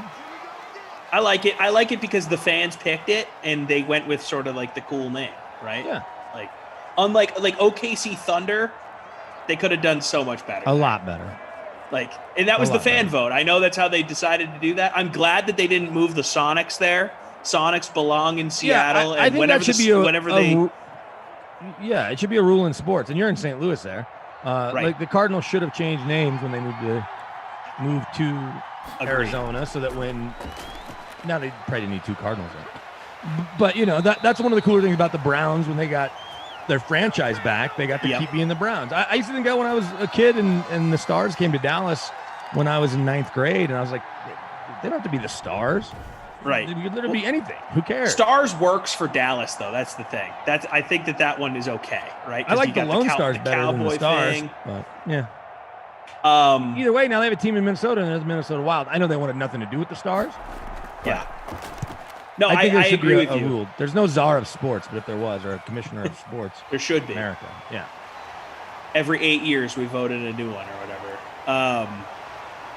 But no, I think that team names should remain with the city just in case a team can return. Yeah, or if there's how expansion. cool if the Sonics go back to Seattle? It's amazing, and I think that will happen. Team moves, right? Like the NBA is one of these leagues you hear about expansion as a possibility all the time. I could totally see Seattle coming back and the Sonics being back in the mix. Like that feels ripe for the taking for the NBA. So much money to be made there. Oh, for sure. But you have to ask yourself, can they handle another team, or should a team move? Dwayne Haskins is 8 for 9. He's got 72 yards. Obviously, no score to show for him. J.D. McKissick, your captain, 6 carries, -1. Brutal. My captain, Naheem Hines, 1 carry, -2. In the passing game, J.D. McKissick, 3 for 13. McLaurin, 2 for 21. And then a bunch of guys with 1 catch. Nothing to really write home about. That's an interesting question, though. Do you think Seattle could support having that's not the issue. Can the league support it? No, Seattle 100%. Well, that was going to be my point. It's such a rich city. Do they need more teams in this league, or do they move a team from a different market? Mm-hmm. And I don't know where the economics of the NBA stand. I know that every time a TV contract comes up, they're going up and up, even for hockey. And so it should be able to sustain, right? The one thing we know is that live sports, the cost just keeps going up because that's the one thing you can really make money on with advertisers. I'm watching the Masters all day today, and I keep seeing AT&T and Mercedes and IBM ads, right? Yep. Those are their corporate sponsors. Speaking of the Masters, I think Matsuyama might just put one in the water. Yeah, sure did. So making it interesting. Kishopli's right there on his heels. He just threw one. Oh, where's this thing going? Well, you're ahead of me, so let's not. We can't do too much play-by-play. That's true. My bad. But we'll see how it goes. I'd love a playoff. How great! I mean, as much as it'd be awesome. Crazy to see Matsuyama below this, how great would a playoff be? I kind of want Matsuyama to win, though. Yeah, I guess at this point I don't really care. I'll take any of these other guys, Shoffley, Zalatoris, or Spieth, because I got tickets on them, and not technically tickets. They're obviously digital bets on the DraftKings Sportsbook. And if you're in a state, you should check DraftKings Sportsbook out now, but we won't spend too much time on it. Wow, that was a bad shot by Matsuyama. Good completion there. Paris Campbell's on my roster. The Washington Bidens, the Washington WTFs. It's kind of fun. Washington A-holes. No, that's not going to stick. No, can't do that. Washington Willy Wonkas. I think there's probably a copyright issue there. With both the candy probably would get old after a while. Yeah. But back to your original point, and no one really answered that. But I'll ask the real question. Or this question you asked again. In the chat. Let us know. And I got to get Twitch chat fired up too. Do you care if Washington doesn't have a mascot? Like the Browns don't have a logo on their helmet. That doesn't seem to bother anybody. True. Does it bother you as a fan base? So if we have any real Washington fans. I will say this. If Washington keeps the no mascot moniker, I think that's fine. I wouldn't mind if they instituted, like, how the Washington Nationals do, like, the president run type of thing. Sure. Like, get like the old school presidents involved. Maybe George Washington becomes the unofficial mascot of Washington football team. They do some cool logos with George Washington's head. I'd be in for that. I'd buy some of that stuff. I'd buy a hat with George Washington associated with a football team on the lid. Get there. I like where your head is at. Obviously, when you grew up in Dallas, I want nothing to do with anything related to that franchise. Nor do I want to give Dan Snyder a nickel. Also great now that he's 100% owner of the franchise. It'll be interesting to see if those three owners that got bought out, specifically Fred Smith, the founder of FedEx, whose son is the new head coach of Atlanta, if they get into potentially trying to put together their group to buy either, and I don't know if those guys are even grouped together, or they just separately each had their percentage. I don't know the details there, because it was like, wasn't it like 30 or 40% that they own? It was a good amount between the guys. So I don't know if like they each had 12% and it's just coincidence, right? Right. And they all together bailed because they don't like Dan Snyder. Right. But will they get in? Seattle is going to come for sale at some point, and it still could take years, but no one thinks, my guy Hines, no one thinks Paul Allen's sister wants to run the team forever. Because she'll get the money either way. I mean, she basically inherited $18 billion. And I'm sure she was in good shape before that. And so she's going to sell both sports teams, everyone thinks. And I don't know if he owns the Seattle Sounders, too. But that has to be worth some money, the Sounders. Oh, for sure. They're a big-time team. Right. Them and Atlanta are the two biggest soccer teams in terms of crowd and popularity. They're at the very top list. Maybe I don't have it right in front of me. Anyway, but them and the Timbers. So yeah, Portland's obviously really big too. Oh, touchdown! We got one. Marlon Mack. I'm just looking at stuff in our chat with our producers. Is that Oscar the Grouch? That's awesome. So touchdown Marlon Mack, and the Colts take the lead. That could be enough to win the game. It's at this point. But when you look at, so that's a team that's certainly going to be for sale at some point, we think. So would those guys get in on that? Because Jeff Bezos went in. He's a Seattle guy. I don't know if he's living in DC. He's got money. Or Seattle. He could afford it. It's pretty crazy that he could right now. He could afford that and not feel it even a little. No. He could afford to buy every NFL team. Oh, no doubt. Right? Because if the Cowboys are worth 4 and you go down from there, I'm not great at math, but let's just say every team's worth 4. What's 32 times 4? 160 something? 168? The old calculator. But we'll call it 168, right? 333. No, 128. 128, right? And he's worth like 160. So he literally could buy the entire league. Now they obviously wouldn't let him, but incredible.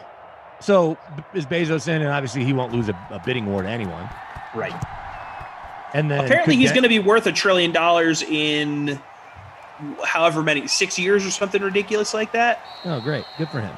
So hopefully he'll start paying taxes. Denver realistically could come for sale probably in the spring of 2022 when all this lawsuit stuff between the Bolin kids gets settled. And if the Bolin Trust decides they want to sell the Broncos, Chargers ownership seems to be in Chargers, that was the other one. And what are you paying for a team in LA, or do you have the wherewithal to move them back to San Diego? That would take guts. But if the right person bought them, they're tenants at Kroenke's new stadium. And look, so Kroenke's happy to have them and take their money, but the Rams will survive on their own. Totally. Yeah, and they would have probably even supported if the Chargers start getting good with Justin Herbert. Be like, yeah, go to San Diego. Get out of our city. Yeah. Head back down Interstate 5. If the right rich dude buys that team and moves him back to San Diego, a lot of people would be happy. Yeah, absolutely. Better for the league, I think. You don't need 2 teams in LA. You really don't. You don't. I think it's good for them to have a footprint there. But for sure. It survived for a long time without it. You definitely don't need 2. Absolutely. Absolutely agree. Trying to log into the Twitch chat, and I don't know my password. None of these owners want Bezos in the mix, though, right? I don't know. If Bezos becomes an NFL owner, he immediately becomes the richest dude in the room, and those guys like having that distinction, right? Like they probably like jockeying for position with that every year. Bezos going to blow him away every time. Well, there's only a couple guys. Like Paul Allen was it for a while, and he'd go to those owners' meetings most of the time, and he wouldn't never say anything. Stephen Ross might be second. Stan, what's tricky about Stan is Stan Kroenke owns so much all this stuff, but all his teams. His wife is the Walmart heir, right? So that dude's got crazy money. Yeah, so Stan's worth probably 6 or 7 or 8 billion. Now, so I know Stan owns the Avs and the Nuggets, right? And the Rapids, and do you think he'd lacrosse and he'd want to try and get into the Broncos business, sell the Rams, do a little trade ski? No, be full Denver.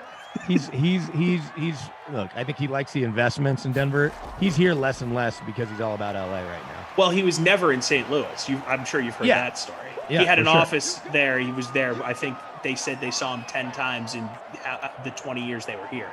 I get that you live in St. Louis now because you took a job there and just stayed. But if you were a billionaire and could live SoCal, various parts of Colorado, I totally understand the move. I feel bad for the people here, but I totally understand why he wanted to move from a business standpoint.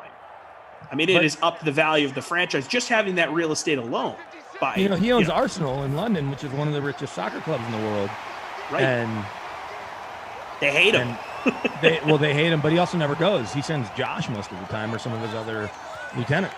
His son Josh, who runs the Nuggets and Avs, also is really involved with Arsenal now. So what do people in Denver dislike Kroenke, or is it indifferent? I think it's indifferent right now. The teams are good, except for today with the Nuggets in the fourth quarter scoring 8 points. But in general, when the teams are good, they call him Silent Stan. I never had a problem talking to him at games, and that was because I had known Josh for a long time and would just see him after games, but I never talked to him on the record once. Right. And even seeing him at an owner's meeting, it was a funny story. Because he had a right-hand man named Brett Barrett who passed away, and Brett was one of the best guys you'll ever meet. And Brett and Stan would always hang out, not always, but he has a 6,000 square foot apartment house thing on the Pepsi Center, or on the Ball Arena now. So they'd have drinks and then they'd go up to his penthouse or whatever. I was never invited there. Very few people have been. Apparently it was like pulling teeth for Rex Chapman to get Steve Nash just to see the wine style. But anyway, so I would just have a drink with Stan from time to time, and he was always cool. We'd always talk about KU. He was a big KU fan, even though he grew up and was a Missouri guy. He liked Roy Williams and he liked Cosell. Touchdown! Oh, look at that! Trey Burton gets into the end zone. Nice toss from Phillip Rivers, and Indy is rolling now. I told you that 7-3 would be enough. 14-3 feels like impossible for this Washington football team to come back from. But so, fast forward a couple years ago, I'm at the owners' meetings, and I'm there, and my wife's actually with me. We're in Phoenix at the Biltmore, and I'm talking with Stan, and talking to his, and he's got an assistant, like a new assistant that's an LA assistant that wasn't his Denver assistant. And then the PR guy kind of pulls me aside. He's like, Brandon, Mr. Kroenke's a real private dude. And I'm like, yeah, he's the one that told me to sit down because we've done this 30 times in 15 years. I was like, but it's cool, Well, so that's plenty of one people of the to talk things, to. people have said, But I haven't talked Stan to a lot doesn't of go on St. the record Louis very media often, guys. is what I was going to say. Yeah. Well, I've heard that, but That's a why lot they of call guys him have said Silent he has changed a little bit since becoming like LA Stan. Like it's almost like he's become more of a private, recluse guy. I know that at old owners meetings, like before they moved and before he even owned the team full time, people could talk to him there because like Denver writers would get him on the record there. Yeah. At NFL owners meetings, even though he wasn't a primary owner. And so like the Broncos reporter for the Denver Post would get him on the record talking about the Nuggets or the Avs. Right. And so he was around, but the PR staff just wouldn't make him available, and he doesn't make himself. He doesn't care. Right. So he did have to talk a lot around the move and do all those press conferences. But since then, he hasn't. That's why he has people to handle that. He has Kevin He's Demoff, so rich, he doesn't have team to. president. He has these team presidents. He has these GMs. Even Josh doesn't talk very much. Josh is really accessible, but Josh doesn't go on the record very often. I can't stress to you enough how much he is hated in this city. Oh, I get it. I know. Dude, it's like... Let's read Benjamin Hockman's columns. And Ben has a good relationship with Stan, or at least used to. Probably used to. I mean, they could do a segment every day on every day part in St. Louis about Kroenke and have full lines. For sure. Well, look, you had an NFL team there, and now you don't. And he's the 100% the reason. Yep. Hate him. So it's interesting to hear this perspective of him as like being a human being that interacts with people. Well, but all I ever heard is, hated everyone, never talked to anyone, never here, always wanted to leave, said bad stuff about us. All of that may be true. I never had any of those conversations. I never had any of those conversations with him, and I never talked to him about anything other than KU basketball. Right. Or like silly stuff. Yeah. Or just, listen to.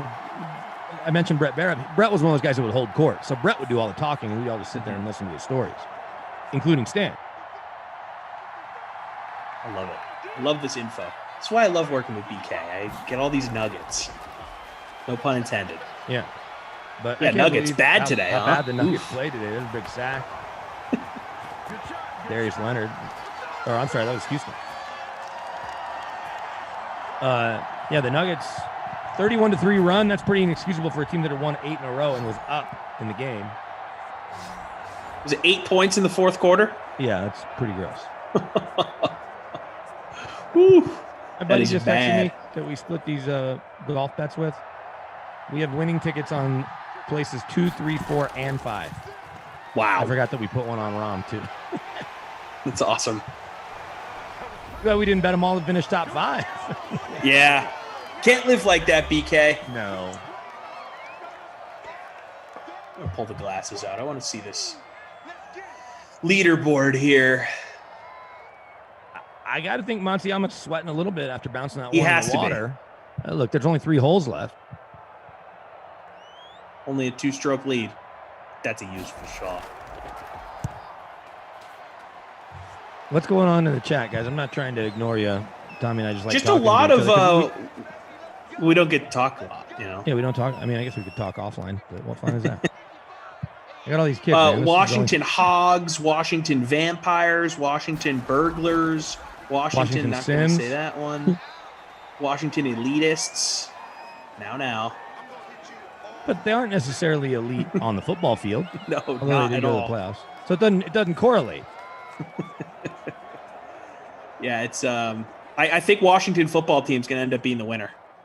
Yeah. All right. Well, we'll see how it shakes out. Because they have that whole committee or whatever that Jason Wright's heading up, and so it's just funny if it never comes to pass. Yeah. Just stick with it. So. All right. Well, we got some scoring thanks to the Colts. Right. Marlon Mack finds the end zone. Trey Burton. Check. I'll pull up the standings in the $250 free showdown and see how we're doing in ours. Phillip Rivers, a near perfect passer rating, 8 for 9, 103 yards on that score. Like I mentioned, Haskins not bad, 11 to 14. So we'll see if he keeps it going. He's over 100 yards too. McKissick, 8 for 18 on the ground, blazing. Nyheim Hines, my captain, 6 for 27. Our running back captains are not good.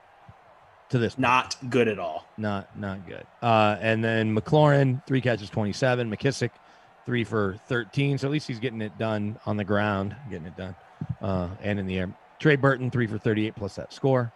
And you're pretty much caught up there. 2 for 32 for Dontrell Inman. So, BK, something I did with Koff in the early sim, I want to do with you here. So I am going to run all of these Madden stream tournament matchups through with you. And you're just going to give me your quick answer, quick. Did you all no real thought put into it. But before we do this, have you picked your winner? Because both Rossi and Jeff off the top of their head picked Cleveland yesterday. Okay. I haven't picked a winner yet, but if I haven't either. I asked the question to both of them. Okay. You know what? By the end of this sim, I'll have a winner for you. Okay.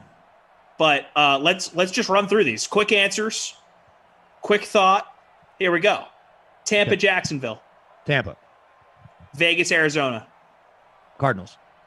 Pittsburgh, Denver. Pittsburgh. Rams, Panthers. Rams. Packers, Falcons. Packers. Bears, Chargers. Chargers. Colts, Niners. Niners. Saints versus the Bengals. Saints. Ravens, Eagles. Ravens. Titans, Giants. Titans. Washington, Minnesota. Well, Minnesota. Look, Washington's got 3 points. Buffalo, Houston. Buffalo. Cleveland, Detroit. Cleveland. Seattle, Dallas. Seattle. Miami, Seattle, New England. A little tricky. I'm changing mine. Dallas. Hometown boys. There you go. Cowboys. There you go. Miami versus New England. New England, probably. Kansas City versus the Jets. Probably Jets. Jets. Okay. Yeah, Chiefs. look, Kansas City's been weird, man. No, they have been weird. I'm going to go Chiefs in the first one. Okay. I may not win it, but I'm taking Chiefs. Koff is predicting that the Jets beat the Chiefs. Oh, well. Because of how bad KC has been since the Super Bowl. All right. Well, then I'm going to text him and make a side bet and just take some money from him. He also had Houston over Buffalo because if you look at the head-to-heads between those teams, we did it on the sim. He didn't have this knowledge off the top of his head. Houston has beaten Buffalo quite a bit, and he was saying that it comes down to Deshaun Watson being the best player on the field for Simland Houston versus Simland Buffalo. I'm still leaning Buffalo because I think they have the most talent, obviously, and Josh Allen's no slouch. So if I had to pick a team to win, any given sim day, I'm going Bills over Texans. But he almost had me convinced to switch my vote there. So Koff's Super Bowl is New Orleans and Houston, with Houston winning it all. Okay.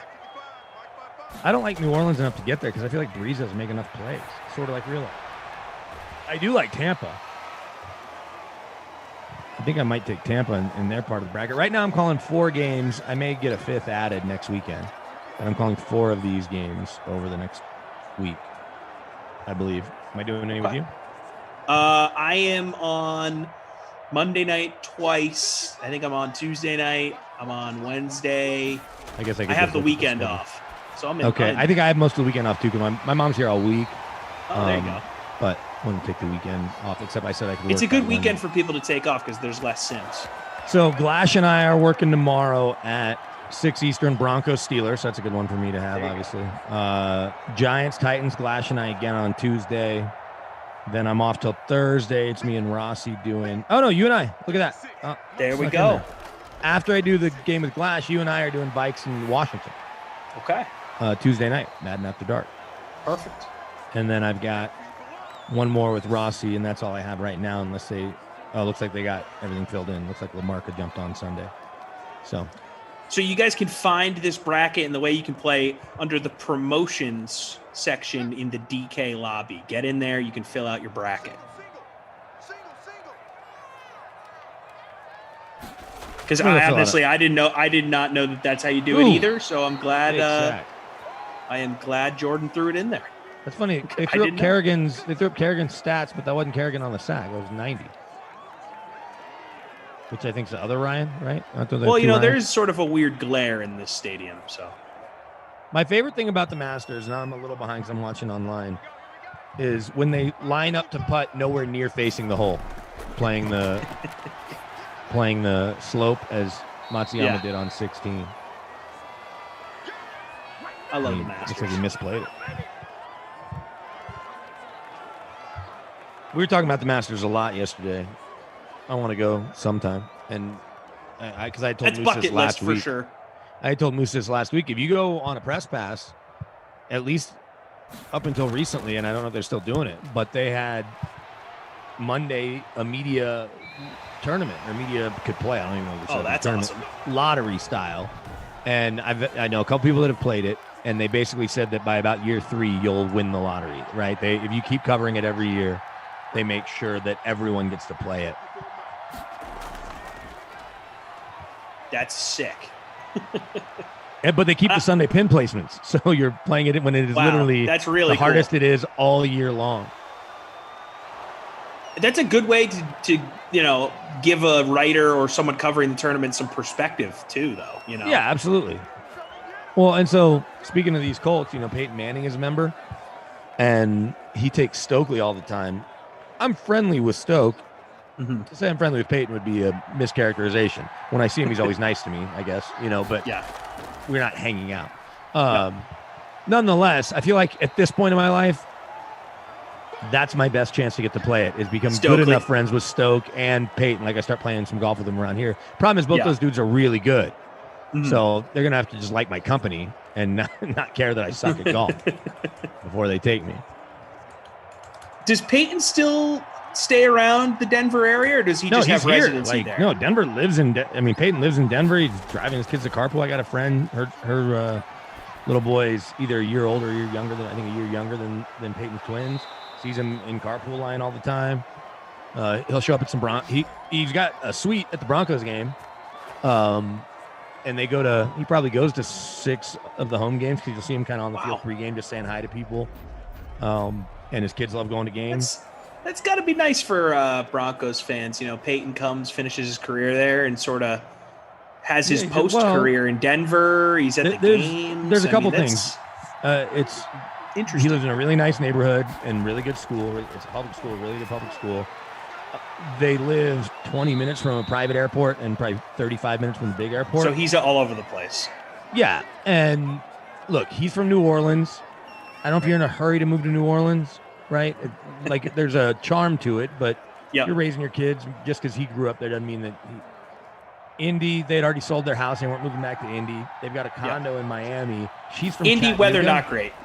She's from Chattanooga, so they're not moving to Chattanooga. And so it's like, okay, you can live anywhere. You may not live here forever, because he may take a job running a football team or part owner / GM, but and he had spent 4 years kind of getting everything dialed in with restaurants with side entrances and all that, and going to the couple golf clubs that he belongs to here. And his kids are school age. Yeah, so they're in school, they're already playing in school, sports. they have their friends. But so I got a funny story, that a buddy that was a baseball coach.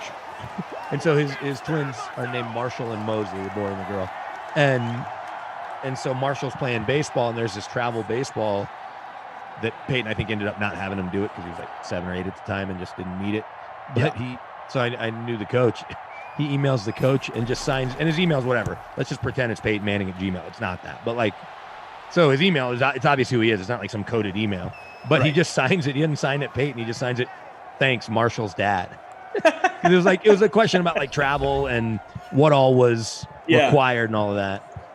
I didn't see what happened here. I guess did Shoffley just put up a 6? I missed it.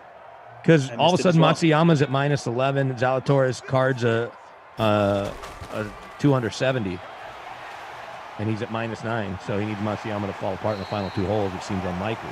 I'm seeing Shoffley tied with Spieth at -7 right now. Right, and he was at 10. Yeah. Oh, 16's a par 3. So he didn't triple that, did he? That's crazy. That's a choke job right there. Let me see.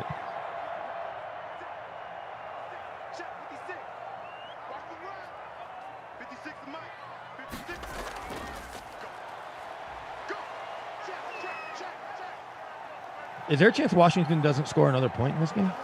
There's a large chance of that happening.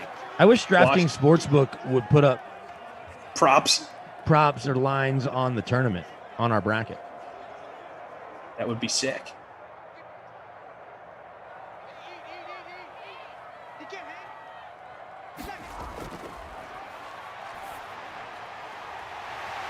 But we will get the third touchdown we were looking for.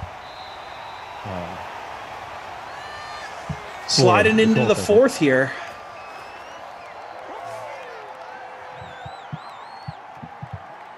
Washington just decided to not show up for this one. Can somebody who's paying more attention to the golf tournament tell us what happened to Schauffele on 16, please? And we'll get you your... We're busy telling Peyton Manning stories here. It's just interesting. You'd feel like Peyton would, live in L.A. or, like you said, he has a place in Miami. But you know what? Denver, it makes sense. People love Denver. Yeah, it's a very livable city, and they ski. Like, people have seen them up skiing a bunch. You know, they're up in Vail or Beaver Creek or whatever skiing and getting their kids ski lessons and stuff. So, because the kids are like in 4th grade. So there was no need to move them just to move. Like, why are you moving? Mm-hmm. Right. That's good parenting right there. I think so. But you get comfortable in a place. Like, you're not going to move just to move. Right. I wouldn't think. I don't know. If I lived in St. Louis, I'd probably rethink it. I guess it depends on where you live. Looking at the stats. BK, you might have a point. Burton is 15 away from the bonus. Can you scroll right back for me, Tom, and give me running backs and quarterbacks again real quick? Not that you guys aren't seeing your points. I do need to pull up these contests, though. We've been sidetracked. I'm sure I'm in first place because my captain, Naheem Hines, has been great. McKissick, 21. Hines, 27 yards on the ground. I am in 124th place. How are you doing? I am in 87th. Hey, good for you. Top 100. Go. Yesterday, in my second sim with Jeff, sort of like this, we were talking a lot of golf, weren't really paying attention. I ended up in 10th because my favorite captain played, Devin Funchess, for the Packers, just kept balling. And next thing I had 26 points in the captain spot. I'll look up the free contest here real quick. The game I did earlier with Koff, I was in top 20 until the fourth quarter, and Devontae Parker just went off. He had 2 40-plus yard touchdown catches in the fourth quarter after doing nothing most of the game. So all the people with Devontae Parker in their lineup shot up. Yeah. All of us shot down. All right, $250 free contest here real quickly, kids. Let's see. It loads. Who's in first place in our contest, too? Will you go ahead and look that up for me? Yeah, I can check that out. You know it ain't me. In the free contest, it's loading. I always like when you look at this and it's a 12-way tie for first place. Our man Pug Dog is in first place, 74.13. He has Trey Burton in the captain spot with over 30 points there. Phillip Rivers, McKissick, McLaurin, Hilton, and Colts DST. 12 points in the flex. So, because I don't know, it's not letting me click on it. Sometimes I can click on the contest, sometimes I can't, the free contest. And this time was one of those times it didn't. Oh, maybe I clicked on it. Hey, we have a new leader as points continue to be updated here. Paw Sox in first place. Shout out to the Paw Sox. Way to go, Paw Sox. Rhode Island, baby. Oh, here we go. Loading. Efforting. There was a question in the chat about a PGA event in Colorado. They used to have at Castle Pines, they had I want to say it was called the International. It was where I moved here. And so they haven't had it in at least 15, 17 years. That was where they used the modified Stableford scoring system. So you got positive points for birdies and everything. And, interesting. You know, a par was a 0, a birdie was +1. It's the same kind of scoring they use in that celebrity tournament in Tahoe every year. It's like the winning score would be like +56 or something. You get 2 points for an eagle. Kind of like that, a little different. Blankenship. Chip shot.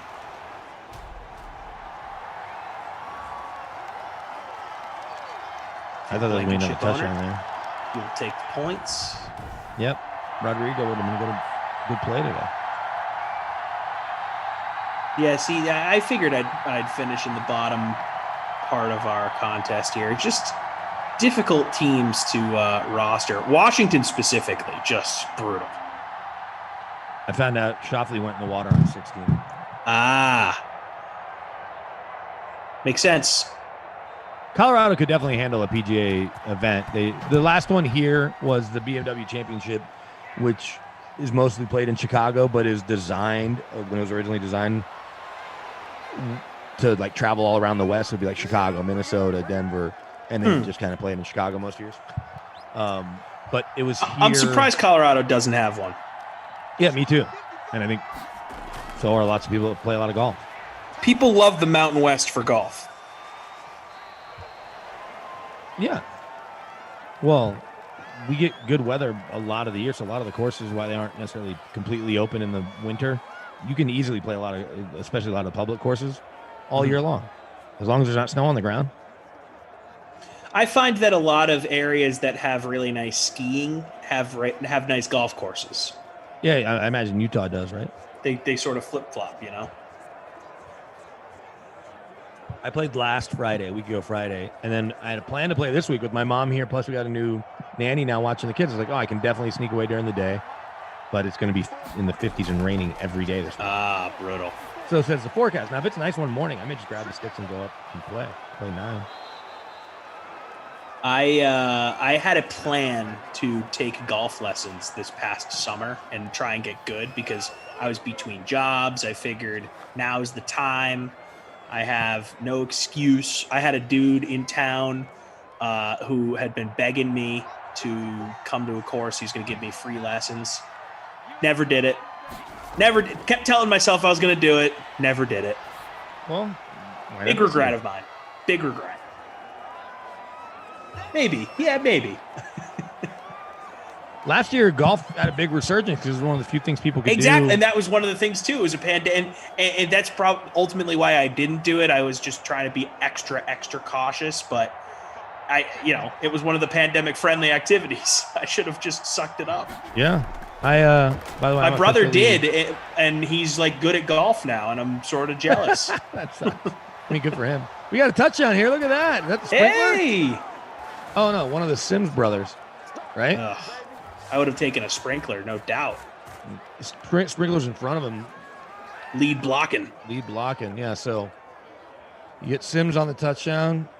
That's Cam Sims, if I'm not mistaken. Right? Steven Sims Jr. is in the 80s.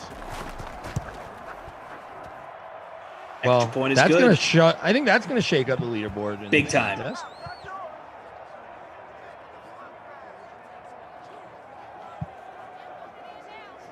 Trent saying, newsflash, some people listen and can't watch this. I have zero idea what's going on in this game. We just told Sorry, you. Trent. Washington scored for the first time with 4 minutes left in the game. 4:52 left in the game. They finally got a touchdown. You're caught up, Trent, on all the Washington scoring. There you go. Cam Sims from Dwayne Haskins. About a 45-yard touchdown. I actually am curious. What is the percentage of people that listen and don't watch? Drop it into the YouTube chat here if you are a listen to Sim guy over watch Sim guy. And why? What's your reasoning? I'm curious. And I would like to state for the record, this will not change how I call Sims. I'm just genuinely curious. We've called every scoring play and just about every big play. Wrong Sims. It's not Cam. Oh, that is Steven Sims Jr. All right. Jayhawk legend. Are we sure? Maybe. I get the Sims is, they're not related, or at least that we know of. A producer saying, I remember there was a guy who called out Koff because he was driving and wanted to know the scores of the Sims. Yeah, Steven Sims Jr. is wearing 15. It doesn't have the junior on the back of his shirt like it does in the real game. That's what threw me off. He was captain 3.3% of the time, 38% in the flex. I should have rostered him as a fellow Jayhawk, although that's not always a reason to roster somebody. Especially in football. Mr. Hawk says, I do both because I have other tabs open on my laptop. I get that. Like, there you you're go. doing other stuff and you want to go back.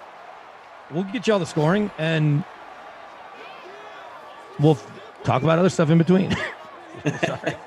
Who is the second greatest Kansas Jayhawk in football history? Well, who do you have as the first? Gale Sayers. Yeah. Probably John Riggins. Okay. That's fair. In terms of their pro careers. I mean, that's 2 Hall of Famers. Right. John Hadle, I think, was a better college player. Old and school Bobby Douglas. quarterback. Bobby Okay. Douglas was a hell of a quarterback too. You know, he was the last quarterback to lead the NFL in rushing for the Bears, but did not have 1,000 yards. It was like 800 or 900. That's a hell of a stat. I love that. And then you know what? I don't think Aqib Talib ends up in the Hall of Fame. He'll be one of those guys that'll be He'll be fringy. Yeah, he'll be like top 25. I don't know if he'll ever make the top 15 even, and maybe he will at some point. But Talib might be 4th or 5th now. Chris Harris Jr. obviously has had a nice career, 4 Pro Bowls. But Talib's gone to 5 Pro Bowls and been All-Pro a couple times. Obviously, he's 3rd all time. He's either 2nd or 3rd behind Rod Woodson, and I can't remember who would be in between him for pick sixes. I feel like Talib, as far as legacy goes, kind of gets looked at in a humorous way because of his personality, where like he really was a baller in his prime. Well, and had the Rams won that Super Bowl, then he would have won 2 Super Bowls right, with 2 different franchises a couple years apart. That would have helped. Yep.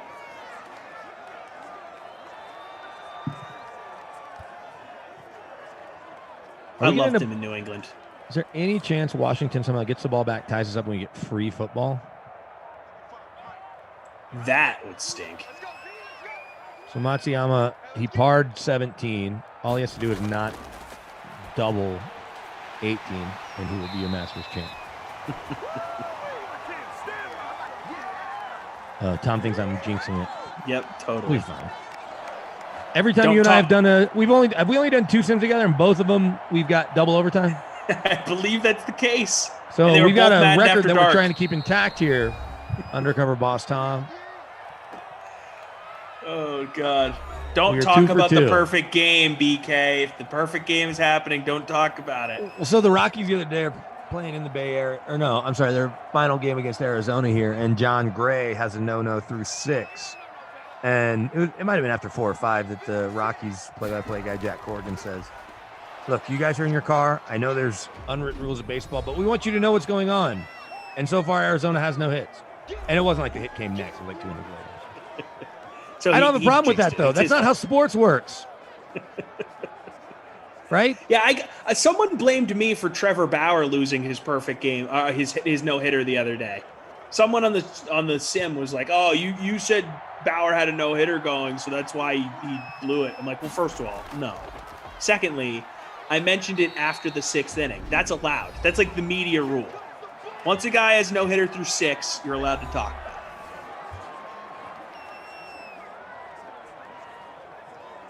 it. Look, a batter's going to get their bat on the ball or they aren't. Just like what you wear to watch your favorite team doesn't affect whether a corner can get their fingertip on a football pass to the end zone. Sorry, sports fans. Wear your gear. I'm not trying to tell you not to, but that doesn't affect the outcome, or where you sit in your house doesn't affect how your team plays. The way they read a defense does. Koff and I were having this convo the other day. Really? Superstitions are fun, but guys, they don't really matter. Look, this is where I'll take exception if you're playing a sport yourself, right? Because there's a psychological component that you, to some degree, control. Mm-hmm. So if you play softball or baseball, or you play basketball in a league or whatever, pickup, but you're playing well because you're wearing certain socks or certain shorts or whatever. Yep, that's different. It's got you thinking you're playing well, that's fine. It doesn't make the ball go in any differently, but if you think that it does, great. But what you wear to watch your favorite team play does not affect it. Here we go, BK. Washington, 1st and 10 here from their, let's say, the 27. Can they tie this thing up? They got no timeouts left. I have no faith in Haskins until Sprinkler breaks a tackle and gets out to the 48. Wants free football. Okay. It will be wild if we end up with double OT here, dude. Oh, ridiculous. The clock is ticking. Sprinkler unable to get out of bounds. So I did make a contest. We'll let you know what happens on this play, and I'll tell you what I named my contest. Stayed in bounds. Yep. Tick, tick, tick, tick, tick.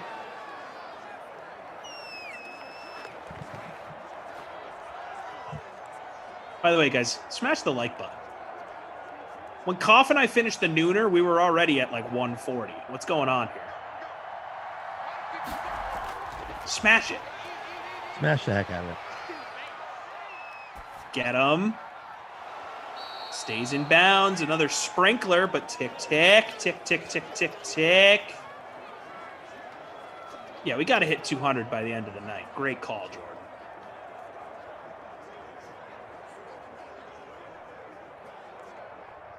Oh, so here I want to pull up the name of what I called the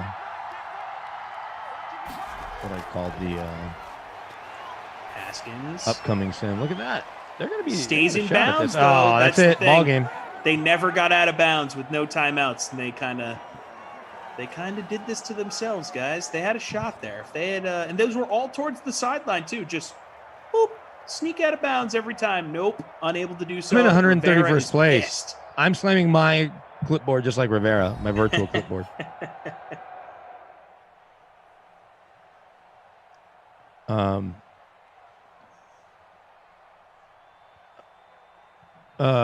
So here it is called. There's 84 people in it. Keep filling it up. I'm in first right now. Madden After Dark, possible Super Bowl preview with BK and LaMarca. Okay. You know who's playing in that possible Super Bowl preview? I would like to know. Detroit and Cincinnati. Okay. Cincy at Detroit, possible Super Bowl preview. I should have said possible. I said possible Super Bowl 56 preview. I should have said possible Simper Bowl preview. And then if they actually got to like deep in the playoffs, people would be like, "Oh, it's rigged! It's rigged! The bracket's rigged." Trey Burton misses that bonus 7 for 92. McLaurin 6 for 52. Campbell 5 for 47. Sorry, Tom, can you go in reverse for me real quick? And yeah, we know Sims got in the end zone 3 for 87. Give me rushing real quick and quarterbacks. And Tommy, who are your player of the game, and then Not My Kid award. McKissick 21 on the ground. McKissick's going to be the Not My Kid award winner. Easy. That is easy money there. An easy call. And His I'm going numbers. Yeah. Trey Burton going to get the wooden nickel here. Yeah, it's a good call. Good call. So there you have it, and hey, we're done in less than an hour. Look at that. See, I didn't want to mention the pace of the game while it was happening, but that's the fastest sim we've ever done. It may be. And look, we've got a bunch coming your way. We want you to check out everything related to the bracket. Coming up next, because I know I'm back in. Are you up next? I am up next. So it's you and LaMarca, and then me and LaMarca. That's right. Okay. So you what and a way you to and finish LaMarca, out the night. You and LaMarca are next. Vikings and Eagles, and then me and LaMarca possible. That could be a Super Bowl preview too. Vikes and Eagles. No kidding. NFC title game preview. So we've got all that in store. Coming up next, though, in just a second, it's going to be the Ross Tucker podcast. He's talking NFL rookie QBs, so you'll want to check that out. And if you go quickly, you can watch the very end of the Masters, and you can check out Jim Nance. We want you to stay here, but if you got your TV here, your computer here, do both. Second screen, baby. Tommy, we didn't get double overtime. Our streak is broken, yes. But we still had fun. And you and I will be together again on Tuesday night. Hell yeah, baby. In the tournament. So thank you. Thanks to Jordan. Thanks to Tom. Thanks to everybody behind the scenes. And Tom and LaMarca will be back in a little, basically an hour. And then I'll be back in about 3. So thanks for watching. We'll catch you in just a little bit. It's time to eat. What are you hungry for? Sit down and get ready to consume an abundance of fantasy football knowledge from Ross Tucker and Joe Dolan. Feed me now. I'm starving. On the Fantasy Feast Eatin' Podcast. Yeah, let's eat, baby. It is the Fantasy Feast Eatin' Podcast presented by DraftKings, America's #1 rated sportsbook app and DFS app. Get them both on your phone. DraftKings Sportsbook. Tell them Ross sent you. Put Ross in as the code.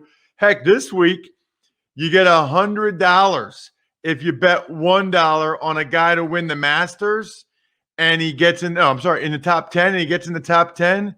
You get 100 bones. Pretty nice. 100-1 odds on a guy just to get in the top 10. Doesn't have to win. Go over to DraftKings Sportsbook, put $1 on a guy in the Masters, use the code Ross. You'll be happy that you did. I am Ross. That's my name, by the way. At Ross Tucker NFL.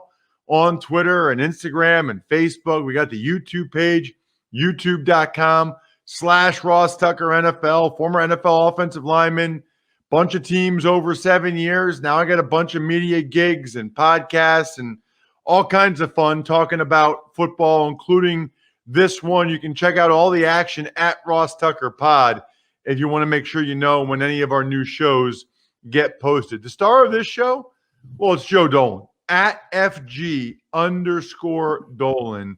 He is the fantasy gangsta. That's what FG stands for. Look, he's got the straight brimmed fantasy points hat tilted to the side a little bit. So FG is fantasy gangsta _Dolan. Speaking of fantasypoints.com, the glorious hat that Joe is wearing, use the code 21Feast. These guys are good enough to give us a new code for you guys each year to get that discount when you get the absolutely necessary fantasy points subscription. 21 Feast. So, Joe, here's what I was thinking. Sure. I think, look, there will be a lot of analysis, clearly, about what type of fantasy prospects the rookies have after they get selected, right? We'll have a lot more information about them. We'll know what team they're on, how it affects the other guys on the team. Got it. Get it. Got it. Whatever. I do think, and I've talked to other people about this over the years, I do think there's some value in having an idea of the player themselves and how you feel about the player themselves before they actually land on a team and discussing that. Because I feel like as soon as they get drafted by a team, it's impossible to think about it in any way other than through the prism of that new offensive coordinator, that new scheme, the skill guys there. Whereas we still have a couple weeks here on the Fantasy Feast podcast where we can actually talk about the player. Because as we've seen, Joe, with Darnold this week and Wentz and Goff, and these guys don't just stay on the same team anymore. I mean, they move around, and it might only be after 2, 3, 4, 5 years. Yeah, and it's kind of like the I guess the player empowerment era, which I'm all for, by the way. You know, I know these guys get paid a lot, but the owners get paid more. But that's a completely separate discussion. But it was kind of brought on, I think, a lot of people believe by LeBron James and the decision. And while certainly the way LeBron James did that when he moved to Miami was heavily criticized, and I was part of that criticism, these players are now realizing, hey, we've got power. We've got the ability to improve things for ourselves, and that's what you're seeing, obviously, with Wentz, at least in particular. And then on the flip side of it, teams aren't as loyal anymore. Jared Goff just got that big contract, and as soon as the Rams saw a potential upgrade, they traded up. I mean, they went out and got Matthew Stafford. So you're right. Like, teams are finding ways, and players are finding ways to get out of situations that they deem untenable. And teams are finding ways to get out of these massive contracts. In the case of the Rams, trading for Matthew Stafford, and using the Jared Goff contract to I guess facilitate that. And they might have actually had to give up more because of it. Or in the case of the Eagles with Wentz, eating the dead cap hit for 1 year so they can move forward with whether it's with Jalen Hurts or somebody else next season. So we are seeing these guys move around more and more often, and I think that's just going to be the way it is in the NFL. Do I still think most quarterbacks are going to stay put if they're good? Yes, I do. You know, Russell Wilson apparently he's wanted a trade here from Seattle. I don't know if that's going to happen. Seems like there's still a small chance. But I still think most quarterbacks, if they're good, are going to stay put.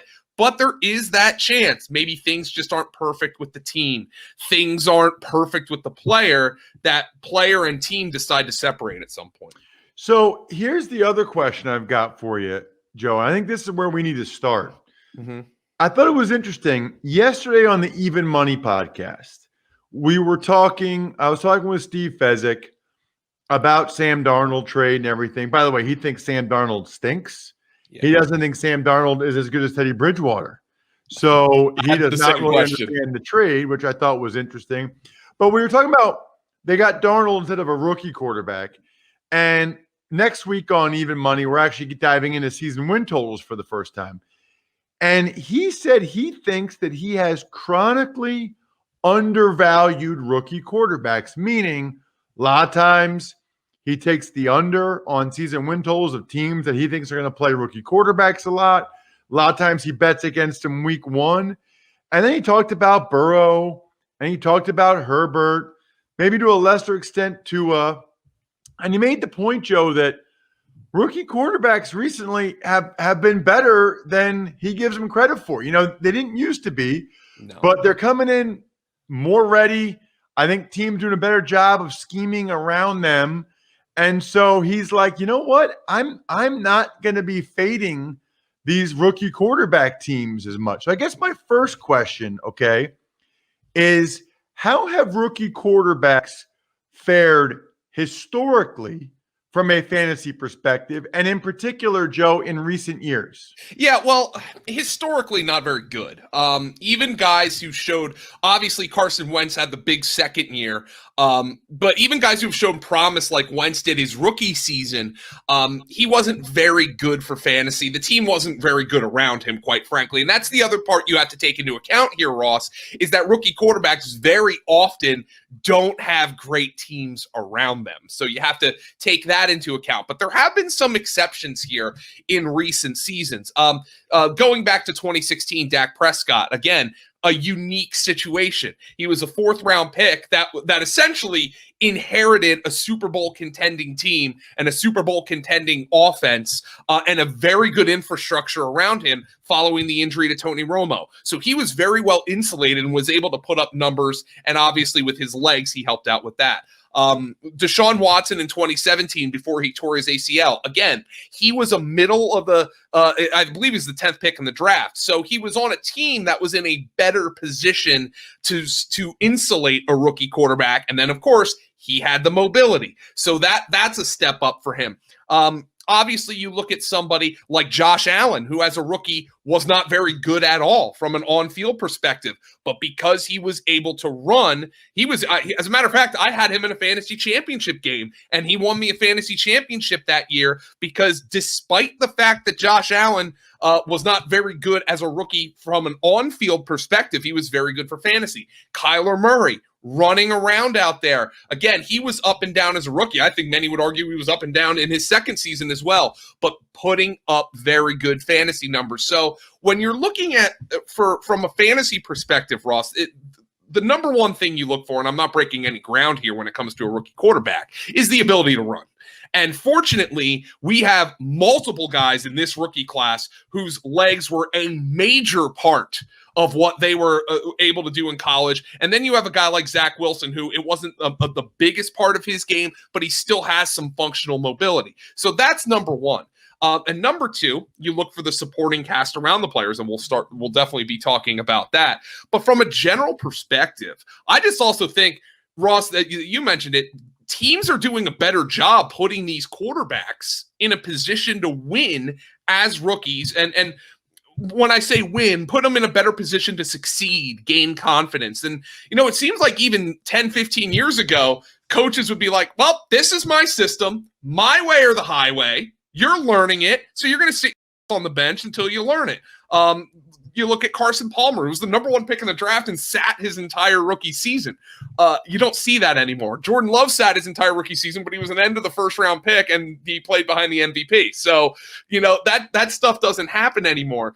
And also, teams are now understanding how important it is to build the foundation of a team. If you think you can win and you've got a rookie quarterback on that rookie deal, it's a cheat code. You're able to build a significant team around the quarterback on the rookie deal. We saw it with Philly and Wentz when they won the Super Bowl. The Rams, when they went to the Super Bowl, had Jared Goff on his rookie deal. So teams are incentivized now to to win while the quarterback is young. So you want to get these guys on the field quickly. And certainly in the modern NFL, the running quarterback has become more important. And that's certainly something that helps us for fantasy.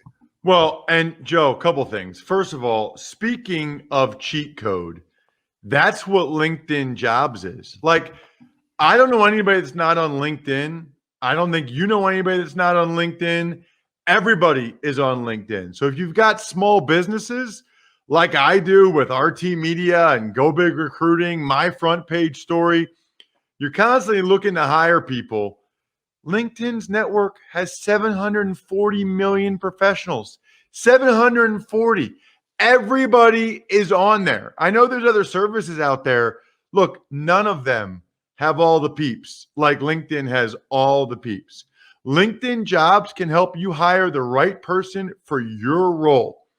Your first job post is free, by the way. Let them show you how good they are. Just visit linkedin.com/feast. Again, that's linkedin.com/feast to post your first job for free. Terms and conditions apply. You know, that was the one point I want to mention. The other point I want to mention, I had a vision while you were talking, Joe. Okay. And it was the 0-4 Jacksonville Jaguars in week 5. And Urban Meyer is tired of losing. And Trevor Lawrence runs it 22 times against the Houston Texans because they know it's their best chance at a win. And Urban Meyer comes from the school of quarterbacks run the rock. I don't know if that's going to happen or not, Joe, but he's not going to be used to losing, and he's not going to be used to the quarterback not running. So I don't know if that's wise with Trevor Lawrence coming off the torn labrum, but he's a much better athlete and runner than I think some people know. I think, to be honest with you, I think some people look 6'6" tall white guy.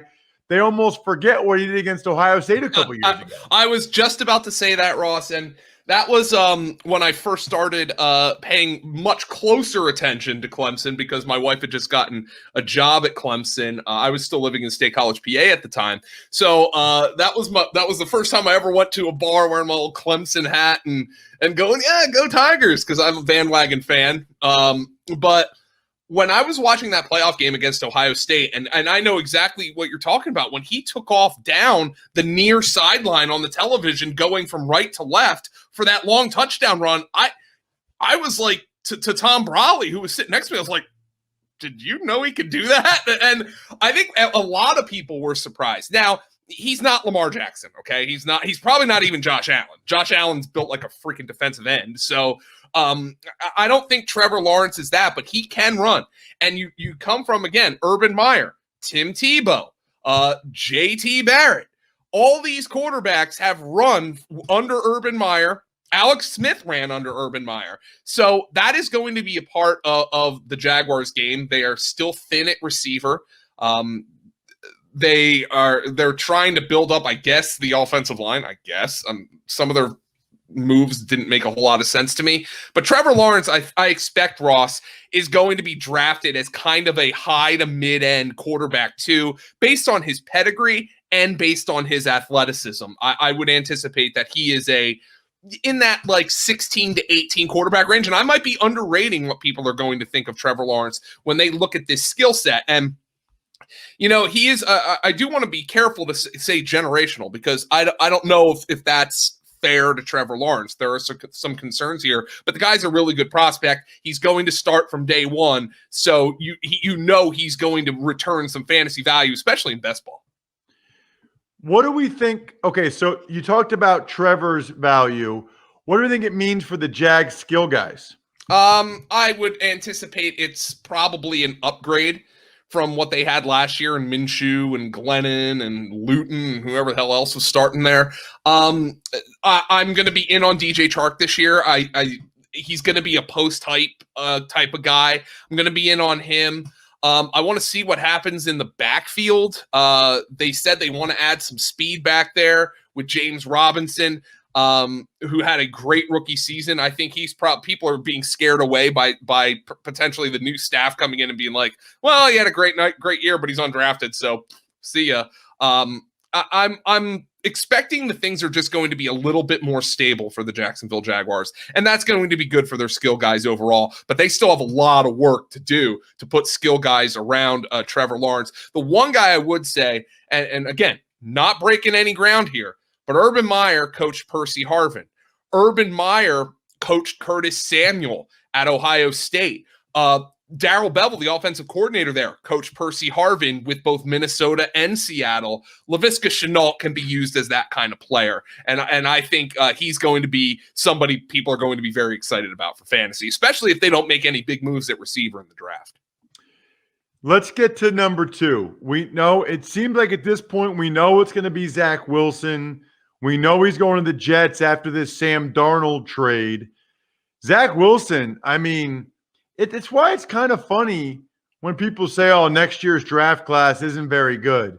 Well, at quarterback, they always say that, but then there's always a guy or always two a guy that I mean, Zach Wilson was competing for the job with 2 other guys at BYU. Now he's going to be the number 2 overall pick. Now, I know he's mobile, Joe, but how much does he really run? Like, how much is he going to give people running yardage? He's not going to give you the Justin Fields level running yardage. Now, keep this in mind, Ross. In his 3 years at BYU, 75 rush attempts, 67 rush attempts, 70 rush attempts. However, as you well know, Ross, sacks are counted as rush attempts in college. So you can't really look at a quarterback's rushing production and say, oh, well, he took off and run 70 times. That's not really his game. He can give you, I think, a little bit of the designed run element, much in the same way that Patrick Mahomes can. But we've seen Patrick Mahomes have great games on the ground, but nobody's going to tell you the guys out there like Cam Newton. Nobody's going to say, oh, he's a real weapon there. It's just something they have in their arsenal. And that's how I view Zach Wilson. But you look at the Jets here, you have Corey Davis, you have Denzel Mims, but they still need a lot of work here.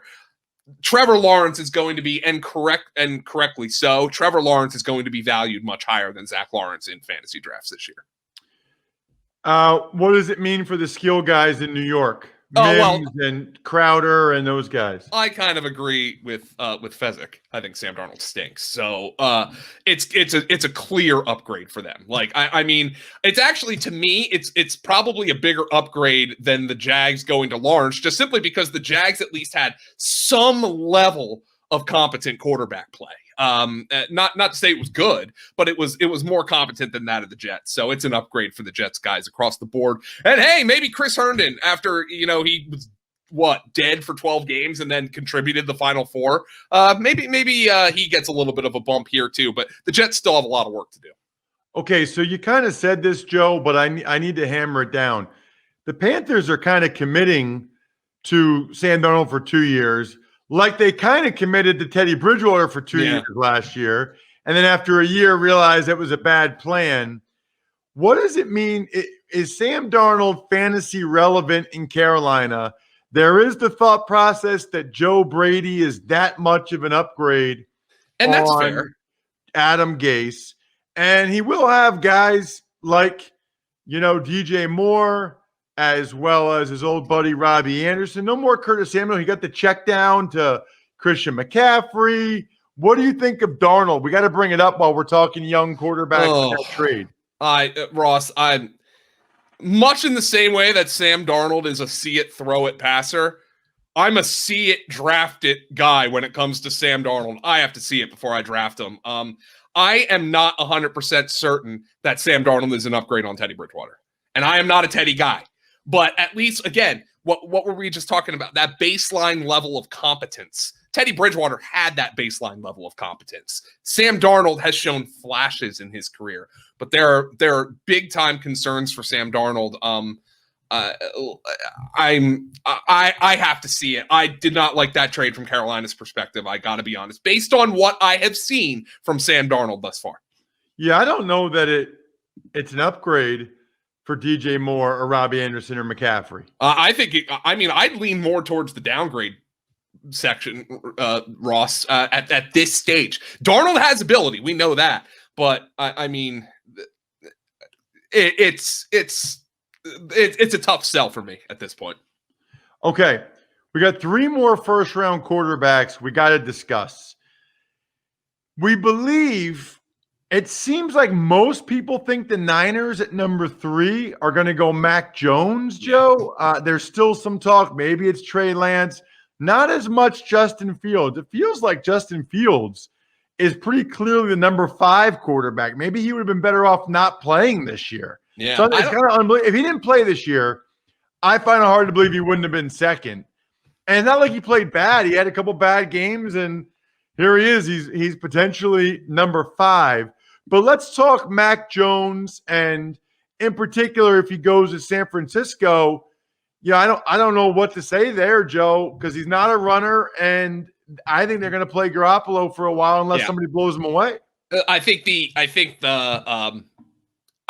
skill set is less conducive to fantasy, although the skill position players around him are good. So maybe that leans more in Mac Jones's favor. Now, again, not a great athlete, not a runner, and again, oh, by the way, yet another guy who people knew who Mac Jones was last year because he played when Tua was hurt, but nobody was talking about him at this time last year as a potential top 10, top 5 pick. So just again, wait until next year to see what happens at the quarterback position. But I would probably put him below. I would rank him similarly to Zach Wilson, but below, because I think there's more of a guarantee that Zach Wilson will start week 1, by the way. All right, so let me ask you about this, though, Joe. Yeah. Like, can you take Garoppolo under the he's going to be ticked off, focused Aaron Rodgers syndrome, or is Garoppolo absolutely undraftable because of the threat that he gets traded or doesn't start more than half the games? Unless you're in like a super flex league where you can handcuff your quarterback, Garoppolo's. What have I seen from Jimmy Garoppolo that I would give him the benefit of saying, oh, he's going to have a double middle freedom rocket season like Aaron Rodgers? Like there's no comparison there for me. It's Mac Jones. If Mac, whoever the 49ers pick is going to start sooner rather than later, if not week 1.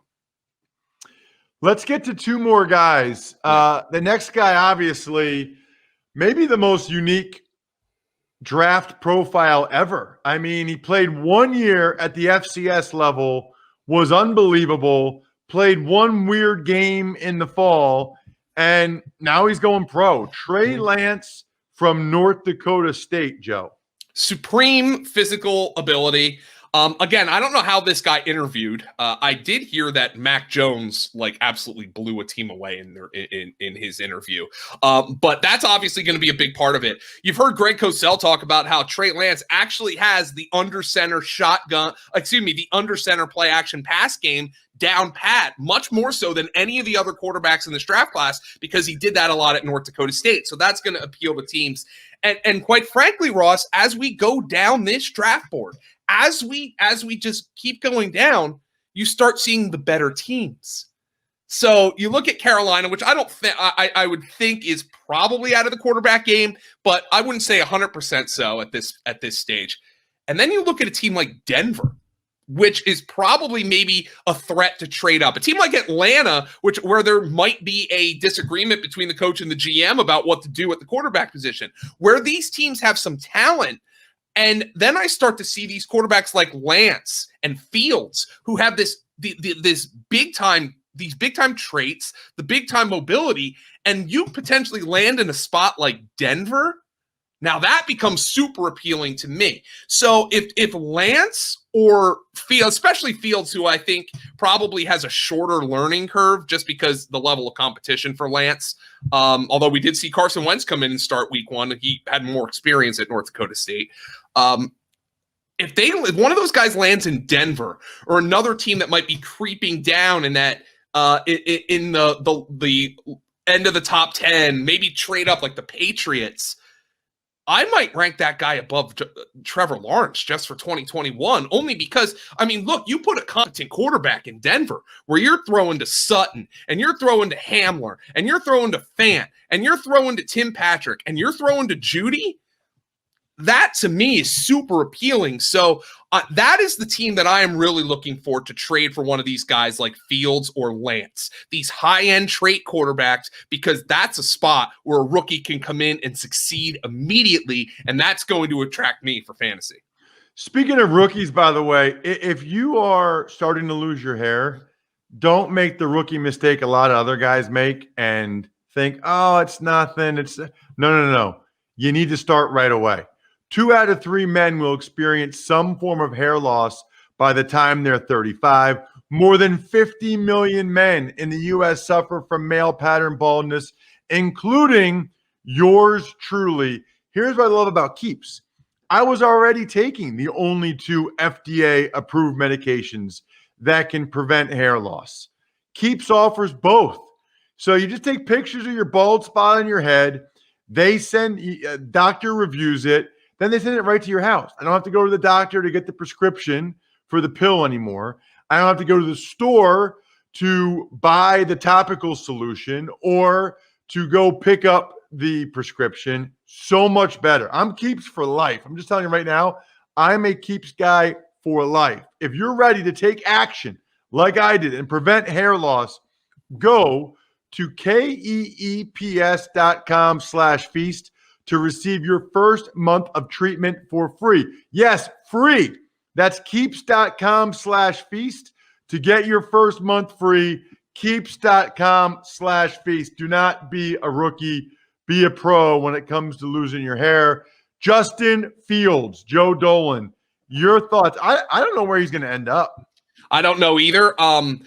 Again, and I don't know what these NFL teams are thinking, because you look at the traits and you're like, I can't believe somebody would think Mac Jones is a better prospect than Justin Fields. I mean, but I don't know what the NFL teams are thinking. So again, he's the guy, Ross, when I'm looking at landing spot, huge for him, because if he ends up starting day one just to bring up Denver, in a place like Denver, I am targeting Justin Fields for fantasy. That is a stone cold fact, and I would rank him, I think, in that spot ahead of Trevor Lawrence just for 2021. I'll be curious. Now, he's a guy that can really run when they want him to as well. He's not like Lamar Jackson. He's a much better thrower than that. But for these guys like Lance and Fields, especially, Joe, I wonder how much of the run game these teams will incorporate.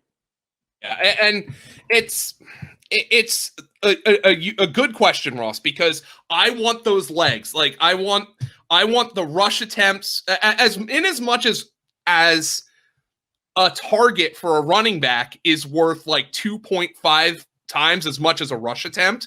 A rush attempt for a quarterback is worth more than a pass attempt for fantasy. So I really want to see those guys. If you draft Fields and or Lance, the quarterback run game absolutely must be a part of your foundational offense. Like it'd be malpractice if you take Justin Fields and try to turn him into a pure pocket passer. So those teams are going to be the ones where I'm really interested to see exactly what happens. I think Trevor Lawrence could succeed as a pure pocket passer. I don't know why a team would do that, but Trevor Lawrence, I think, could succeed as a pocket passer.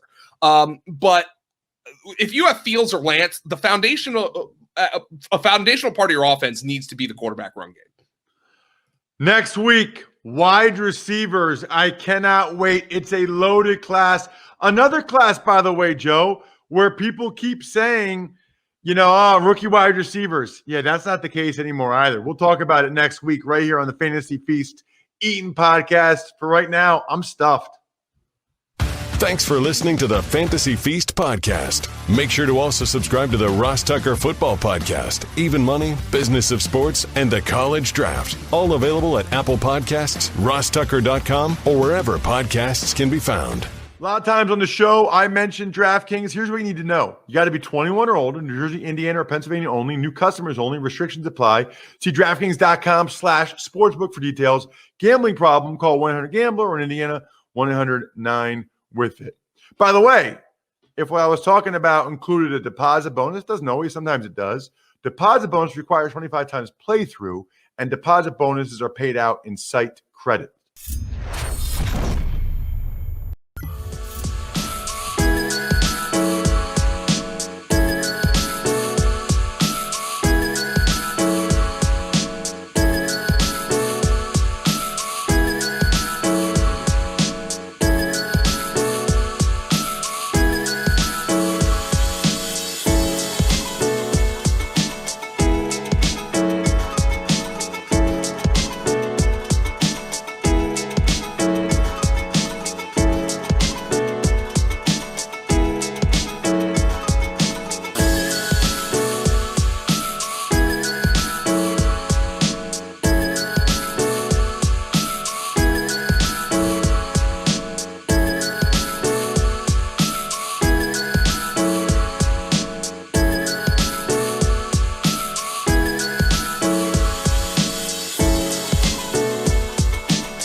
Hello, friends. Welcome to the Sim Fam. I'm your host, Matt Lamarca, joined as always by Sir Thomas Carroll. Tom, how are you? Matt, what a lovely day we have here on this beautiful Sunday here at the DK Sim Fam. Truly a tradition unlike any other. Happy to see a new brethren join the brotherhood here on this wonderful Sunday. Seriously, though. Matsuyama. What's up, Sim Fam? I hope you all enjoyed the Masters. I know I certainly did. Pretty much everything that you could have asked for down the stretch. We had drama. We had pressure. We had really everything but a lead change. That was the only thing that didn't really happen. Great battle for second place pretty much the whole way. So just a really fun day. Sunday of the Masters, one of the more underrated sports days of the year, in my opinion. But let's switch gears here. We've got the Minnesota Vikings and the Philadelphia Eagles. Yeah, golf is for nerds. Let's talk football. Yeah. Freeze Pops, tell me what your strategy was here. My strategy was get Dalvin Cook in the captain spot and get out of the way. Got him in there, $15,900. Vikings offense runs through that dude, so I put him in the captain spot. Then I got Carson Wentz in my lineup for the Eagles because Simland Carson Wentz is good. Then I went with Marquise Goodwin for some value. Zach Ertz, because in Simland he is not injured and over the hill. Justin Jefferson for some value on the Minnesota side. Then I had some shekels laying around, and I got the Vikings DST in my punt play position. Oh, and speaking of the Vikings, he's off.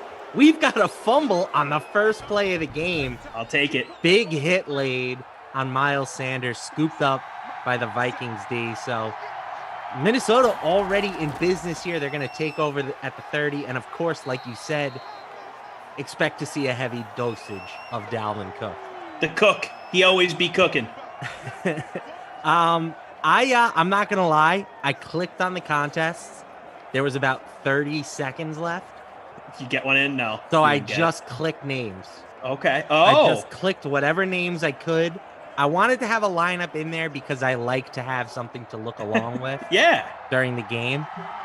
What ended up happening was I had Dalvin Cook, Zach Ertz, Marquise Goodwin, Tajee Sharp, Alshon Jeffrey, Justin Jefferson. I feel that's like actually a really good lineup for a blind stab in the dark. Yeah, I actually am kind of jealous of that lineup. Who's your captain? Dalvin. That was the one thing I just clicked, Dalvin. You still got great value the rest of the way. Yeah, then I just moved down to the middle and hit like 5 guys in a row. And that's it. That was my strategy. That's incredible. We got 1st and 10 here. We're going to get a screen to Dalvin. Not much there. Guys, we got to smash this like button. Are you kidding me? 154. I'm telling you, by the end of the first sim, Koff and I had this thing into the 120s. Yeah, apparently the same thing happened yesterday. We had a big wave during the first sim of the day, and then like no likes after It's because people like me and Koff. It has to be what it is. Yeah, that could be it. It could be that the same people that are just watching this all day. That might be it too. But let's go with your answer. Yeah, no, it's definitely mine. Come on. All right, we've got 1st and goal here at about the 1-inch yard line. If this isn't a handoff to Dalvin Cook, I will eat my hat. Oh, just kidding. I won't. I won't do that. Is that a Mets lid? Of course. Oh, he's open. All right, same thing. We'll take that all day, baby. Same thing. We'll take that all day. Instead of Dalvin getting the 6 for the rushing touchdown. They are going to take a look at it, but I feel pretty good that his feet were in. We're going to get the 6 points for Dalvin on the receiving touchdown. Yeah, he got it. Yeah. Red Sox in first place by themselves for the first time since 2018. Honestly, can't believe it. They're a lot better than I thought they were going to be. We were all a little bit premature in burying them. I think that's pretty clear. Yeah. But did I expect them to average like 10 runs a game like they've done over their 6-game winning streak? Yeah. No, didn't see that coming. Nope, same. I had one buddy before the season started. He's like, dude, Sox offense is going to be good. They're going to win 80, 86, 87 games. You watch, you see. I'm like, dude, just strap in and get ready for 70 to 75. And that's generous. I don't think we have a good squad. I'm wrong as of now. About baseball, you never know what's going to happen. It's a long season. The only team that I would say is like a 100% stone cold lock to make the playoffs is the Dodgers. Yeah, Dodgers. Like they're just too talented. They would have to sustain like 5 injuries for it to even become a question. Yeah. Honestly, if you're a Dodgers fan, and I know they got their ring last year, but how many rings should the Dodgers have over the last 7 years or so? At least 2 more, question. Right? Like they should have 3 World Series probably. At least 1 or 2 more. You know, Kershaw, definitely big disappointment early in his career in the playoffs. Really, up until last year, he's been a disappointment. Yeah, well, he had that cool relief effort against the Nationals, however many years ago that was, in the DS. But then I think they got crushed in the CS. Yeah, Classic his Kershaw. ERA, if you look for his career, it gets worse like every round during the playoffs. You know, so wild card game, it's fine. DS gets a little worse. CS gets a little worse. And then prior to last year, he was like a 6 ERA pitcher. Right.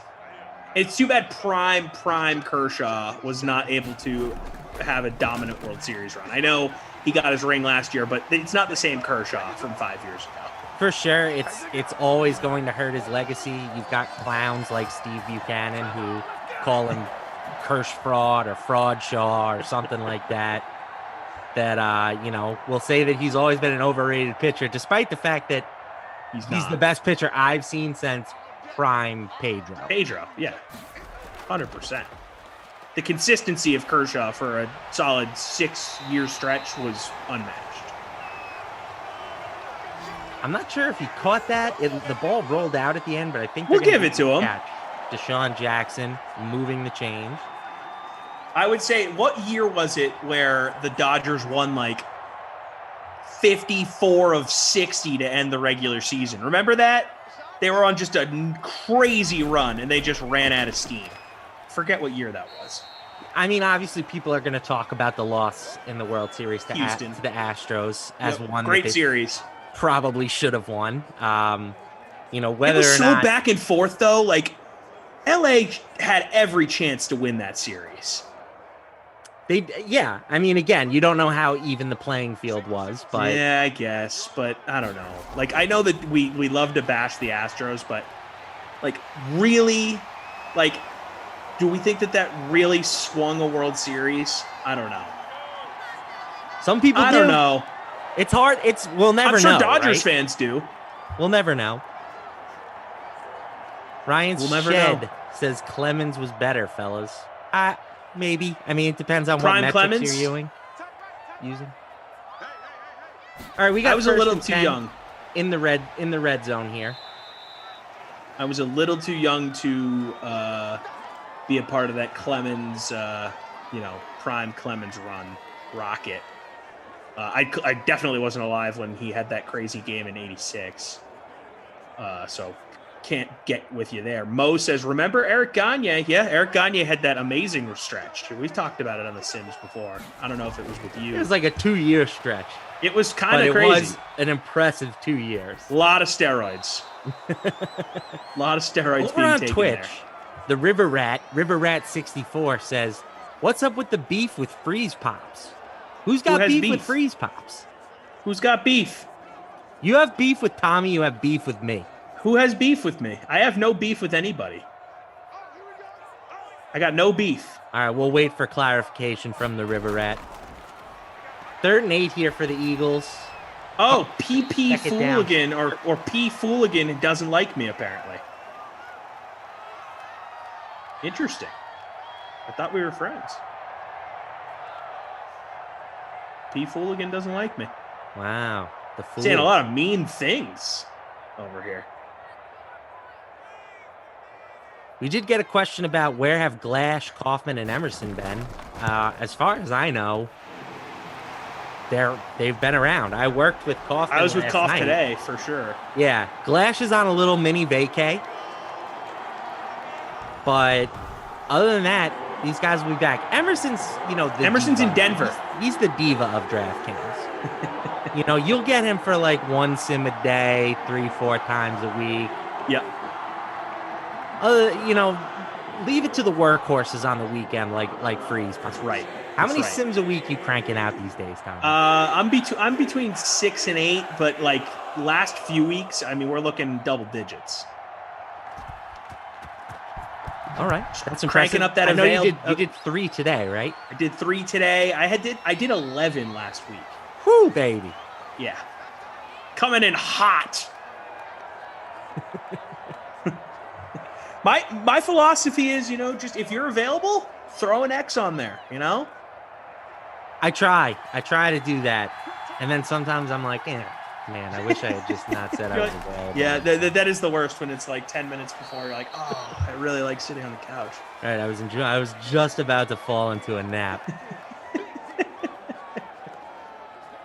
No, this is great. It is great, and I love hanging out with the Sim fam. I was talking to Justin Cravens last night a little bit on Twitter. I know that he has sent the Batman. He has sent you a bat. Yes. And I can confirm that I will be receiving a bat. Yes. Talked about life a little bit. We talked about, sort of our creeds. We're both guys that want to just have a good time. We don't want. Hell yeah. We don't want the drama.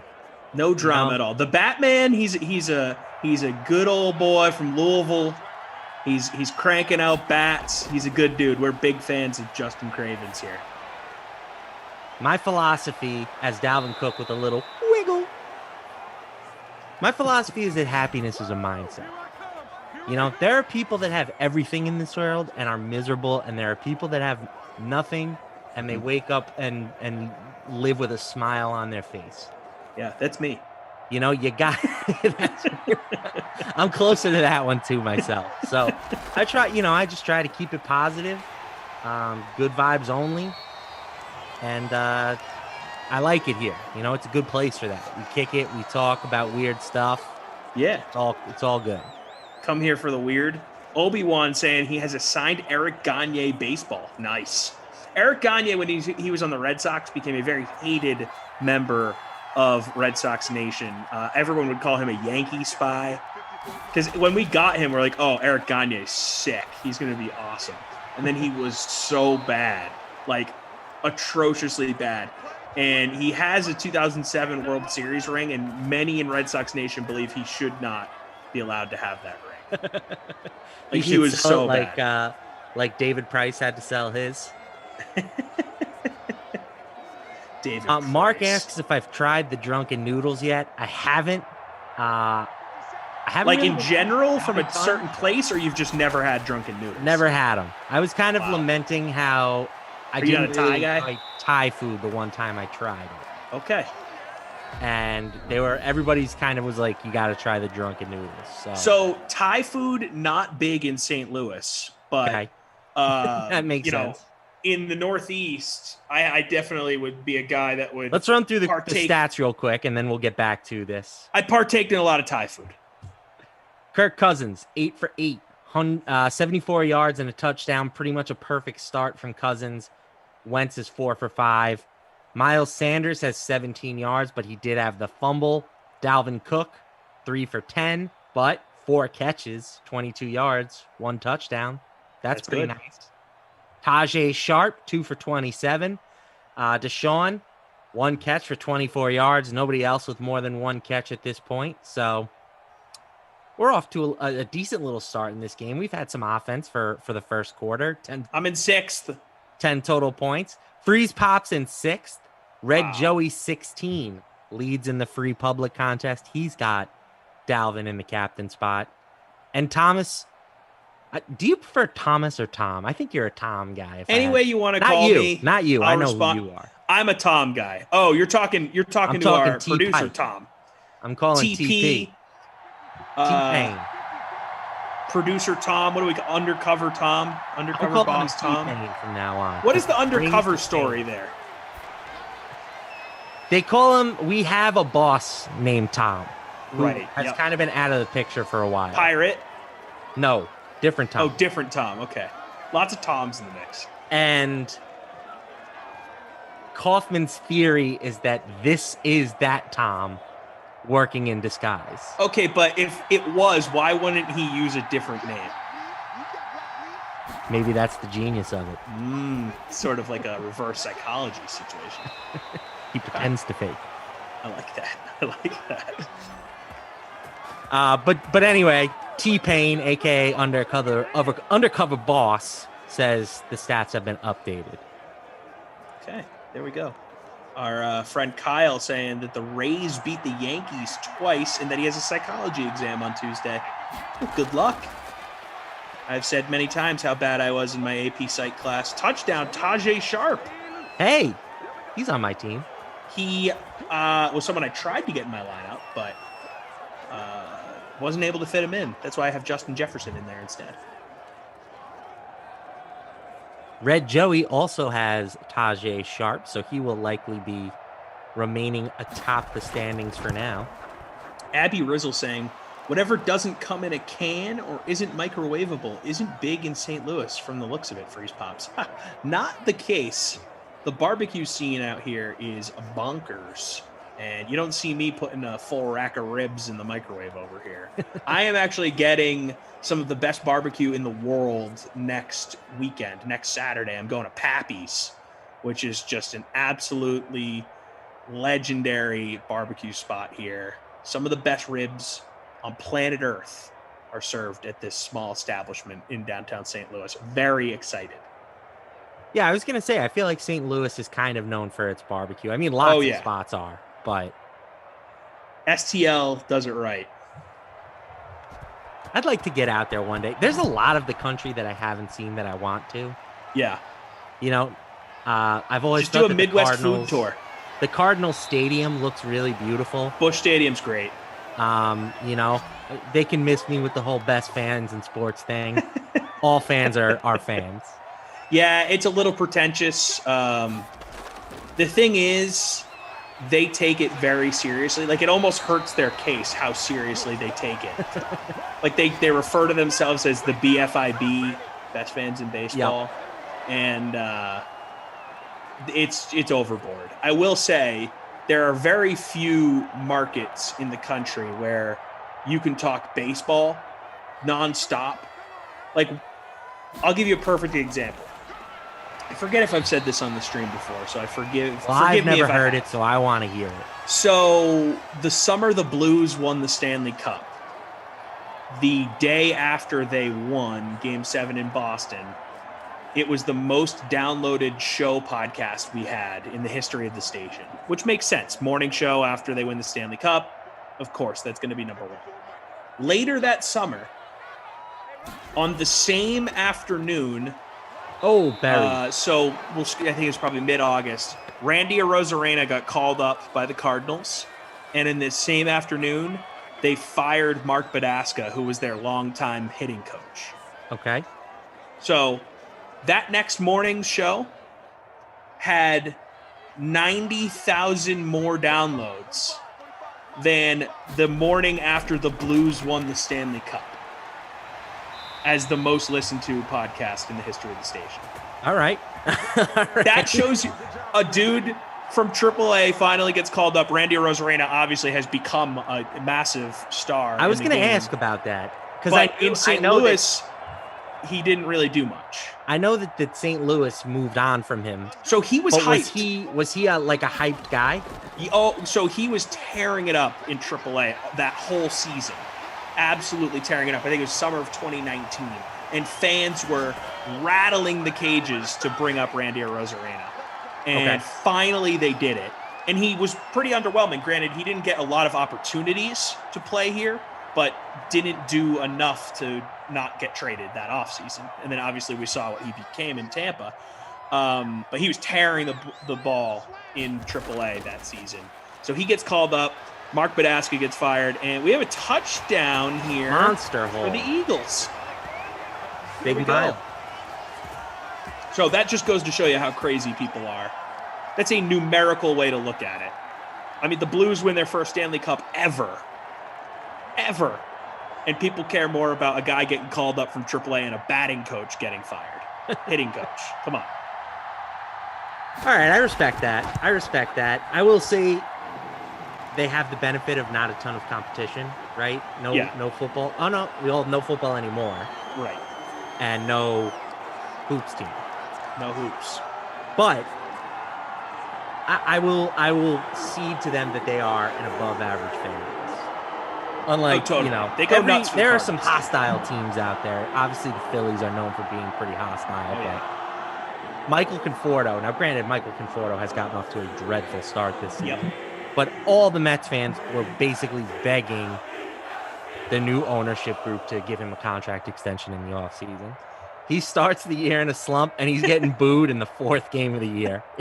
I would say Mets fans are among the best fans in baseball because they've stuck by that team for years of mediocrity and heartbreak. And it's a very devoted group. It's an extremely devoted group, especially we're just jaded, especially because Mets fans are in the same, market as Yankees. And they could easily switch over, and I'm sure they'd be hated by their family and friends that are also Mets fans, but every excuse in the world to switch over and be a Yankees fan, it's right there for you. You can do it if you want, but they say, you know what? No, we're riding the Mets here. Meet the Mets. Greet the Mets.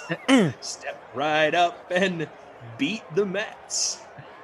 My go-to answer has always been that being a Mets fan builds character. It's easy to be a Yankees fan. Easy. Your team's good every year, basically. Yep.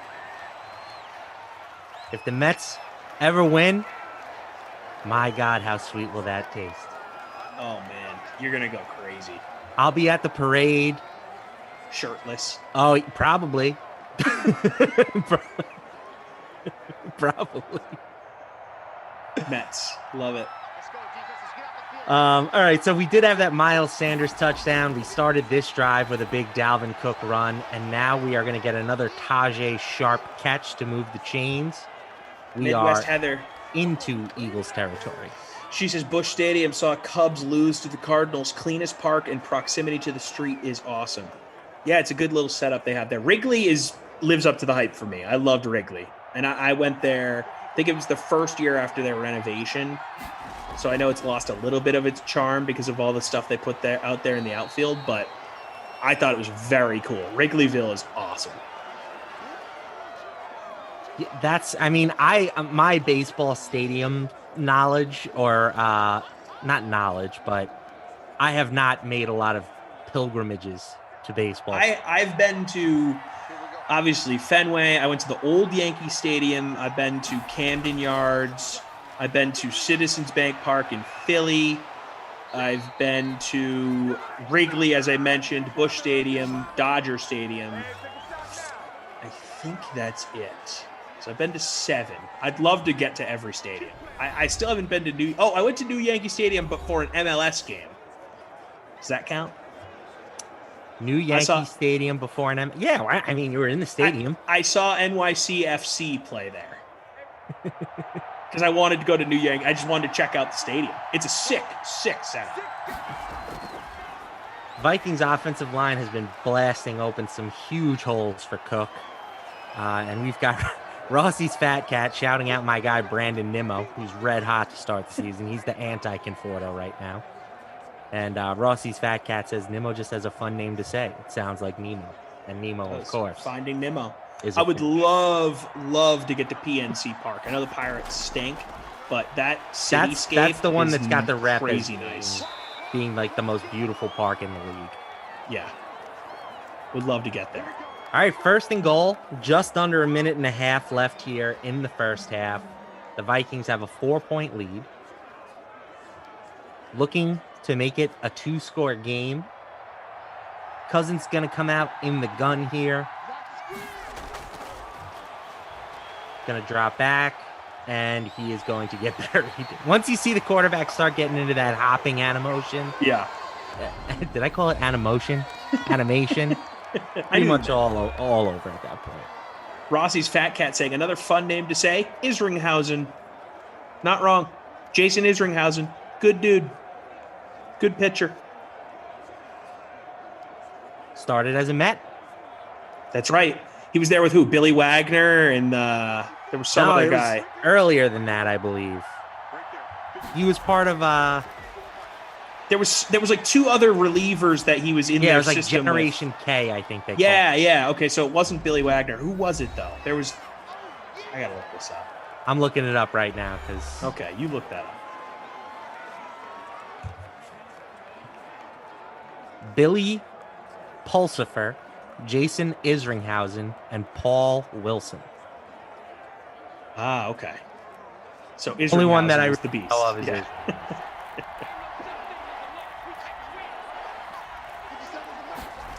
Third and goal, gonna give it to Dalvin, and he is gonna get in. That was close, but he broke the plane. He a beast. He lets everybody know, yes, I scored a touchdown, and now I'm doing a little diggity dance. TP, I really need to know. So are you saying that you threw up in your mouth because I said that the new Yankee Stadium is a good setup? Or are you saying because you hate PNC Park? Because that message came through and I don't know which one is which. I'm sure it's the Yankee related one. I don't know. I mean, the guy's got is the TP guy's a got Boston Tom dude? Brady as his Slack photo. So that makes sense. Okay. Now I'm putting together context clues. Look, I can objectively say it's a nice stadium. Like the Yankees did a great job with the Yankee Stadium. I've been to more than a few games there since I'm in New York. It's not a huge trek to get out there. And I got to say, I love the bleachers. As a big man, the bleachers, excellent choice. Lots of room to to get as man much spread. width as you need. You know, there you go go. with a group in the bleachers, and it's a great day. Yep. Then you throw a slider in the new Yankee Stadium. Says TP. Personality says he saw the Phillies play in Montreal. Ooh, jealous. Definitely jealous of that. Koff has told me about how in college he went on like a baseball park tour with his buddies. He was very jealous when he brought that up. The problem is with that is you need to do it like once every 10 years now. Right, because they're building new stadiums every other year. Yep. I will say Dodger Stadium. I was there. Very random game I was at LA for. I was at Todd Helton's final career baseball game at Dodger Stadium. The Rockies closed their season out there, so there was a weird like Vin Scully send off to Todd Helton on the boards. Weird kind of cool baseball history thing there. But Chavez Ravine, beautiful, very cool place to watch a game. I always say that in the future I'm going to take like a month or two off and just drive the country and see a bunch of baseball games and eat at weird places and do stuff like that. But I'll never do it. No, it would be fun. I would love, like some people might be like, "Oh, you do that by yourself?" Hell yeah, I'd do that by myself. Yeah. Oh my God, I feel like that trip would be better by it would be amazing. I could do whatever I want. Just I could even get some work done in hotel rooms here and there. But like, I've even mapped out the trip. I've mapped it out. I have it saved on my computer somewhere. But you know what other stadium I've been to? I just remembered. I've been to Kauffman Stadium in Kansas City. Weird Adam stadium. Kauffman Stadium. Adam Kauffman Stadium. It's a weird stadium. It's very clearly a stadium that was built in like 1970. Rossi's Fat Cat going out on a big limb, huge limb from Rossi's Fat Cat here, saying that the Padres are going to beat the Pirates tomorrow. Wow.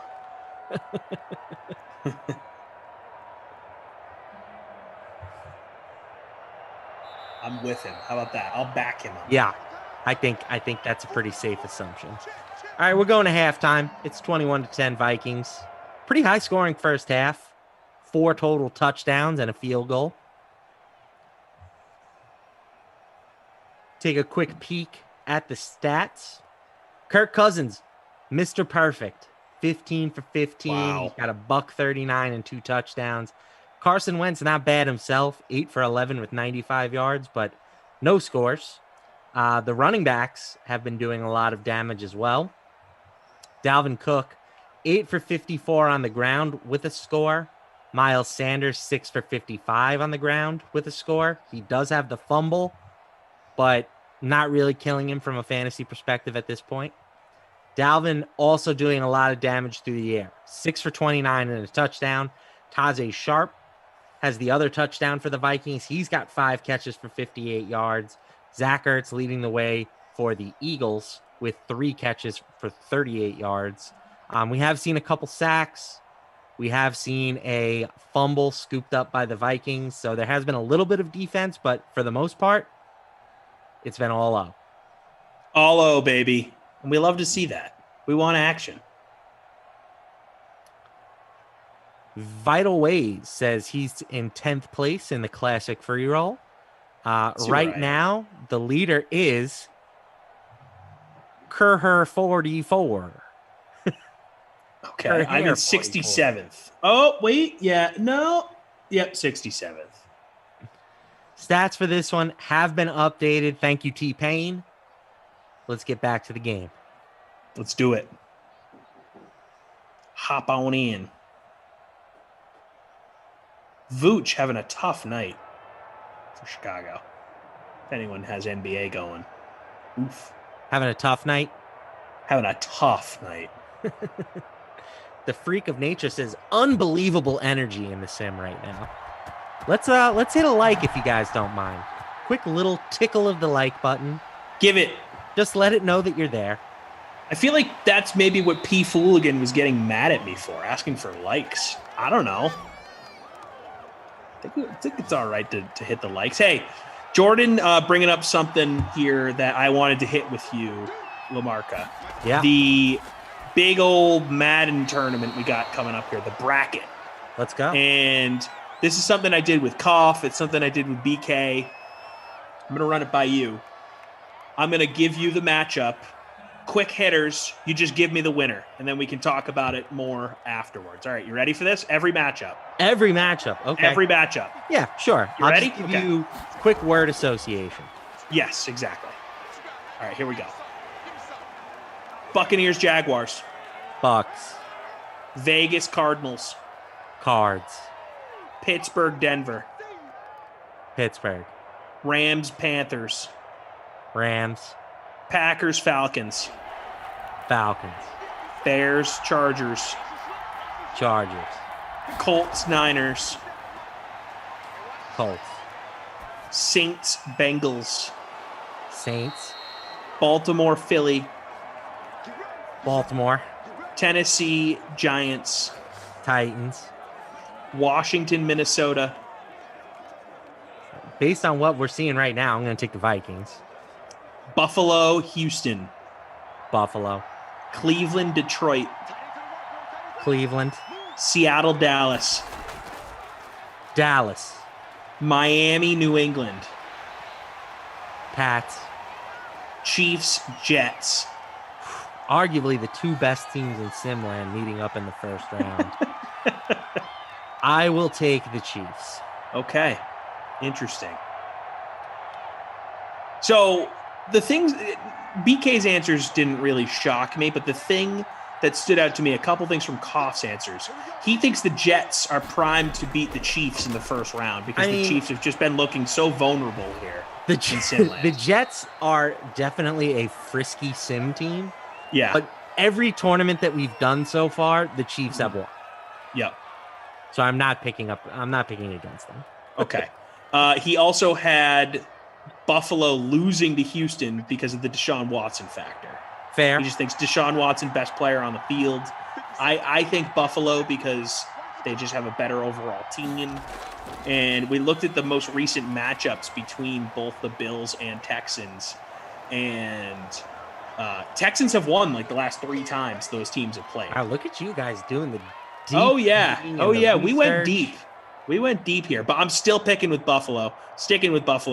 And it's interesting. You and Koff both have Dallas beating Seattle, and I think BK also went with Dallas over Seattle. Why are you going with the Cowboys over the Seahawks? More consistent. Prescott. That offense should be able to put some points on the board. See, I am going with Seattle because I trust Russell Wilson to ball out at all times. And the Cowboys randomly throw up stinkers for me. I wanted to pick a couple upsets. How about that for an answer? Oh, there you go. Okay, hey, upsets are fun. And then I'll say this. Everyone picked Green Bay, including myself, except you. You picked the Falcons. I like Jeff that. Ulrich Falcons. I like the Falcons in that spot. I'm on the record here saying I love Simland Falcons. And They're a strong sim team. Strong. Very strong. Cassie says, since I'm new here, are the Sims done year-round or just in the off-season? Year-round, baby. They are year-round, baby. We are 24/7. No, not really, but every day of the week. 6 Sims a day, most weeks, for every day. This week's 365. schedule is a little bit different because we are building it out around the April Maddenness. Yes. So we're going to have a little bit of downtime, I believe. It's not going to be 6 Sims a day on some days. It might. You know what, though, Casey? Thanks for joining us. Thank you for getting in here and familiarizing yourself with the Dream Stream. We love to have you. So the Vikings are going to start this quarter here with a missed field goal. Eagles are going to take over in good field position, and they've got a chance to get back into this game. Second club giving her what the football season schedule looks like for the Dream Stream Madden Sims. Yeah, we don't go up against real football. Correct.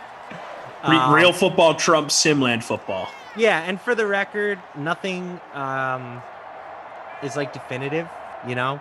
True, things could change heading into football season, no doubt. We're definitely like trying to come up with some ideas for some additional programming. I mean, you've seen some of that sprinkled in between the Sims. We've been doing the MLB pre-lock show. We've brought back the Sweat, which is 5 days a week at 11 a.m. So there's a lot of content on this channel right now. We've got PGA with Reed Fowler, and I believe Jeff Ulrich, maybe Ross Tucker.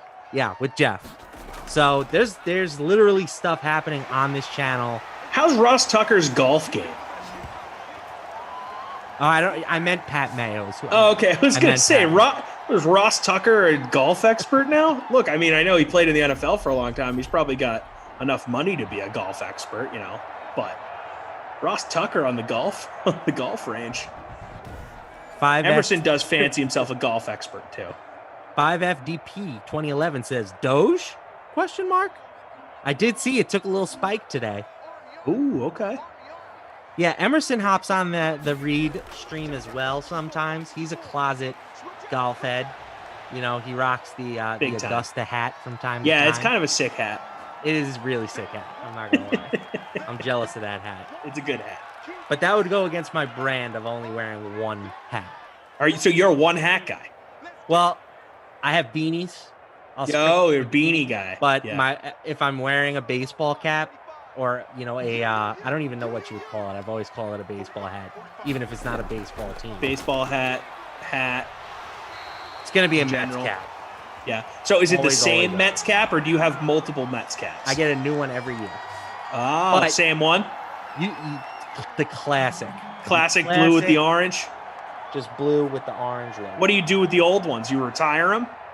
I'll use those like when I play softball. Yeah, I was gonna say yard work, working out, something like that. Not that I do a ton of working out these days, but do you have a closet full of old Mets hats? Like how many old Mets hats do you have of the exact same? Usually once I get, I only have 2. You know, the one that I'm my main one, and then the backup. Your backup, okay. Makes sense. Then if you've made it through 2 years, including one where I'm pretty much primarily sweating in you, you're getting trashed at that Makes point. sense. Makes sense. Interesting. So when do you buy the new Mets hat? Is it right before the season? Is it an opening day purchase? Is it a Christmas gift? What do you? Easy Christmas gift from like one of my sisters. Yep. Okay. They know every year they can just get me a Mets hat. I tell them my size. Yep. Because I know the snapbacks are like back in style now. Yeah, fitted. I'm a fitted man. I'm not into the snapbacks either.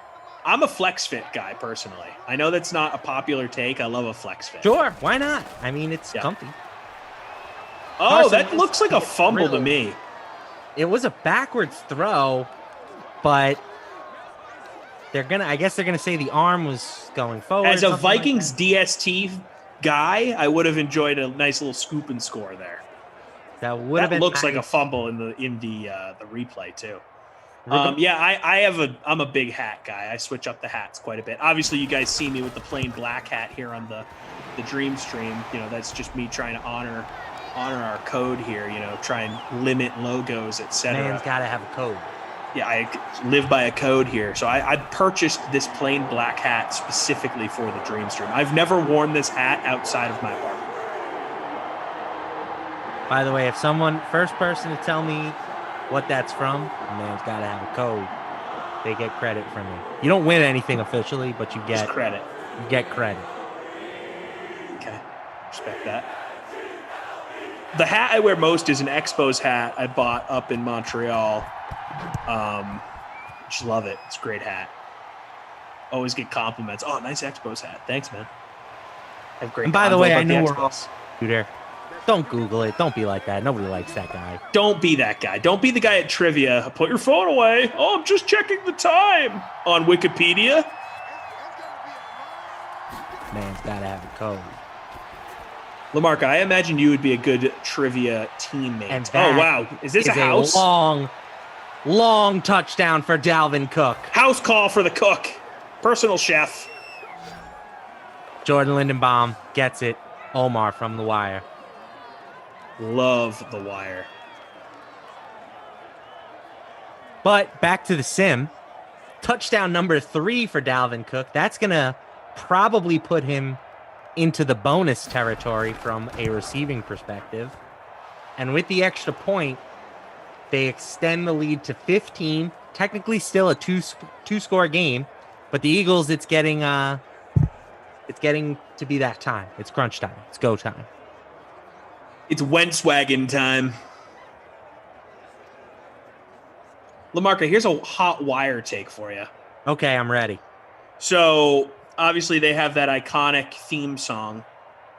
Way down in the hole. Yep. Mm-hmm. My hot take is they should have just stuck with the first version. No reason to make a new version for every new season.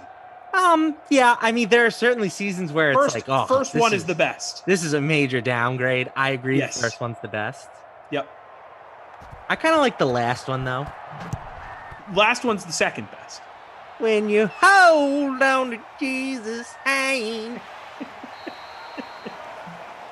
It's good stuff. Honestly, it's one of the few shows where I never would skip through the intro. First season and fifth. Was it 5 seasons? 5. Yep. 5. God, what a good show. Wire and Sopranos, man. Absolutely. 2 favorite shows ever. Peak television. Man, this sim has been all running backs. Miles Sanders, he picks up a nice chunk there on the catch.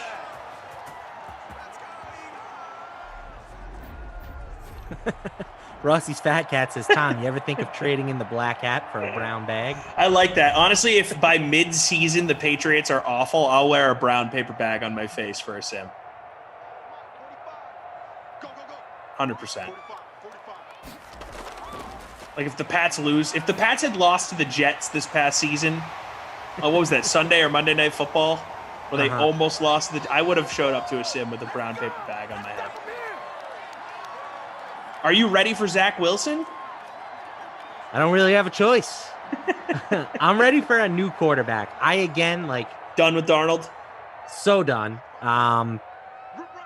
What if he goes to the Carolina Panthers and balls out? I haven't seen anything from him that tells me he's going to work out, but... You think he's a stiff? I think he's a stiff. And maybe he could have developed, but just taking the amount of hits and that he did, and the whole I'm seeing ghosts thing, like I think he's a broken man. Yeah. So you think that the 23-year-old quarterback missed his window of opportunity? He's broken. To become it happens. Look at David Carr. That guy could have been a good NFL quarterback, but he just got shell-shocked from getting hit 100 times a year. So destroyed. What did he take? It was 72 sacks his rookie year or something ridiculous. I mean, it's an absurd number. It was really rough. It was rough to watch, man. Real quick, we'll run through the stats. Miles Sanders approaching the bonus. The quarterbacks are both having great games, particularly Kirk Cousins. He's got 3 touchdown passes. Dalvin, 67 yards on the ground with 1 touchdown, and then 102 yards through the air with 2 scores. Well on his way to earning a Tommy Carroll wooden nickel. That's right. Tajay Sharp has the other score for the Vikings. The Eagles receivers not doing a ton.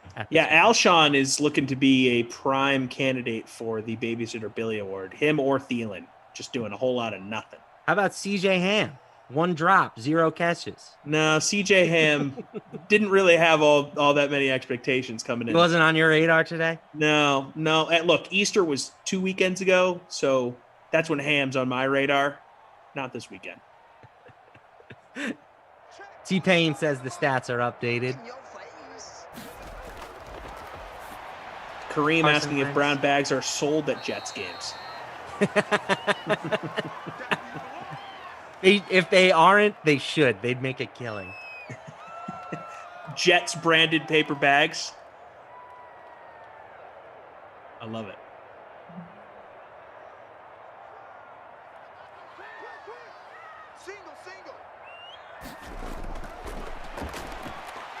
Carson Wentz all day in the pocket. Gonna roll out. He's gonna take off.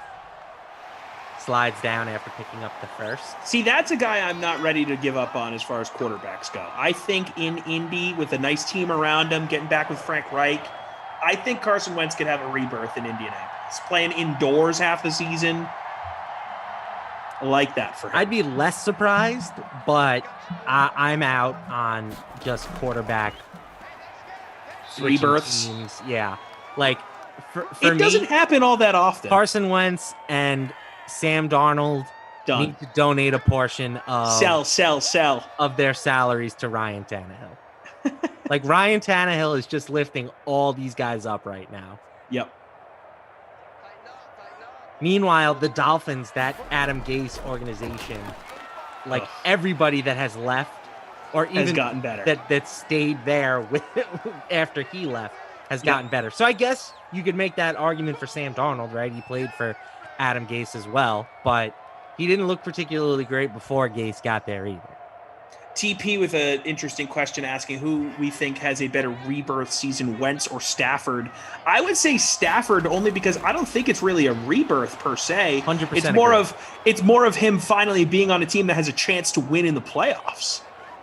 I think Stafford just now has an opportunity to do it on a stage where people can pay attention and realize he is good. He's one of the more underrated quarterbacks of my lifetime. Guy can make all the throws, but we've got a big play here. It's 4th and 2. Eagles going to keep the offense on the field. Wentz wagon. They're going to hand it off to Miles Sanders and hate that play call. Get stuffed. Hate that play call. How about a little stuffing with your ham, Tommy Freeze? There you go. A little Viking stuffing. All right, and now it's just prime time for Dalvin Cook to rack up fantasy points. The Eagles have not been able to stop him all game. Who can? We got a double-double watch, I just realized. Double-double watch. Now, I mean, there's plenty of time left in the 4th. I think he only needs about 30 more yards to get there. I love it. Love a good double-double. Now, if only Vooch could get a double-double this NBA evening. Play action. He's going up top. Oh, he had men open, too. Absolutely nobody. He had 3 dudes open, and he just skied it. T-Pain confirms 25 yards needed for Cook for the double-double. We also have to be wary if he catches like a screen or something, he could go backwards on receiving yards. True.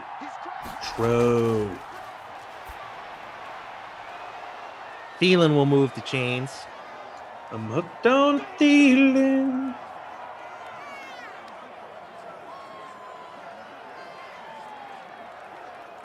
Mo says Cook triple figures. He might be approaching triple figures in the captain spot. 3 touchdowns. Have you seen that happen? No. I mean, there was that one game where Lamar rushed for like 300 yards.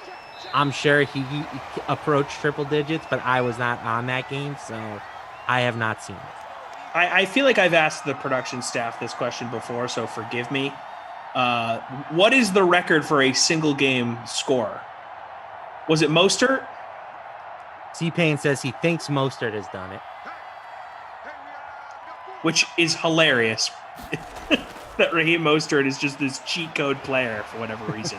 For people that played NBA Live 10, there was a guy in that game that was like the Mostert of NBA Live 10. We're going way back here. We're talking PS3. Steve Blake was the best player in NBA Live 10. Whenever me and my buddies would get together and play, Blazers were almost off limits because their backup point guard, you had to go in and manually start him over Andre Miller. Steve Blake was absolutely automatic from 3. And Kirk Cousins with a big completion down the field. That's going to be Adam Jefferson getting him. Justin Jefferson getting him involved. Also, another cheat code guy in that game, Jose Calderon.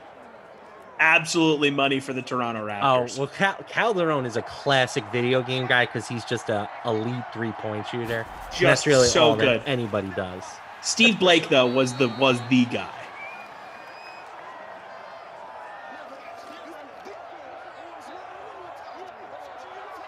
Second and 7 coming up. Vikings just trying to salt this one away. Where did that expression come from? No idea. Salt it away. I like it though. Is it because you oversalt something so much that you can't eat it anymore? I would doubt it, but who knows? Oh, it's so T-Pain salty I can't even eat it. T-Pain says it's from Cobblepot. You missed that one, Tommy. We had a fun night, me and Glash one night, just going wild with this Oswald Cobblepot. Did this have anything to do with that made-up reporter that he tries to make a thing that no one wants to be a thing? I have no idea what you're talking about. Oh, God. I'm glad that I don't remember his name.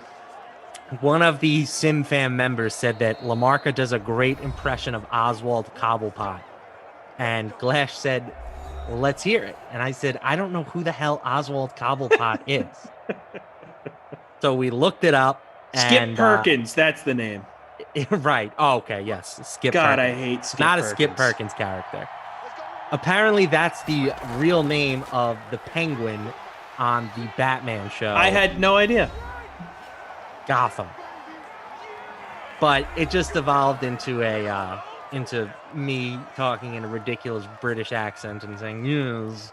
Bring me the Cobblepot.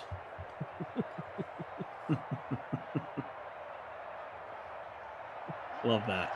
Mo agreeing with me that Stevie Blake was a cheat code in NBA Live 10. Yes, let's go.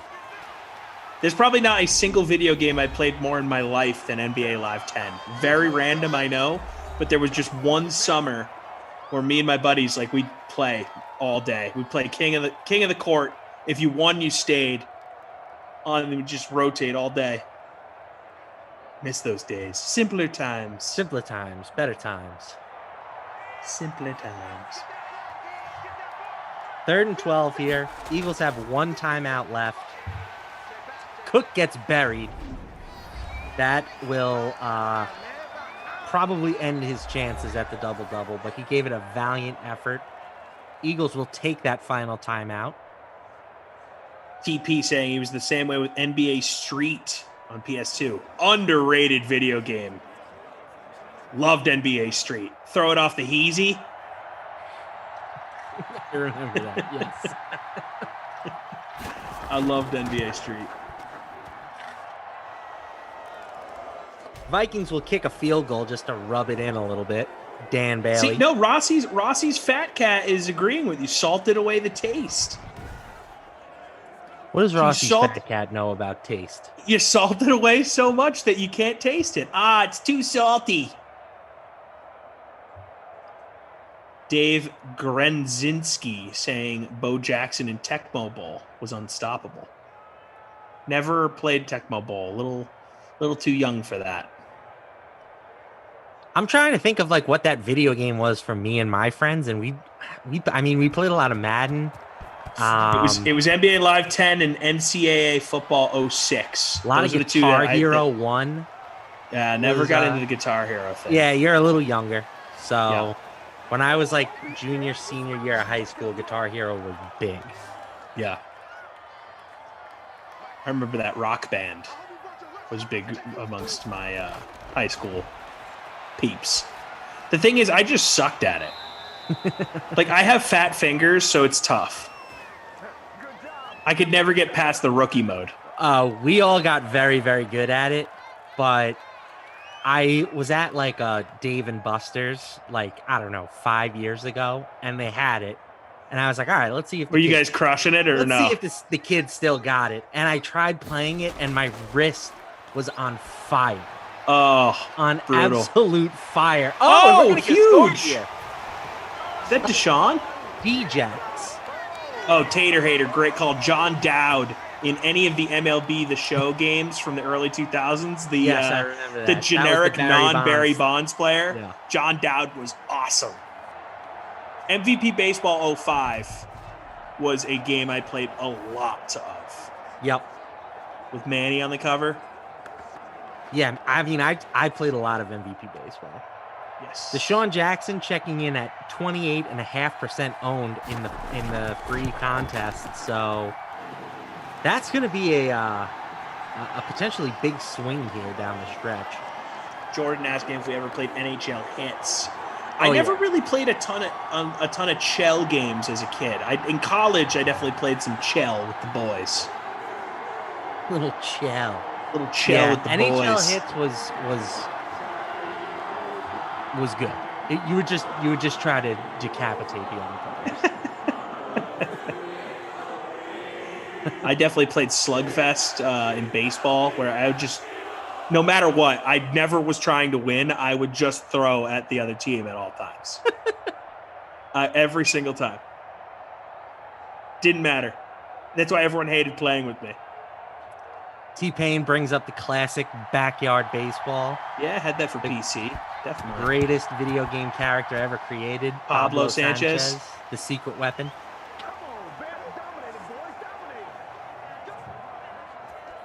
Dude was a beast.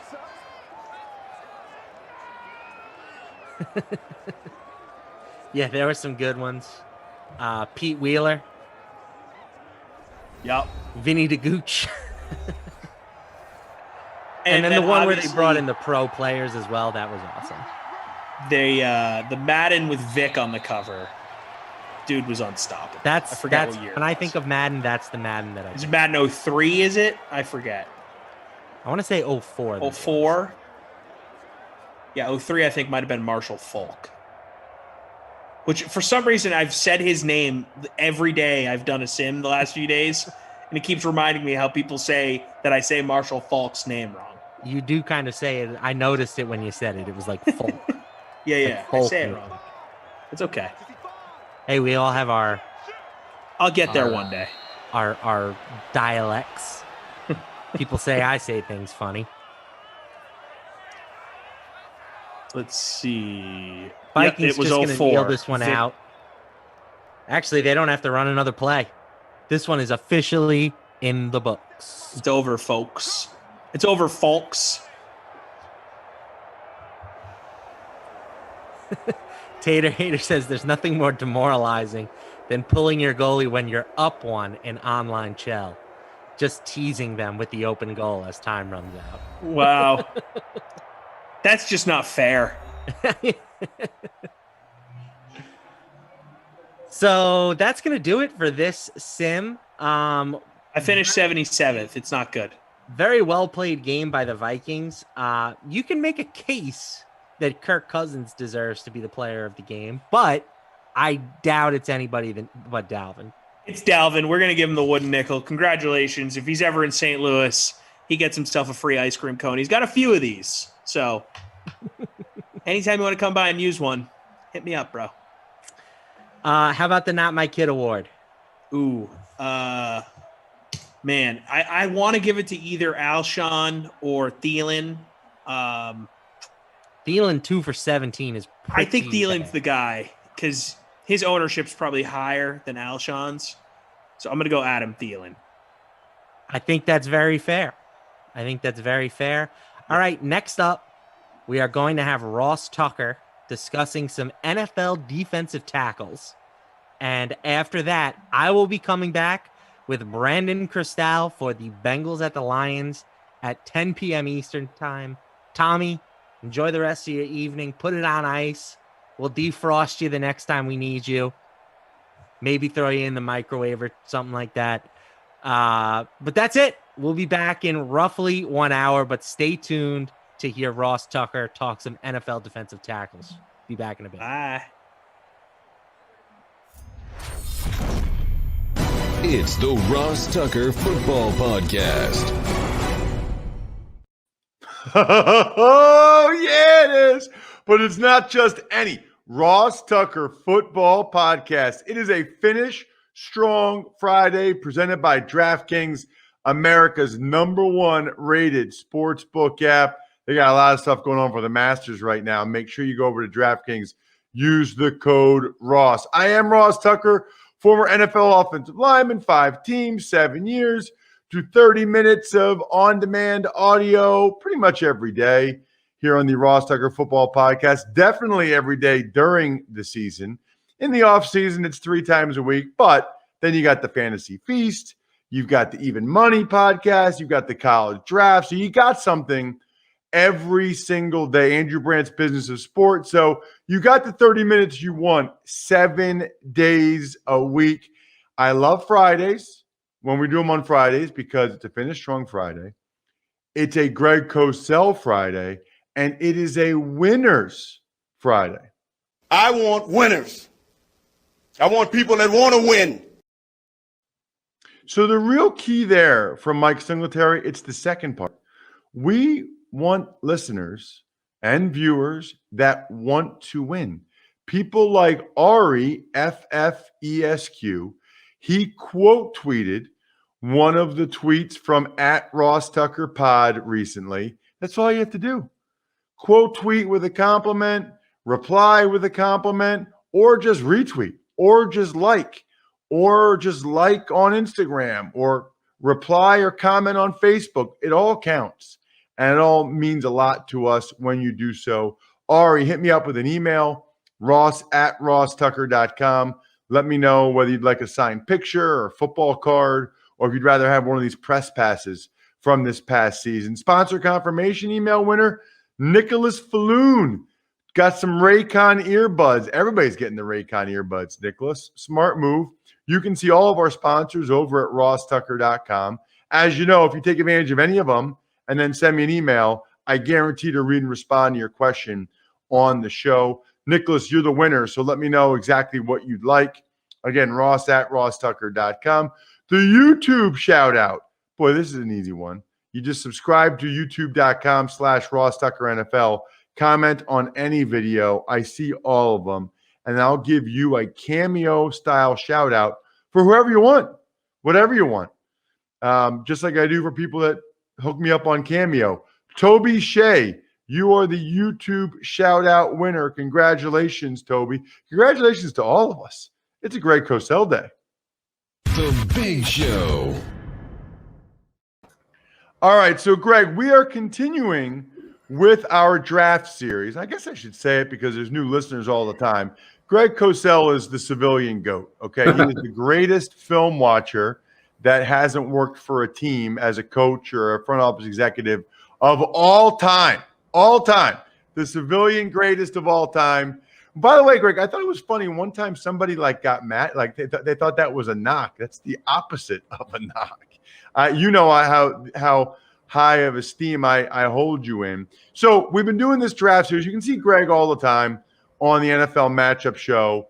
He's NFL Films guru. The key, I would say, is to follow Greg on Twitter at Greg Cosell, because then you know all the stuff he's doing, like the fantasy profiles, or the draft profiles, I should say, of a lot of these prospects at fantasypoints.com. Just make sure you use the code 21Feast when you go there. Now, we're going to get into D tackles today, Greg, but when there's major news, I need a refresher course. I know we've talked about these guys before. I know we have. But, now they're in a new place. Now they're with a new coordinator. So I just want to start with what you've seen over a 3-year body of work from Sam Darnold. I would say that Sam Darnold as a pro has been very much like he was coming out of USC. He's a big kid with a good arm and excellent movement, traits that you like, but he's always had issues with his lower body mechanics. He's always been a quarterback that doesn't move his feet with his eyes and often does not step to his throws. And in this world where we're so caught up with the idea of throwing off platform, people think that's wonderful. It's actually very poor. You should never throw off platform unless the defense absolutely demands it. If the defense doesn't demand it, your mechanics should be pristine on every throw. Your feet and your eyes should always work together. You should be stepping to your throws, and your arm angle should be the same all the time. He has always struggled with that part of his game. I think that he's struggled at times with his vision and what he sees. And I think it'll be very interesting what Joe Brady does in Carolina with him, Ross, because you can't do this on every snap. But I think with Sam Darnold, you have to try to define the reads and the throws as clearly as possible. And the way you do that is you call plays based on your understanding of the probability and tendencies of the defense you are playing in given situations. And therefore, ideally, your play call with the primary and maybe the secondary beats the defense that you anticipate. So you're defining the reads and the throws for the quarterback. I think that's what Sam Darnold needs at this point in his career as he makes the change from the Jets to Carolina. You said something, Greg, I thought was really interesting about throwing off platform. We really have lost our way, Greg. We really have. Sam Darnold can play poorly. And I like Sam Darnold as a kid, whatever. And I've been around him. He's a great kid. Yeah. But what's really funny to me is we've gotten to the point, Greg, where if a guy like Darnold or whoever has one, maybe two really exceptional off-platform throws, everybody points to that play, that throw, and says, see, that's who he is. Look how talented he is. Look at the things he's capable of. You just need to get better people around him. Right. You just need to get a better scheme. By the way, nobody ever says that about Brady because Brady doesn't have a really awesome off-platform throw.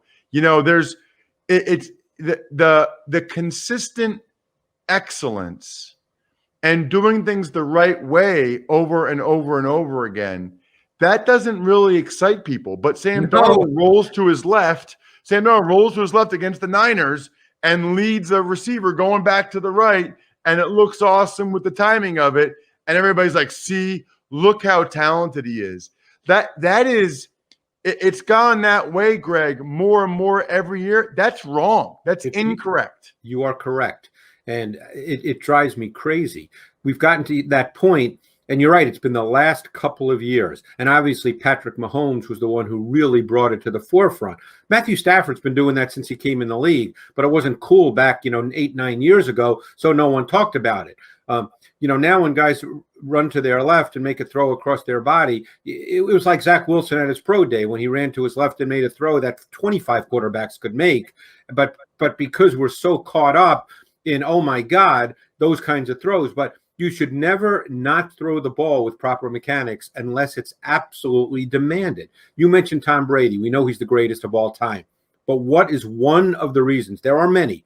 What is one of the reasons he's like that? Repetitive mechanics. He does the same thing all the time. And he's worked on that his entire career. You know what's funny, Greg? You know what it's like? It's like when I'd be in training camp and there'd be a rookie or a young player, really good feet, really long arms, and in one-on-ones, he'd have a great kick slide and punch, and everybody'd be like, wow, that kid is talented. But then like half the time, he didn't know who to block. Right. Half the time, they were able to beat him with an inside move or knock his hands down or whatever. But everybody looked at the one play where he looked like Walter Jones and points to that and say, that's who he can be. No, that's not who he can be. I mean, that's who he can be 1 out of 10 times. I mean, and it's unbelievable how often I saw that. Let me ask you this. There's a perception that a lot of what held Darnold back in New York was his surroundings, both personnel, and coaching. Do you buy into that? Can't speak to the coaching because I'm not there every day, so I would never speak to something I don't know about. Look, I learned from people way smarter than I am in my 41 years in NFL films and my 25 to 30 years really studying the X and O tactical element of the game, that when you evaluate a quarterback, you evaluate the quarterback in a vacuum. You isolate his individual traits, attributes, and characteristics. Numbers become numbers. Sure. Do you have better numbers if you throw it up and your wide receiver? Terry Bradshaw used to joke about this. I saw him at a couple of banquets. He'd joke about, hey, I would, you would throw it up, and it would be incomplete. I'd throw it up and Swan would make a great catch. You have to evaluate a quarterback by isolating what he is. Numbers are numbers. They're not really relevant to what a quarterback is other than the result. It's always about the process. That's what coaching, you know that, Ross, you played. It's about the process. It's the coaching, the teaching. If that's done properly, the results will be consistently better. Just out of curiosity, how do you think Darnold compares to like Justin Fields, Trey Lance, Mac Jones as a prospect? Well, Darnold has high-level traits. Big kid, throws it well, moves well. The year he came out, 2018, he was considered by many to be the number one quarterback prospect in the class. The Browns obviously took Baker Mayfield, but Darnold was a consensus top 1 or 2 pick in that draft as far as the quarterback position. So he's got high-level traits. I always hate to use the word consistency. It's an easy word to throw around, just like the word instincts is an easy word to throw around. People like to use it. But it has to do with the execution of, as you said, doing things the right way, play after play after play. And at the quarterback position, there's 10, 15 things that go into that. So he doesn't execute things the right way, play after play after play, and that gets you in trouble. Greg, is he even better than Bridgewater, who they're replacing, Yes, or Trubisky, who got $2.5 million for 1 year from the Bills? Yeah, he's far more talented. Talent? Darnold's got a lot of talent. I mean, just pure talent. But as I said, the execution of that talent has been spotty for many reasons. So before we get to the D tackles, and purposely we're not spending a ton of time on them, it's not a great D tackle class. There's one more. The Niners made that big trade since you and I last spoke. They're now at number 3.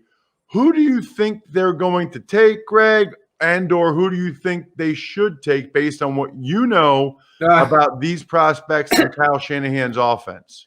Well, I'm not going to get into who they should because that's getting into Kyle Shanahan's brain, and I'm not doing that. Here's the way I'll answer that question. I think it comes down to Kyle's belief, which is unanswerable, in what the quarterback position now is in the league. Because if you're looking at Mac Jones on one side and Trey Lance and Justin Fields on the other side, what you're dealing with is, how do you see the quarterback position in 2021 in the NFL? Can you still have a great quarterback? And we're going to put Tom Brady aside for obvious reasons. Can you have a great quarterback in this league who is an efficient executor and ball distributor, but does not give you a playmaking dimension? Or has the league progressed now with defenses the way they are to the point where your quarterback, in addition to ideally being an excellent ball distributor and executor of your offense, does he also need to be a playmaker? And I think Kyle's answer to that, which we'll never know until he drafts, will determine whether he's a Mac Jones guy or a Justin Fields or a Trey Lance guy. So it's where you come down on that philosophical question. Let's get to the D tackles, Greg. Next week, we'll hit up the linebackers. The draft will be here before you know it. Linebackers will be fun. There's a lot of guys this year. Yeah, is there a D tackle that stood out to you, Greg? Is there a guy that you thought, wow, that guy's really impressive, or that guy's the best one I saw? I think there's two guys that stand out. And again, this is pure tape study. I don't get into character things off the field stuff. I couldn't speak to that. I don't know that. I think two guys stand out to me: Christian Barmore from Alabama and Levi Onwuzurike from Washington. And they're different players because Barmore is over 6'4", weighs 310, has really long arms. At times, when he played at his best, he was very reminiscent of Chris Jones coming out of Mississippi State. He can play in multiple fronts. He's got explosive quickness off the ball. He's got strong, heavy hands. And you know what that means, Ross, as a former O-lineman, when a guy has strong, heavy hands that rock you. And he's got power throughout his frame, which is very, very sturdy. So he's got a strong traits profile. And I really like the player. So I'm curious to see how the league sees him. But the fact that he can line up in multiple positions in a league now that has moved a lot more toward multiple front looks I think is very enticing for a lot of teams, assuming there's no character issues. And as for Levi from Washington? He's a totally different cat. He is maybe only, 290 pounds, give or take. He's an athlete. I mean, he's another guy that he's got power. He also has really heavy hands, by the way. But I had to watch a lot of him because when I first started watching him, I thought, boy, he's 290. He's a powerful guy. Can he play that way in the NFL at 290? And then the more and more I watched him, his quickness and athleticism showed up. I would say the foundation of his game is power and force, but boy, did he show enticing flashes of first step and explosive quickness, both as a run defender and an inside pass rusher. And what really started showing up, even though he didn't have a lot of sacks, he didn't play this year, so I had to go back and watch a ton of them from 2019. But really started just to show up was how disruptive a player he is. He had dominant snaps. Now, as a defensive tackle, sometimes they don't put up numbers. Like you don't see a ton of tackles necessarily. You may not see a ton of sacks. But when you watch the tape, and you have to watch whole games, is you see the disruption they cause, the way they cause offensive plays to break down, or the way they control offensive linemen so others can make plays. He was really like that. And he played much stronger than his weight. As I said, he's 290, 6'3", 290. I think he ultimately transitions as a 3 technique. But again, we've seen so many multiple fronts that with the way he played with those heavy hands, he could even be, a 2-gap player. You don't think of a guy 290 as a 2-gap player, but boy, he had strong hands. A guy that jumped out to me this year, Greg, I had never heard of him before, was Davion Nixon from Iowa.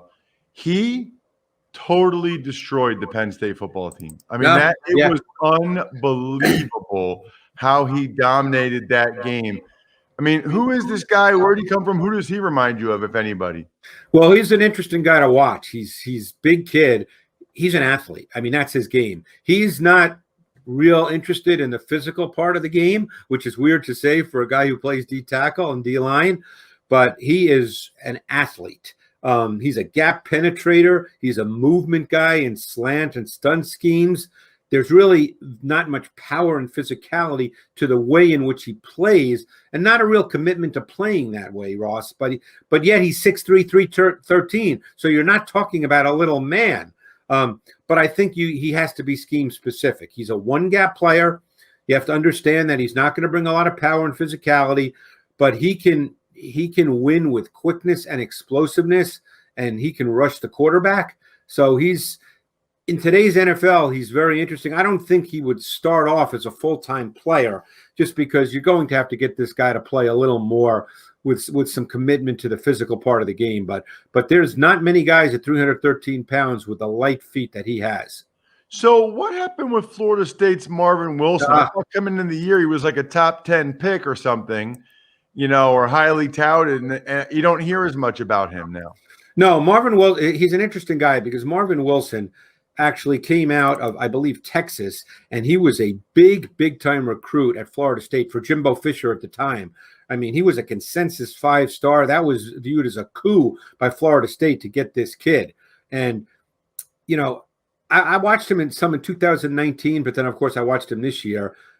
He never really became the consistently dominant D tackle at Florida State that everyone thought he would be. He's not really an off-the-ball quickness reaction burst player. He's not that guy. So I'm not sure he's a 3 technique. I thought that he looked heavy this year, but I guess he came in much lighter at his pro day, so people are hoping that he can be quicker. But the tape did not show a quick player. The tape showed a guy that at times looked a little slow and sluggish, and that I would never have seen as a 3 technique based on his tape from 2020. So I guess you have to decide what he is. It's hard for me to envision him based on tape as a 1-gap player, but I'm not sure he's a 2-gap player. I'm not sure what he is. But I think you have to reshape his body, and maybe that started. He has to become a quicker, more active player. He's shown flashes of that clearly, but you want to see the power, you want to see the heavy hands, you want to see quickness. He did not play with quickness in 2020. Greg, you bring it every week. Unlike Marvin Wilson, every single week you bring it. Outstanding stuff as always. Check Greg out on social. That's your best bet at Greg Cosell. Thank you, Greg. Thanks, Ross. Appreciate it. I appreciate you, Greg, and I appreciate Keeps, and I have for years. You guys have heard me talking about it. Look, you can look at me right now. I'm trying to show you my bald spot. YouTube.com/Ross Tucker NFL if I duck my head down. But here's the deal. If you guys have been noticed, it hasn't gotten worse. That's because I've been using Keeps. You know what? I'm going to it'll be product placement. I'm going to show you my Keeps topical solution. I'm going to show you my Keeps pill I take every day so you guys can see that I am a Keeps user. I started losing my hair late 20s, and I didn't start this stuff until early 30s. I wish I had started earlier, but there's 2 FDA-approved medications. One is like you rub it on your bald spot. The other one's a pill in the morning. They work. I mean, for me, I don't know if they grew any hair back, but they absolutely have done a good job of keeping what I have. And I'm telling you guys, you don't even notice you're starting to lose it until you've lost 50% of the follicles in an area. So all I'm saying is, when in doubt, start it. You'll never regret starting it earlier. You'll only regret starting it later. If you're ready to take action and prevent hair loss, go to keeps.com/Ross to receive your first month of treatment for free. That's keeps.com/Ross to get your first month free. Keeps.com/Ross. Tuck's Takes. Good morning, Ross. So we'll start with Nike, Beats by Dr. Dre, and HEB all suspending their Deshaun Watson endorsements. Well, we spent a bunch of time on Deshaun Watson on Monday with Seth Payne. Obviously, there have been more developments this week.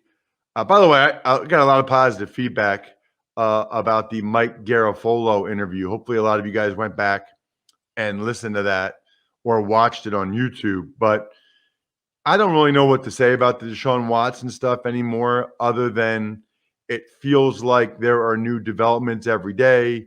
If you're into the legal process, if you're into court proceedings and lawyer back and forth, then I'm sure you can check it out. I'm not that into giving the play-by-play of this thing, but it really is stunning. It really is stunning to go from where Deshaun Watson was in the public perception to now Nike, Beats by Dre, HEB, all these people suspending their endorsements from him. And it sounds like, I know Mike Florio, who's been on the show before, thinks he's going to end up going on the commissioner's exempt list. I don't know if Deshaun Watson's going to play football this year. Tuck's Takes. Tennessee Titans have a new senior defensive assistant, and his name is Jim Schwartz. So the only thing that's funny to me about that is he retired. Like he said at the end of the season in Philly that he was retiring. That was 4 months ago. So that was a short retirement for Jim Schwartz. But sometimes that's just what guys say when they know that they might get let go or they know it's a bad situation. They want to go out on their own terms. Tuck's Takes.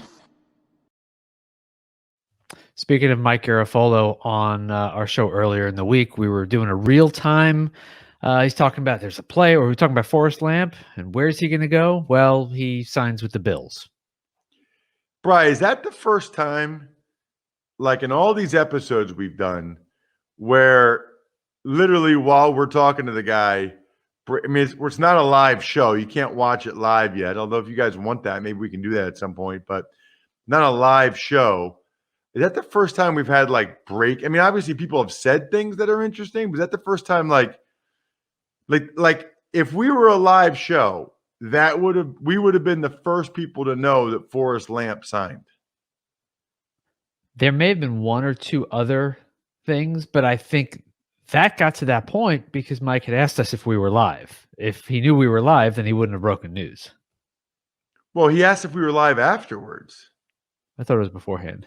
I thought it was after. Anyway. That's it? Anything else you want to say?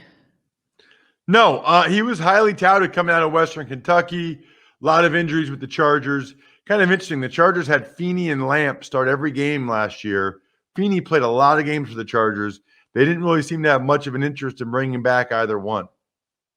Tuck's Takes. Eagles signed a couple of guys, linebacker Eric Wilson and running back Jordan Howard. So I really like the Eric Wilson signing by the Eagles. Linebacker has been a problem area for them. 1 year, I think it's up to $3.5 million. He's still a young player, played very well for Minnesota last year. I'm a little surprised that there wasn't more of a market for him. He did miss some tackles, but I would have thought there was more of a market for Wilson. I like these moves with Wilson and Anthony Harris because they know Jonathan Gannon's defense. And if they play really well, then maybe the Eagles extend them. Or maybe they let him go and the Eagles get a compensatory pick. As for Jordan Howard, I think the Eagles just want to make sure they have some type of short yardage banger back, late game banger back, and not have to draft one. Tuck's Takes. A couple other moves. The Panthers signed cornerback A.J. Boye and Bengals released running back Giovanni Bernard. It seems to me like just yesterday when Giovanni Bernard got drafted by the Bengals and they were on Hard Knocks. That was a long time ago. I mean, he was there like 8 years. I mean, he had a long run with one team. Didn't have a great year last year. I mean, I think he'll get picked up by somebody, but he had a long run with the Bengals. A.J. Boye has really buoyed his way around different teams lately. I feel like it was like Texans, Jags, Broncos, now Panthers. Boye's done a lot of bouncing around for a guy that, has a reputation as being a pretty good player. Speaking of reputation, I know you guys have heard about Purple, but you need to check it out. Only Purple has the Grid, a stretchy gel material that's amazingly supportive for your back and legs while cushioning your shoulders, necks, and hips. The Grid doesn't trap air. Air actually circulates and flows through it. Here's what I tell people, okay? Because we have a couple Purple pillows. I say, go ahead, get a Purple pillow. Once you get a Purple pillow and fall in love, then you'll know you need a mattress. And right now, you can try your Purple mattress risk-free with free shippings and returns. Financing's available too. Purple really is comfort for an uncomfortable world. Right now, you'll get 10% off any order of $200 or more. Go to purple.com/Ross10 and use promo code Ross10. That's purple.com/Ross10, promo code Ross10 for 10% off any order of $200 or more. Purple.com/Ross10, promo code Ross10. Terms apply. Tux Takes. Final bit of news, Notre Dame's lineman Liam Eichenberg not at the Combine medical check this weekend for a positive COVID test. Neither is Trevor Lawrence. I specifically brought this up for multiple reasons, right? Number one, to make sure you know that today and tomorrow, there was no Combine. So they didn't have the 350 guys going through and getting all of their medical checks. That didn't happen this year. So, but they want to know where these guys are at medically. So I think it's guys that are projected to be in the first 3 rounds because those are the biggest investments by the teams, as well as guys that they have known medical issues. They're all going to Indy today and tomorrow for all the Combine medical checks. Trevor Lawrence isn't going, even though he just had that shoulder surgery on his left shoulder because he's getting married this weekend. Boy, I thought I got married young, Bri. I was 26. My wife was 25 when we got married. How old were you, Bri? 29. How 29. old was your wife? 30. She's older than you? Yeah. Wow. I didn't know that, Bri. You dog you. Anyway, Trevor Lawrence getting married. I think he's 21. That is young.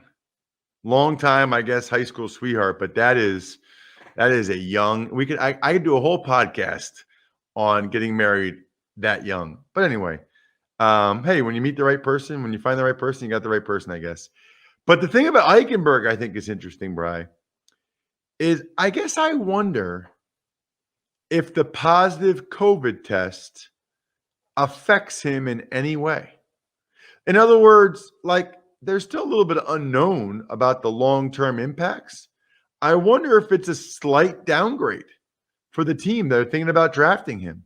Like if they have Eichenberg and some other guy on the board the exact same, are they going to go with the guy that didn't test positive for COVID versus the guy that did, not knowing what the impact of it might be?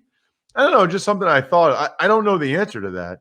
Just an observation, as they say. Speaking of observations, I observe when we get new patrons. Patreon.com/RT Media, like Kaveh Bakhtiari. I think it's Kaveh. I got to look again. He emailed me. I didn't get a chance to email you back yet, Kaveh. But Bakhtiari, almost like David Bakhtiari for the Packers. And Kaveh had some really nice words about the show. I appreciate that. Just like I appreciate any. I was thinking about having a happy hour Sunday night, Bri, but I don't feel like I've gotten that much of a reaction from the patrons on our private Slack channel. So I don't know if I will. You guys gotta mount up and say you really want to have a happy hour if you want to have one. People like Pizza Boy Brewing, Sporticulture, Vision Comics with an X, and HumanHeadNYC.com. That's an interesting name of a store for a vinyl record shop. HumanHeadNYC.com. Big week next week. We're doing season win totals on the Even Money podcast. We're talking rookie wide receivers on the Fantasy Feast podcast. I think Andrew will be back. We'll have a surprise guest either Sunday night or Monday. Should be awesome. Please check out the other shows. Please subscribe if you haven't already. I think we're done here. Thanks for listening to the Ross Tucker Football Podcast. Make sure to also subscribe to the Fantasy Feast, Even Money, Business of Sports, and College Draft. All available at Apple Podcasts, rosstucker.com, or wherever podcasts can be found. A lot of times on the show, I mentioned DraftKings. Here's what you need to know. You got to be 21 or older, New Jersey, Indiana, or Pennsylvania only. New customers only. Restrictions apply. See DraftKings.com/sportsbook for details. Gambling problem, call 1-800-GAMBLER, or in Indiana, 1-800-9-WITH-IT. By the way, if what I was talking about included a deposit bonus, doesn't always, sometimes it does. Deposit bonus requires 25 times playthrough, and deposit bonuses are paid out in site credit.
What up, DK Sim fam? Final sim of the night. It is Madden After Dark, and as I titled the contest I made hours earlier, I'm feeling so good about myself.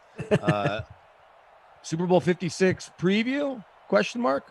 Matt Lamarck is here with me. I'm Brandon Cristal, and we are ready to close out a fun day of Madden Sims with maybe the best game of the night. I know that the game that I did right before your last game with Tommy had to have been the worst game of the day, the Washington game at the Colts. But how was the game that you just did, and how you doing, bud?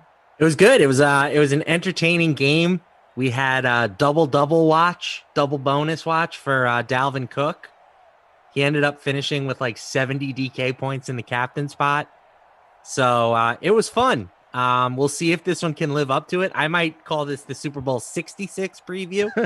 But yeah, there's some players here.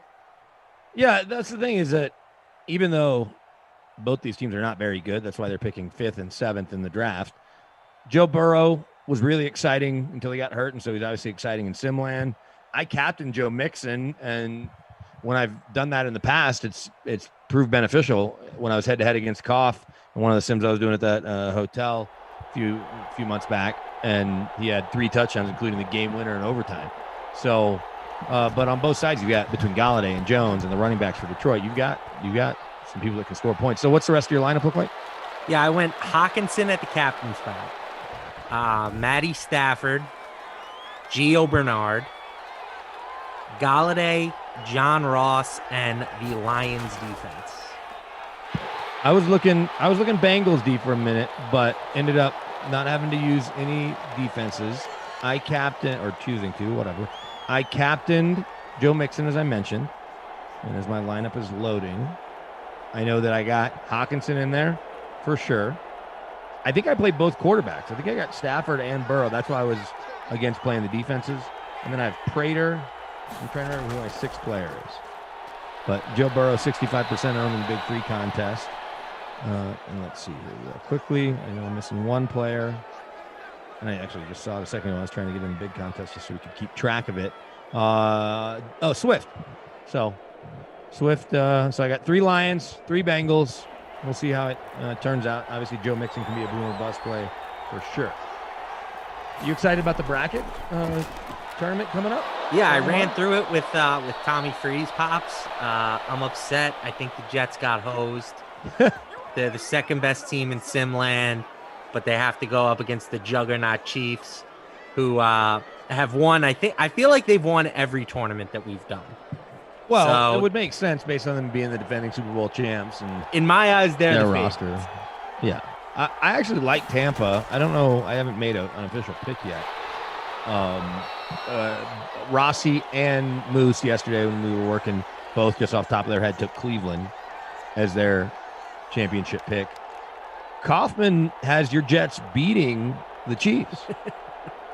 Wow. I mean, Kaufman is nothing if not a hot take expert. Well, I'm happy to make a side wager with him, and I was going to text him to indicate. I don't think he would have a hard time finding people willing to take that action.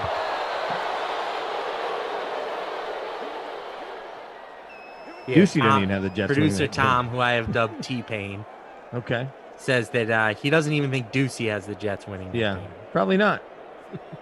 But you'll make Koff insufferable if they do. More insufferable. Oh, we've got Koff's official bracket right Yeah, we here. got his whole bracket. I saw it earlier. There's Mixon, I think. Is that Mixon or Gio? Oh, that's Gio. I'll be interested to see where Gio lands. He asked for his release, and Bengals said, okay. Good. Like, you've been here long enough. You've suffered through this. Good luck to you. Yeah, he'll get scooped up somewhere. But his efficiency has really declined. He's probably not, a guy who should be seeing a ton of playing time at this point in his career. Unfortunately, that's what it is for running backs. You get a short shelf life. But at least, Gio got paid a couple different times. So, he's getting out with some money. Sometimes you worry about that with the running back position. But, and some good he'll get mustache oil. Yeah, right. He can transition into a mustache product endorsement. Burrow across the middle, broken up by that stingy Lions D. All right, who needs what here? DK Sim fam. Some AJ Green plays. I'm sure some people need Boyd. I'll take Mixon on a swing pass. So I'm sure you've talked about this on plenty of your previous Sims, but it's not often I get to talk to a Broncos beat reporter. Are they prepared to move up in this draft? Because I think if they want a quarterback, they're going to need to. No, I'm with you. I do think there's an outside chance Mac Jones gets to 9 if he doesn't go 3, and I don't think he's going 3. I guess we'll see. They could go up to 4. It doesn't seem like the Bengals want to move off 5, at least at this point. We know that the Dolphins were happy to move back up because they wanted to pick close to their original pick at 6. So maybe Denver just has to jump Carolina or whatever Carolina might do at 8 to go to 7 with Detroit. I just don't think that's the way they want to go. I think you're going to end up seeing Teddy Bridgewater here as insurance / competition, but mostly insurance if Drew Lock falls off the cliff early in the year. They want, and I talked about this yesterday for a little while in one of the Sims, they want to exhaust every option with Lock and know that they gave him a fair shot versus giving up on him too soon after just 18 starts, 2 OCs, no Cortland Sutton last year, all the stuff that we know. Or if he can't play, you hand the keys to Bridgewater, and while it's not exciting, he will keep the train on the tracks because they like their roster. They've got a pretty good roster on both sides of the ball. So I think they're prepared to, right? I mean, I think they're doing their due diligence. I just don't expect them to. and talking to people close to it, including some people in the building, they don't expect it to happen either, and they're pretty well informed. Bill says you started the Broncos talk in the first quarter. I'm sorry, Bill. I had to know. It's all right, Bill. I gave him his answer. We don't have to spend much time on it, but I am in the tournament on Tuesday doing the Broncos game, so we'll be able to talk plenty of Broncos there. Did you watch the golf this afternoon? Oh, yeah. Love the Masters. That's on my sports bucket list. Yeah, Tommy said the exact same thing, and I'm right there with you. Make it down to Augusta at some point in my life. Curious to know. Invested in Hideki winning today. So really? Good for you. My buddy and I had tickets. We had tickets on literally places 2 through 5, which I wish I would have listened to him as I filled out my DK lineup, because then I might have been way closer to $1 million than I was. I listened to Moose, and then I listened to like Brandel Chambly all over Justin Thomas. And I was like, I got to get Justin Thomas in my lineup. But I did take a picture of the guy who won $1 million of his lineup. His name was Mr. McGiblets 11. Okay. That's who won $1 million here on DraftKings.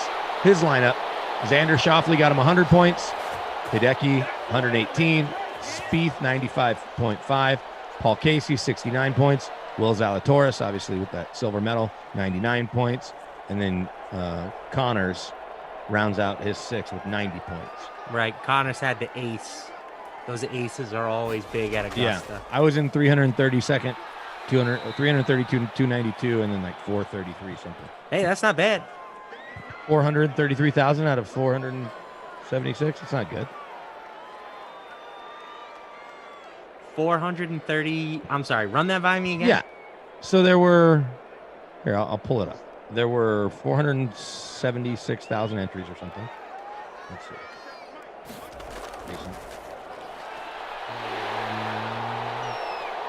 There were, let's see.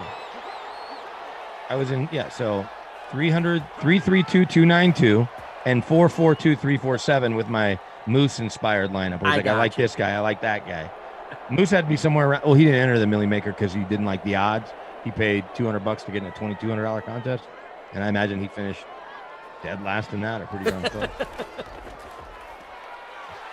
Yeah, me, Jordan, T-Pain, we were all on the same page. We thought you said that you were in 300th place, not 300,000th place. 332, comma.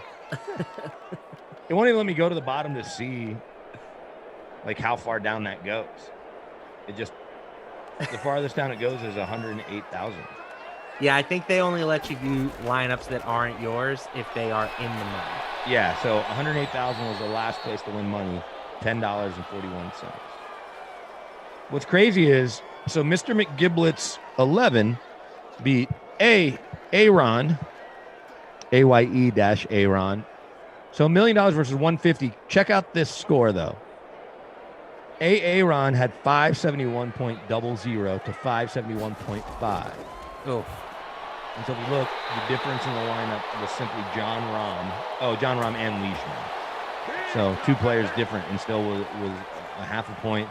Third place, which was $100,000, was 2 points behind second place at 569, and then fourth place. So another difference of $26,000 to $100,000, 26,000 versus 100,000, third to fourth.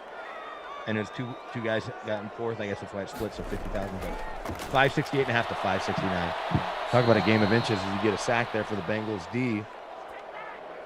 I guess we didn't call Randy Bullock's field goal. Randy Bullock made a field goal. Congrats. Anybody has Randy Bullock's probably winning right now. If you got Randy Bullock in both D's, you're in good shape. Kyle, I see your question. Glash is working with Tom Carroll, a.k.a. Tommy Freeze Pops, on Wednesday night. I think Glash and I have 2 on Tuesday, or at least 1 on Tuesday. Yes, you're with Glash. I think at 8. The prime time. Yeah, and then Madden After Dark's Tommy and myself. I've only got 4 this week. Tom are like the workhorses these days. Well, we've tried to help out. I think you ended up picking up that extra one on Sunday that I said I was happy to do if nobody else jumped on it. I pretty much I have my weekend nights availability and my Thursday night availability, but that's about it. So yeah. I'm more than happy to work if they need me at those times, but that's really all I can do. Now that we've got a new nanny, my daytime availability has improved significantly. Ooh, a nanny. Well, we got all these little kids. Swedish? So. No, she's just from around the corner. We're trying to get an au pair here from Ireland, but it's not going great. So another conversation for another day. But little high school senior in the neighborhood, she's got 1 hour's worth of schoolwork and then comes over after that. Okay. She does a good job. So. It allowed my wife to go out to dinner last night with a friend who was in town, and it allowed me to go play cards at my neighbor's house. Which, in retrospect, I kind of wish I didn't go because it didn't go great. What's the game? Is it Texas Hold'em? Yeah, no limit Hold'em. No limit Hold'em. Just we were playing a tournament. Okay. We would have played some of those dealer's choice games after, but I bailed. First quarter stats, nothing very overwhelming. Matt Prater made that field goal there to tie the game up at 3. Stafford's 4 of 7, 59 yards. Joe Burrow 3 for 5, 38 yards. On the ground, not much to write home about either. Joe Mixon, my captain, 4 for 9. Adrian Peterson, 1 for 3. Kerryon Johnson, carry for no yards. Gio, that one carry for 4 yards. In the air, AJ Green, the only guy with more than 1 catch. He's got 2 for 25. Amendola, 1 for 19. Hawkinson, your captain, 1 for 27. And you're caught up. There was a sack in there too for the Bengals D. Maybe this game is going to be worse than that Washington Colts game. I hope not, but I guess it's possible. Escape Tank says, ladies, did you hear that? The man has his Thursdays and weekend nights free. Holla at your boy. Yeah, why not? You could slide in my DMs. They're open, I think. Maybe. I honestly don't know. They might be private. I think on Instagram, they're automatically open. It's just a question of do people respond. I guess you probably make them private because if you're a big time celebrity, do you really want well, I would say most people it would be no, but some people I'm sure they Some people I'm sure. Yeah. But Kyle really wants to know that the Rays beat the Yankees twice. Okay. They did. They should have beaten. They were up 4-0 today and lost. Randy Arozarena, another home run against. Oh, he's on my fantasy team. He absolutely owns them. He's on my fantasy team. I'm going to win my first week 13-3. And the only reason I'm not winning strikeouts is because I forgot to put in Ryu the other day for a second start. It's like a 10-day week going back to last Thursday. Right. I'm not going to win innings pitch. I got outpitched by 20 innings and still I'm going to win 7-5 in wins. K's tied at 93. So Ryu had like 7 strikeouts in the no decision for him. Oh, well, or lost, whatever it was. I'm still going to win 13-3. Good way to come out of the box in my fantasy baseball. Very exciting. Jordan, I can assure you that this game is on arcade mode. You can literally see it in the top left corner there next to the down and EA distance. Arcade. So I got a PS5 last weekend. And let's go. A little bit. I haven't gotten one yet. I keep saying I will. It was dumb luck, dude. Believe me, it wasn't like I did anything. A friend posted on social media that he had been buying some, and I was able to give it to me for $50 over what he paid. Okay. Yeah, I'm waiting until it's like regularly available. That's what I was doing too. Believe me, I was not. I got a 14-year-old. Oh, that's a crossing the line. He was about 8 yards past the line of scrimmage. Joe Burrow, this isn't the Southeastern Conference. You got to be aware of the line of scrimmage. These are NFL refs, virtual NFL refs. You gotta accept the penalty there, Coach Patricia. Yeah. So, friend had it, was able to get him to sell it to me, and it showed up a couple days later. A lot of Fortnite. It was played last weekend by the 14-year-old. And I finally got to play. I downloaded 2K and FIFA, and I already have Madden. This ports over from PS4. And I'm really excited about baseball just because the game looks awesome. MLB The Show is my favorite video game. It's a great game. And so I played last year's one a bunch during the pandemic. Is that Hawkinson there, your captain, or is that Amendola? It's either Hawk or Amendola. No, that's Hawkinson. You see that's the double big eights. Maybe he's going to get you a bonus there as your captain. NBA 2K is awesome. Yep. It's a really fun game. The blacktop mode is fun, and then just playing. I've only played just a few, just one-off games. I don't have the wherewithal to get into full seasons and franchise mode and all that. I did in Madden during the pandemic, but as we're coming out of this, I have too much other stuff going on and more kids than I did then. Completely agree. Except about the kids part. Sure, I have but the same amount of kids, and they're 0. Yeah, I have a hard enough time taking care of myself. You'll get there one day. It'll happen when it's supposed to happen. But the PS5, it's cool. I can't wait till more and more games are really engineered for it. Yeah, I played like the first original, and I say original, it came out like 3 years ago probably. The Spider-Man game. Yeah. And there's a new one of those. I would love to get that on the PS5. It's cool. So a friend of mine has it. We were at their house, and they were playing it. He's got a 14-year-old, and my 14-year-old were playing it, and it looked cool. I wouldn't play it. Like, I might mess around on it if he got it. And his grades are so bad and everything else that I'm not dropping the $70 for him to have it just because it looks cool. Gotcha. The next $70 I spend will be on the show. Yeah, I got my pre-order coming whenever it releases. So, Tatis getting the show jinx? Yeah, rough start. They're saying there's some whispers that he might be done for the year.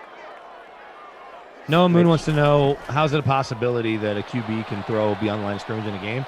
Because as EA will tell you, if it's in the game, it's in the game. And in real life, quarterbacks go across the line of scrimmage. Not a lot. That's why it doesn't happen a lot. Kareem says, throw it to the other white guy. Well, look. He's out there. Shot. He's usually involved. Yeah. There he is up there in the slot.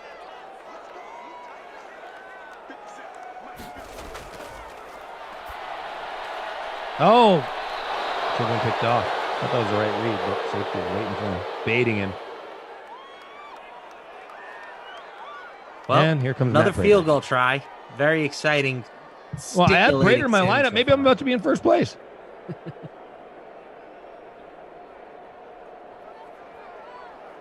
DFS Queenie has the Spider-Man game with PS5. Nice. Is it awesome? I mean, playing through it. The problem with any of those games, we got a while back, we got GTA. They're fun, but I just don't have the time to invest into the stories and or the money.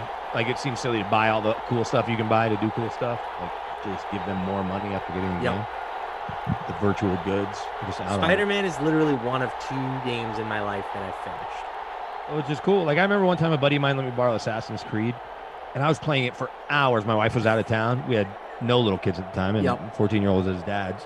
In fact, I think it was Masters weekend, and she'd traveled for like a girls' trip or something. And so I had 3 or 4 days to myself, and I played that game when I set 2 TVs up in the living room. I was either playing that or the golf game, kind of going back and forth. But I must have played that game for, added up to 20 hours. And at the end of that, I was like, okay, how far am I? I was 6% in, and I was like, all right, I'm out. Yeah, Assassin's Creed is a major, major grind. It was the I've only Colonial played the Times one with the pirate chips. Which one? It's got like pirate chips in it. Like, you're a pirate, basically. What's that game? Black Flag, maybe? Assassin's Creed Black Flag. Okay, so the one I did was the Colonial one where they're like, hanging out with Paul Revere. Okay, gotcha. But yeah, it's you just put in so much work, and it's like, especially if you want to do all the little stuff on the side. I did. I think I did, and I'm like, this is just too much. I do want. Has anybody played the new golf game that came out last year, the 2K20? I'm hoping they come up with another one for PS5. I got a copy of it, and because somehow my buddy got one for like $20. Okay. And it was fun. It's challenging if you want it to be challenging. It's easy if you want it to be easy. Sure. But you can't. The big turnoff for me was you can't use any of the pros in the game. You can only use your created golfer. Wait, so you create your guy and then you're playing against Rory? Correct. That's silly. Well, now I'm out on it just on principle. Yeah. I mean, their big thing, I think, was like you can design courses and play, online, all these different whacked out courses that people make. But, I don't you only get to use your one golfer. I'm cool playing with Rory or Ricky Fowler or Jordan Spieth at Augusta or at Pebble Beach or at Bethpage Black. Like, I'm fine. I don't need to play my created golfer on your made-up course, which I'm sure the made-up course has awesome holes. Yeah, and that's the thing too. I think they only had like 10 or 12. I'm okay with that courses, although it is 2021, so you're like not going to have all of them, or every major course. Right. So no Augusta, which obviously all the TPCs. Turn off. Right. How can you not have Augusta? All the TPCs. Bandon Dunes, Whistling Straits, all the great courses all across America. We just keep going. It seems like EA, and maybe they just didn't make enough money on it. Like you have to invest so much into it, and the ROI wasn't there because there just aren't enough people playing golf video games. Yeah, it was one thing when they had Tiger, and they could use Tiger as the face of the video game, but then they tried it with Rory, and it bombed. But they kept having Tiger, or they could have kept having Tiger. I mean, he kind of fell off. And I don't know if that would have, maybe that would have been just enough.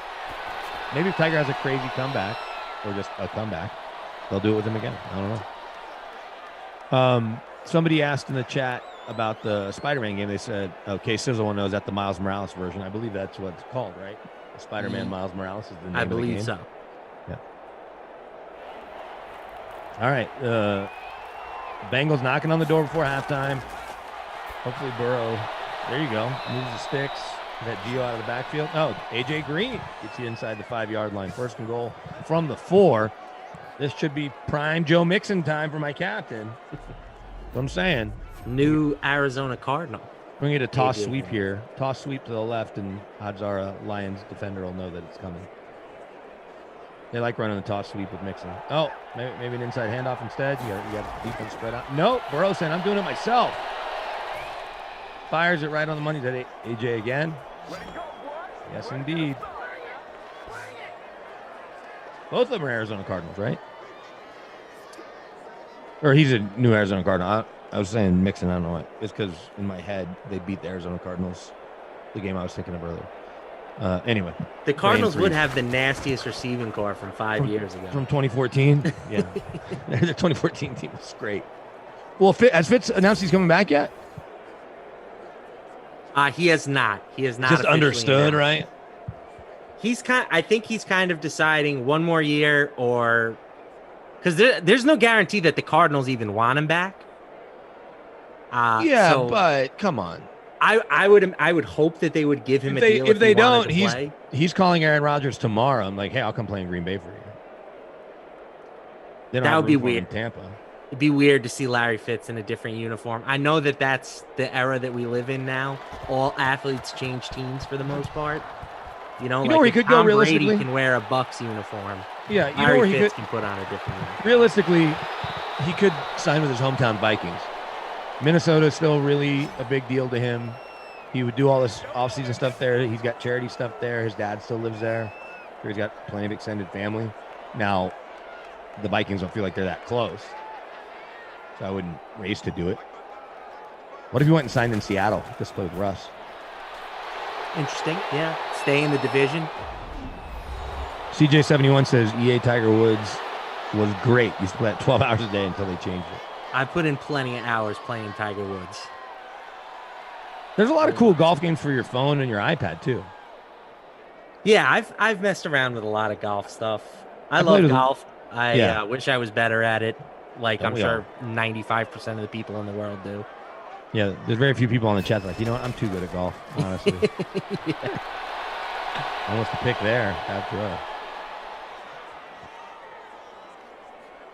But yeah, the Masters, man, there's just something about it. So I was happy for Hideki, happy for, golf is so huge in Japan. So Yeah, that was really, really big. Be curious to see. I imagine Hideki Matsuyama's marketing opportunities are already pretty solid over there. But now will he be everywhere, all across Asia and certainly all across Japan? Well, Nick Faldo predicted that he's going to light the torch at the Olympics. Okay. Certainly be a part of it one way or another. Even if he's not the guy that lights it, he hands it to the person who lights it. If there's some great Japanese Olympian that they were planning on including. Doesn't Japan have the best male figure skater? Is that guy Japanese? It's like the super rock star of figure skating. I think he's American. No, this dude is definitely Japanese. I'm thinking. I saw like a 60 Minutes before. Nathan Chin. That's the guy I'm thinking of. Yeah, that's not who I'm thinking of. Nathan Chen, excuse me. Let's see.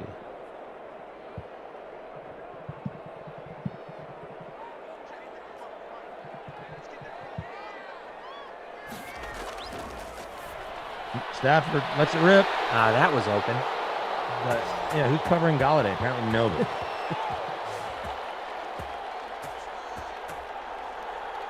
Okay, Yuzuru Hanyu is who I'm talking about. Gold medalist in 2014 and 2018. And it is like the rock star of rock stars when he plays these showcases and stuff. This dude, his favorite thing, I guess, is like silly little teddy bears. So when he skates in competition and or just like at, showcase things or whatever, the ice just gets peppered with teddy bears. I think it's teddy bears. It's like teddy bears or Mickey Mouse. It's some silly thing. I'll see if I can figure it out. But I saw. I want to say it was 60 Minutes or Real Sports or one of those. This dude's like the best male figure skater of all time. So I imagine he'll be involved in the ceremony too. I would have to think, even though it's summer versus winter, he's not going to be doing anything. So I'm sure he'll be happy to hang out and just be an ambassador. I was going to get to work the Tokyo games for Westwood One had I not taken the job covering the Broncos day in, day out. So I was already out last year before it even, 2 years prior, because I took this gig in 2019. But I was going to get to call like some really, probably not call, but more report like on the lowest of the low sports. Like Kevin Kugler's doing basketball or Fran Fraschilla or whatever. I would have been doing like archery and doing raps and reports on that.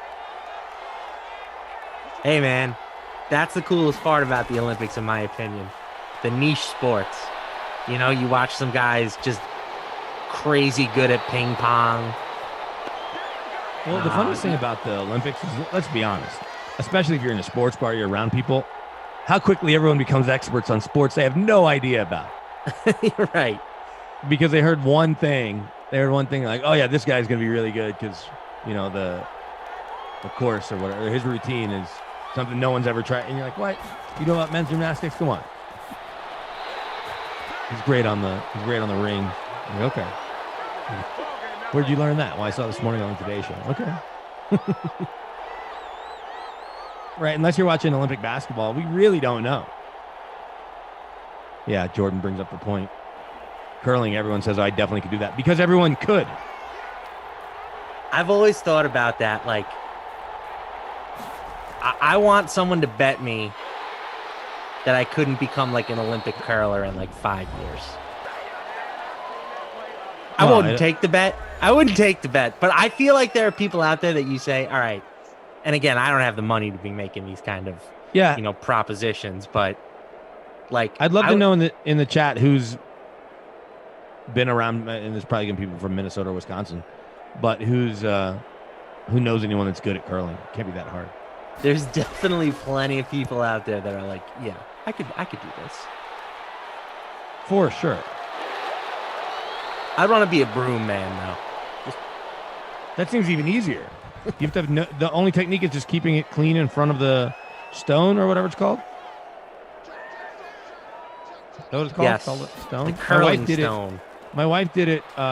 Her corporate headquarters in Minneapolis, and so like as a team building thing, they went and did it. And she had to buy brand new sneakers because you can't wear used sneakers. Like you can own. I mean, I guess if she already owned them, but she didn't have any sneakers. She didn't have print on the bottom, or whatever, like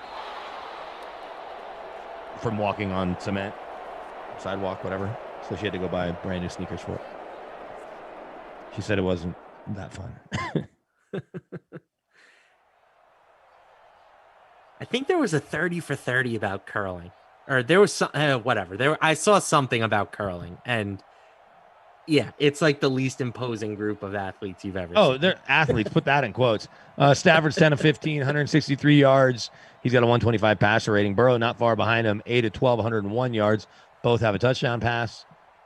On the ground, my captain, Joe Mixon, not very captain-like, 7 for 13. Swift, 4 carries, 23 yards. So glad I got him. Gio, 3 carries, 17. Kerryon Johnson, 1 for nothing. Adrian Peterson, 1 carry, 3 yards. In the air, at least we've got some scoring there, right? AJ Green, an outside look at the bonus, 6 for 60. I guess if he just keeps that average, he's got a touchdown that we saw. Hawkinson, 3 for 92. Will he get the bonus? That's a big question for your captain. Galladay, 3 for 29 with that score. Amendola, 2 for 29. And then a handful of guys each have 1 catch. Boyd has 2 for 41 for Cincy. Defensively, we saw that we've got at least 1 sack for Lawson. Any Lion sacks? I don't think so. So you're all caught up on your scores, 13 to 10 at halftime. Captain Blood says I could do it as long as I could do it from a chair. That's a fair point. Getting down on the one knee and sliding and then getting back up, be hard on me. All right, all the stats are updated. Let's see how we're faring in these contests. I am in our contest. I'm in 56. I was as high as 10th. I'm in 56th. How are you faring in ours? And then I'm gonna need somebody to show me the $250 free contest. You I didn't join the SimFam one. I am in the large free roll now. So it's SimFam one. I'm right around 3,600. So not particularly well. No. Who's in first place there? First place in ours, Choker right now. Got a 3-point lead on S. Bellasine 81. The big contest, we've got a 2-way tie for first. Hawkinson in the captain spot with Stafford, Galladay, AJ Green, Tyler Boyd, and Matt Prater.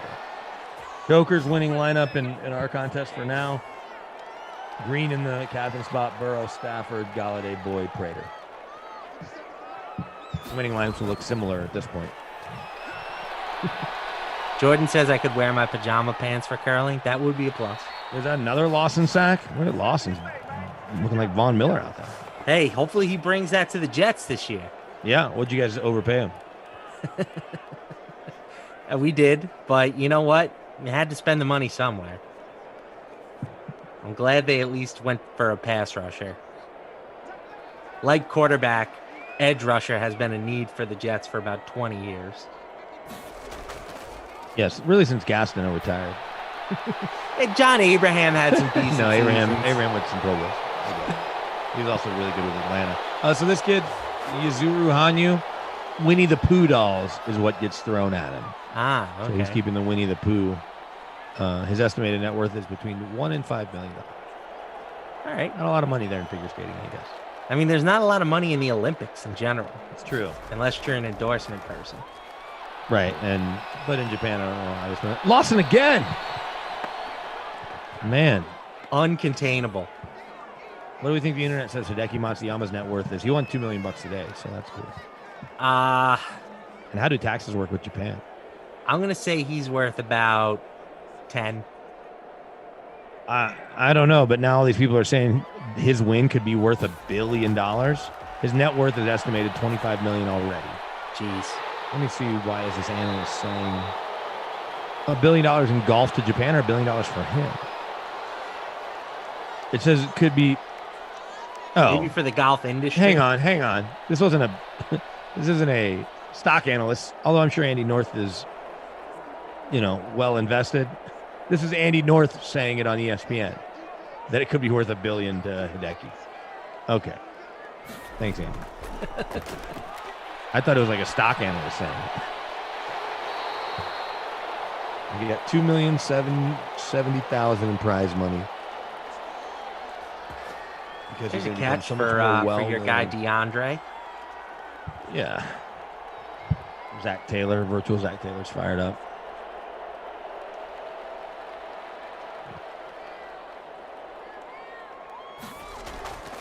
But it's, I always like seeing new champions in the majors when it hasn't been Tiger. I think it's fun. And I guess at the same time, like when Brooks Koepka had that little run there, I'm fine with guys repeating too. But it's fun to see, and especially first. Yeah, there's always nice champ. about a It's guy cool. breaking through that wall. Yeah, You know, sure. Sergio, Phil.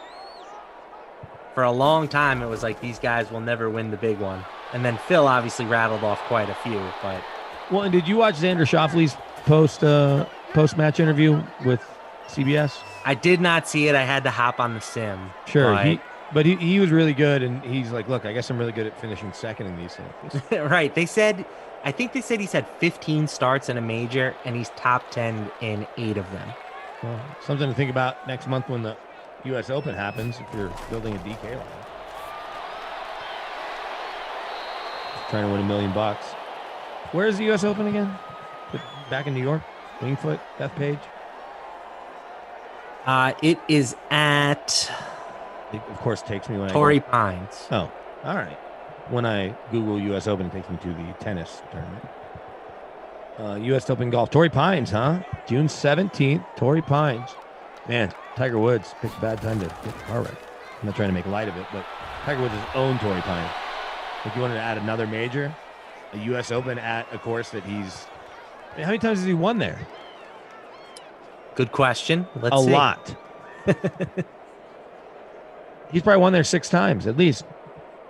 And he won the U.S. Open 8 there in times. 2008. He's won there 8 times at Torrey Pines, including the U.S. Open in 2008. Man, what a bummer for a lot of reasons, but one being that he just owns that course. Yeah, some of the stuff you read about that was a scary accident. Oh, no question. We're glad he's okay, and hopefully he'll get back on a golf course someday if he can walk okay. All I know is there hasn't been a lot of money won betting against Tiger Woods. No. Probably not. Especially knowing the way he works. Right? With all that stuff with the Navy SEAL training and all that weird stuff he did. You got to think that if his body will let him, he'll push it to the max. Did you watch the Tiger doc? No, I started to and I fell asleep because my schedule's so jacked up between morning updates and all these babies. So I watched probably the first 20 minutes of it, fell asleep, and just haven't watched it yet. So it's certainly not intentional that I'm avoiding it. But was it as good as everybody said it was? It was entertaining. It's a good look. I love Tiger, so I've read like a few books about him. To make you like Earl Woods, more or less. Earl don't come off as great. No, but I don't think he ever did before. No. Clearly, the way that Tiger is because of Earl, and both positive and negative. Yeah. So right. It is crazy all that stuff he was saying. Like he's gonna change the world. He's gonna be the right. And in some ways he has. He was praising him as like the Messiah, not the future of golf. Said that he had a literal quote that he was going to do more for people than Gandhi. He definitely has not. He's done more for golf, and that's it. I'm not going to minimize his foundation. His foundation has helped a lot of people, but let's not pretend like he's cured cancer, ended world hunger. Bengals continue to put just huge pressure. This feels like a Prater field goal coming up here, but we'll see. Oh, look at that! Is that my guy Swift? Nope. Carry on. Carry on my wayward son. Who has carry on? That's gonna shake things up in our lineups. Yeah, I can't imagine he was very popular. 7 people, says your boy T-Pain.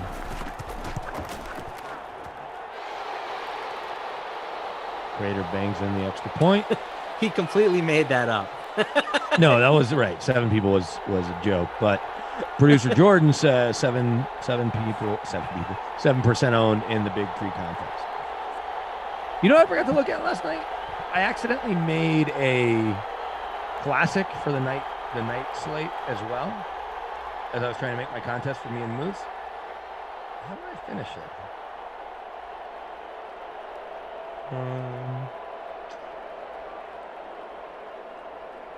69 out of 86. Very nice. Not great. Oh well. Rimrods won that one. We're getting more scoring here than I thought we might have. I don't know, maybe not. Yeah, it's turned on. Started with the field goals. We got a couple of touchdowns recently.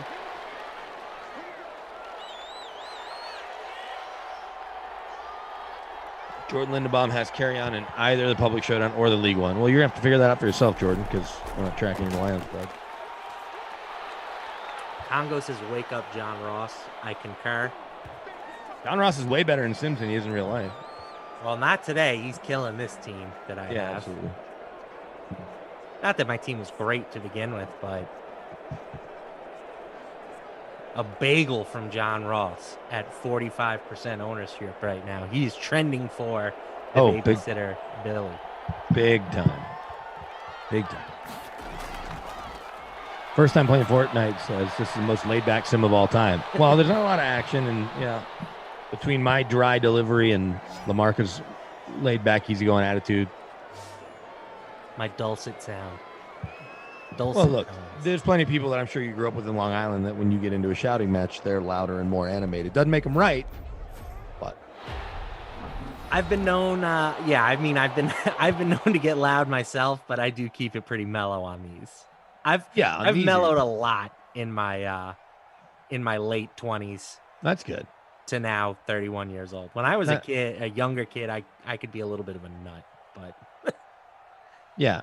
I think that happens for most more people I've met from Long Island are more like that than not, especially with their sports fanship. You know, when I worked at CBS Sports, WFAN was there, so it seemed like everybody that worked there was from Long Island, especially behind the scenes.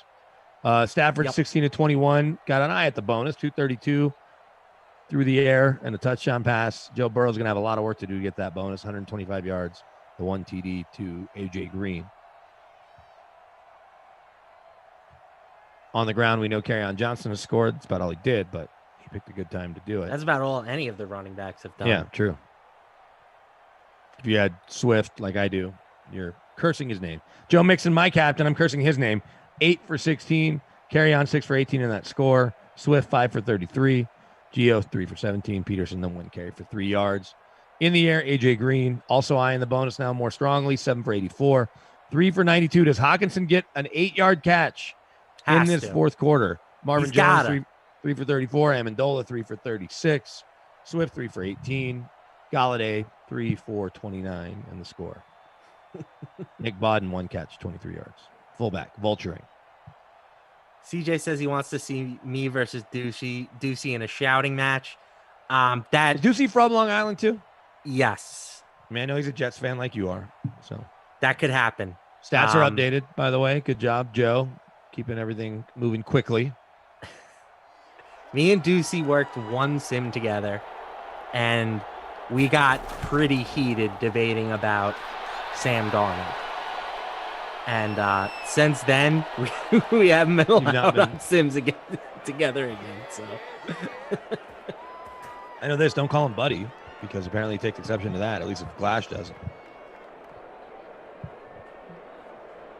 We all got our things, right? Yeah. Somebody points out Ross, Justin Harden says against the worst DST, Ross has 0 points. Yeah, you got to remember that Detroit will always hold a special place in the Sim fans' heart for allowing 300 rushing yards to Lamar Jackson. That's on the Sim Mount Rushmore right there, that game. That's its own mountain, I think. Do you have the bracket in front of you? I guess I could scroll up and find it earlier. Who does Detroit have in the first round? I have the bracket. Who's Detroit have in the first round? Detroit is playing... Oh, fumble! They've got the Browns. So no running quarterback to worry about for him. No running quarterback, but good day to play 5 Browns against 1 Lion. Even though the Lions are scoring 20 points here, they didn't even look at that. That was a very obvious fumble from Gio. Sure can run out the clock. We'll see how their 7-minute offense is. DFS Queenie's an ex-Jets fan after 20 years. New excitement. Come on, Robert Saleh's a coach. Mike LaFleur calling his version of Kyle Shanahan's offense. Going to have a quarterback with the number 2 pick. Of course, a couple years ago, you had a new coach and a quarterback with the number 3 pick. But whatever. We've had plenty of quarterbacks. Plenty of new coaches. Plenty of new coaches.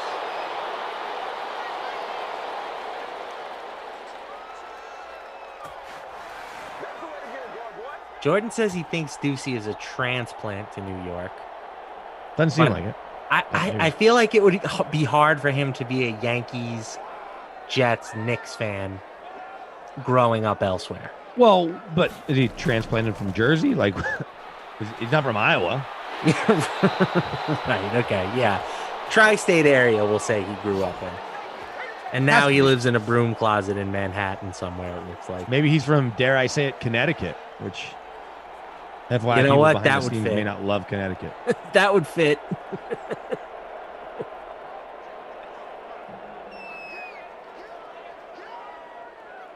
Lions obviously can ISIS. They're in pretty good shape as is, but more points, touchdown, and it's officially over. But even a field goal makes it almost impossible. Maybe almost impossible now. DFS Queenie says he's a Panthers fan now. Big Darnold guy, apparently. So he's the one.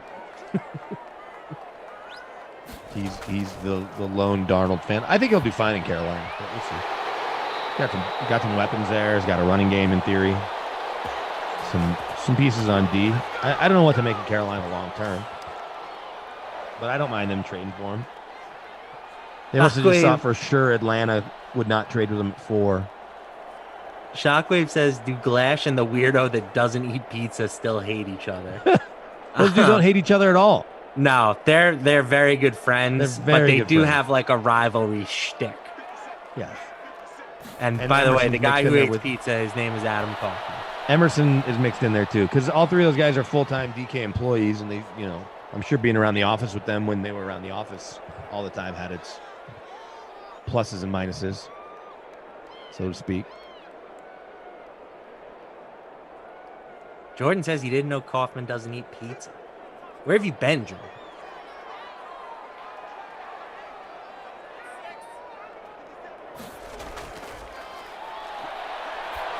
You been tracking any WrestleMania through Rossi's Twitter? Or anyone else's? Hey, official partner of DraftKings now, WrestleMania. I'm not mad at WrestleMania or WWE. I'm just, unless somebody tweets about it or posts a tweet about it. Yeah, not for me. I used to love the Royal Rumble. I would still watch that, to be honest, if it was like readily available on television. It's just a really cool format. Yeah. I think there's touchdown. Your boy Swift getting in. There's Swift helping me out and icing this game. Producer Jordan wants to know, he didn't know Kaufman doesn't eat pizza. The story's way more detailed than that. It's not like he's lactose intolerant. And I'll give you the very short version. Again, Swift with the touchdown run there to end this game. I know there's 3.5 minutes left. The game's over. 22% owned in the flex. And 23% owned in the flex. I've got him in my lineup. We'll see what that does for me. But Jordan wants to know, what's he eating while he's watching his collection of DVDs if he doesn't eat pizza? I don't know. Not pizza. His kids eat pizza. His wife eats pizza. This goes back to his Hawaiian grandfather, or rather his grandfather who lived in Hawaii, would come visit however many times a year. And every time would either make them pizza and or take them to get pizza. And Adam being an 8-year-old, I want to say he was 8. He was somewhere in that range. And if somebody has the right year, but about 8-ish. His grandfather was making Adam and his siblings pizza. And he said, no, I don't want pizza. So if you're not going to eat pizza, then you're not going to eat. He said, fine, I won't eat. And he's now almost 40. I think he's 36 or whatever he is, 36, 37. And so for going on about 30 years, including in college, he has not had a slice of pizza, so he says. Just what a terrible take. everything about it is silly. What's funny is Rossi is mad at Koff for not following him on Twitter.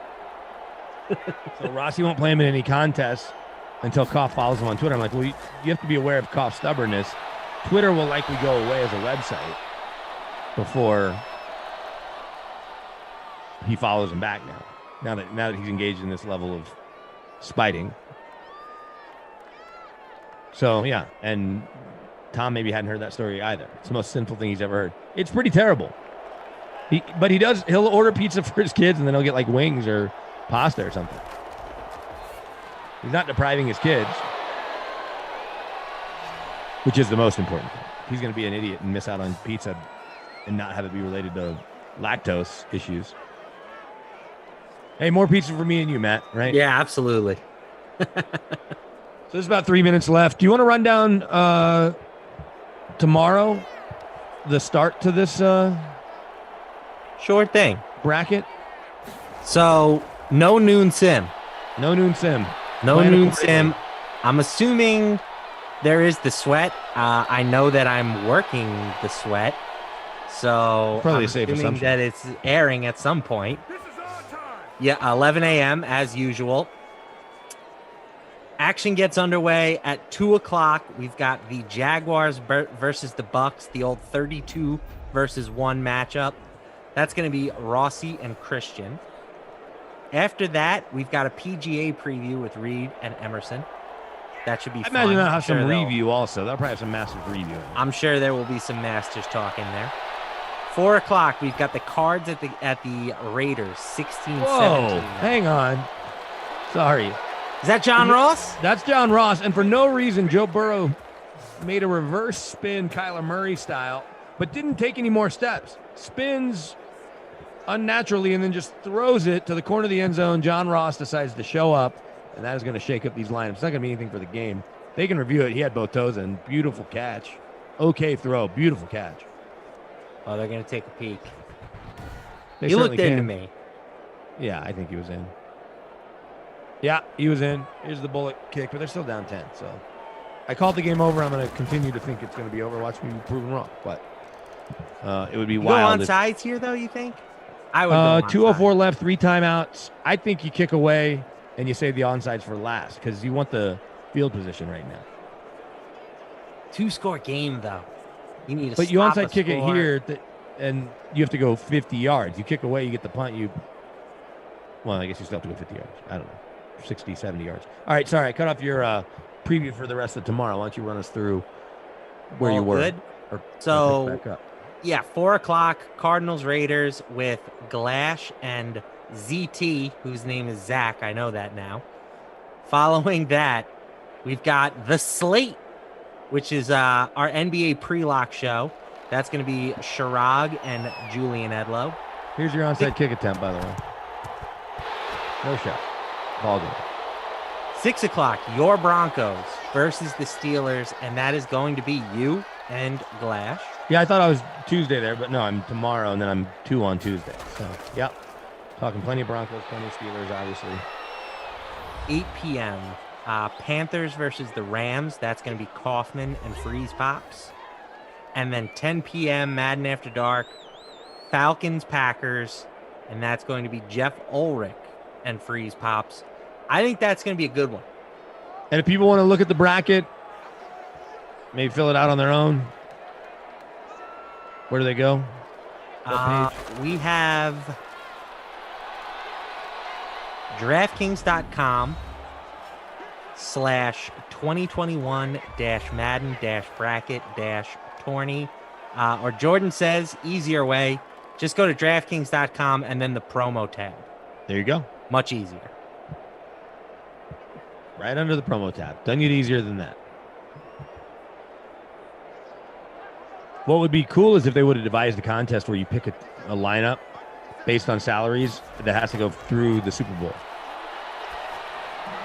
Yeah, there are some stuff like that out there, like for the playoffs. It would have been cool for them. You're right. That's a good idea. We'll mark that down moving forward. Maybe the next time. So, right, you got Mahomes, you got Brady. You kind of have to pay up for a good quarterback because if you take a cheap one, they might be done in the first round. Right. You want to get as many starts as possible.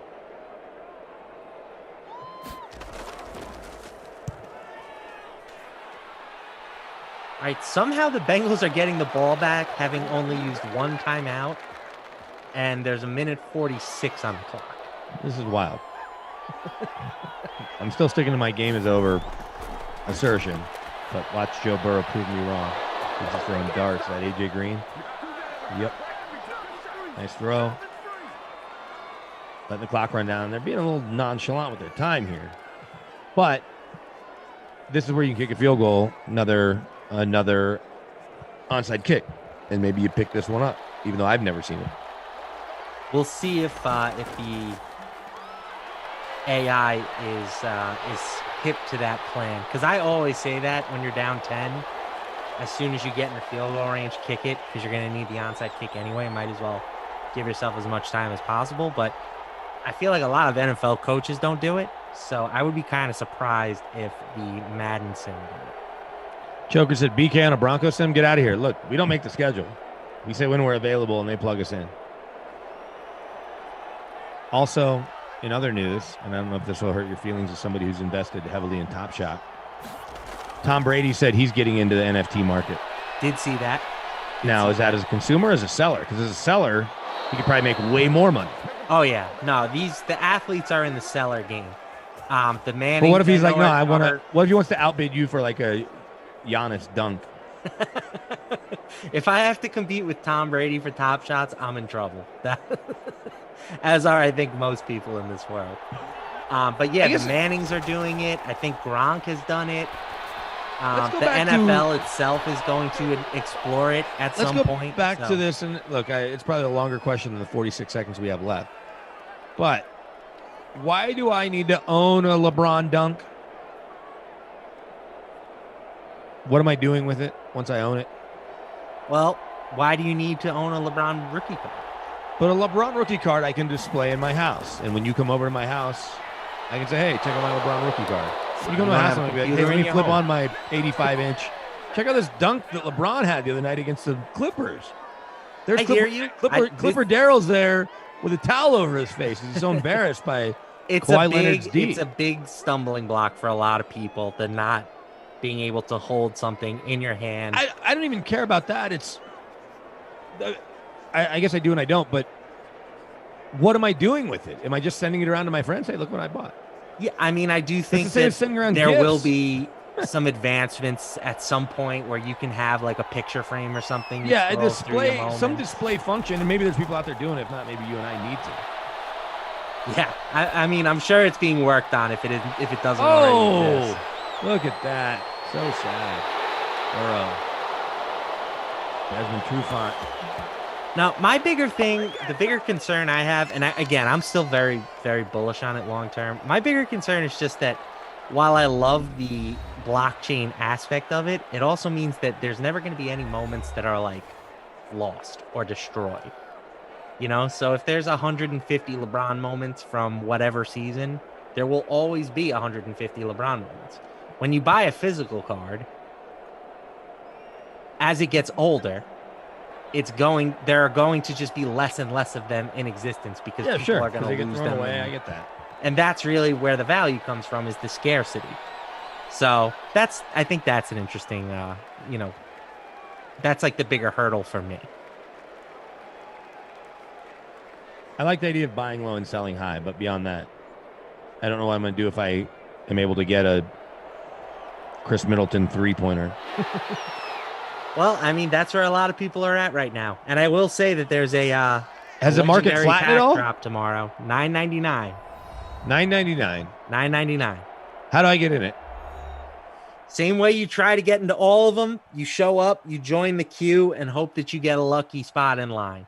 And then I can buy one for $9.99. Look at the stats real Correct. quick. Sorry, neither quarterback hit the bonus.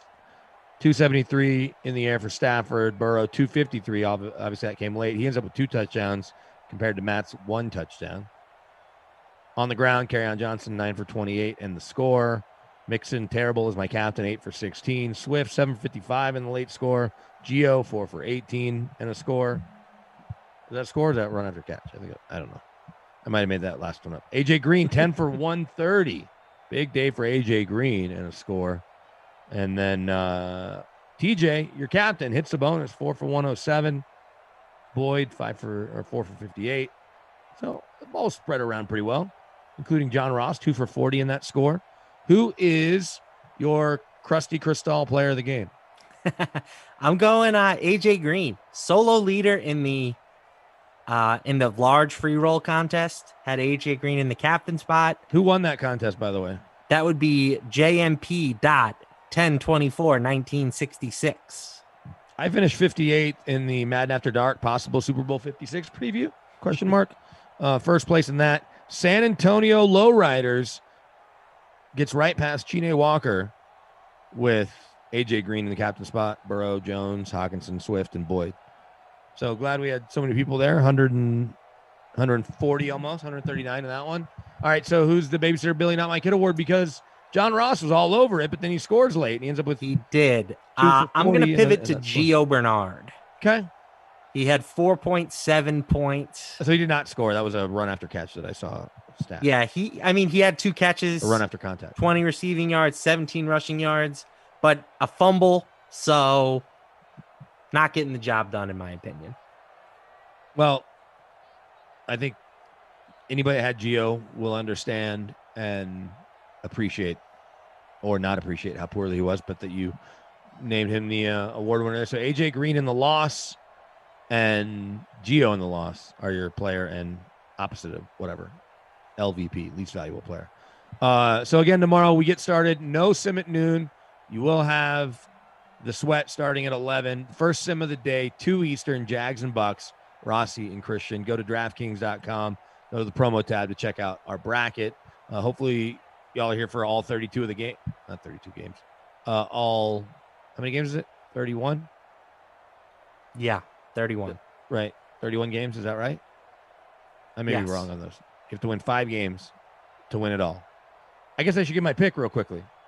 I'm going to go with the Bucks. I know it seems a little chalky, obviously. We've had a couple people pick the Browns. Koff pick Houston because of Deshaun. Who's your pick? I'm going even chalkier. I'm picking the Chiefs. Okay.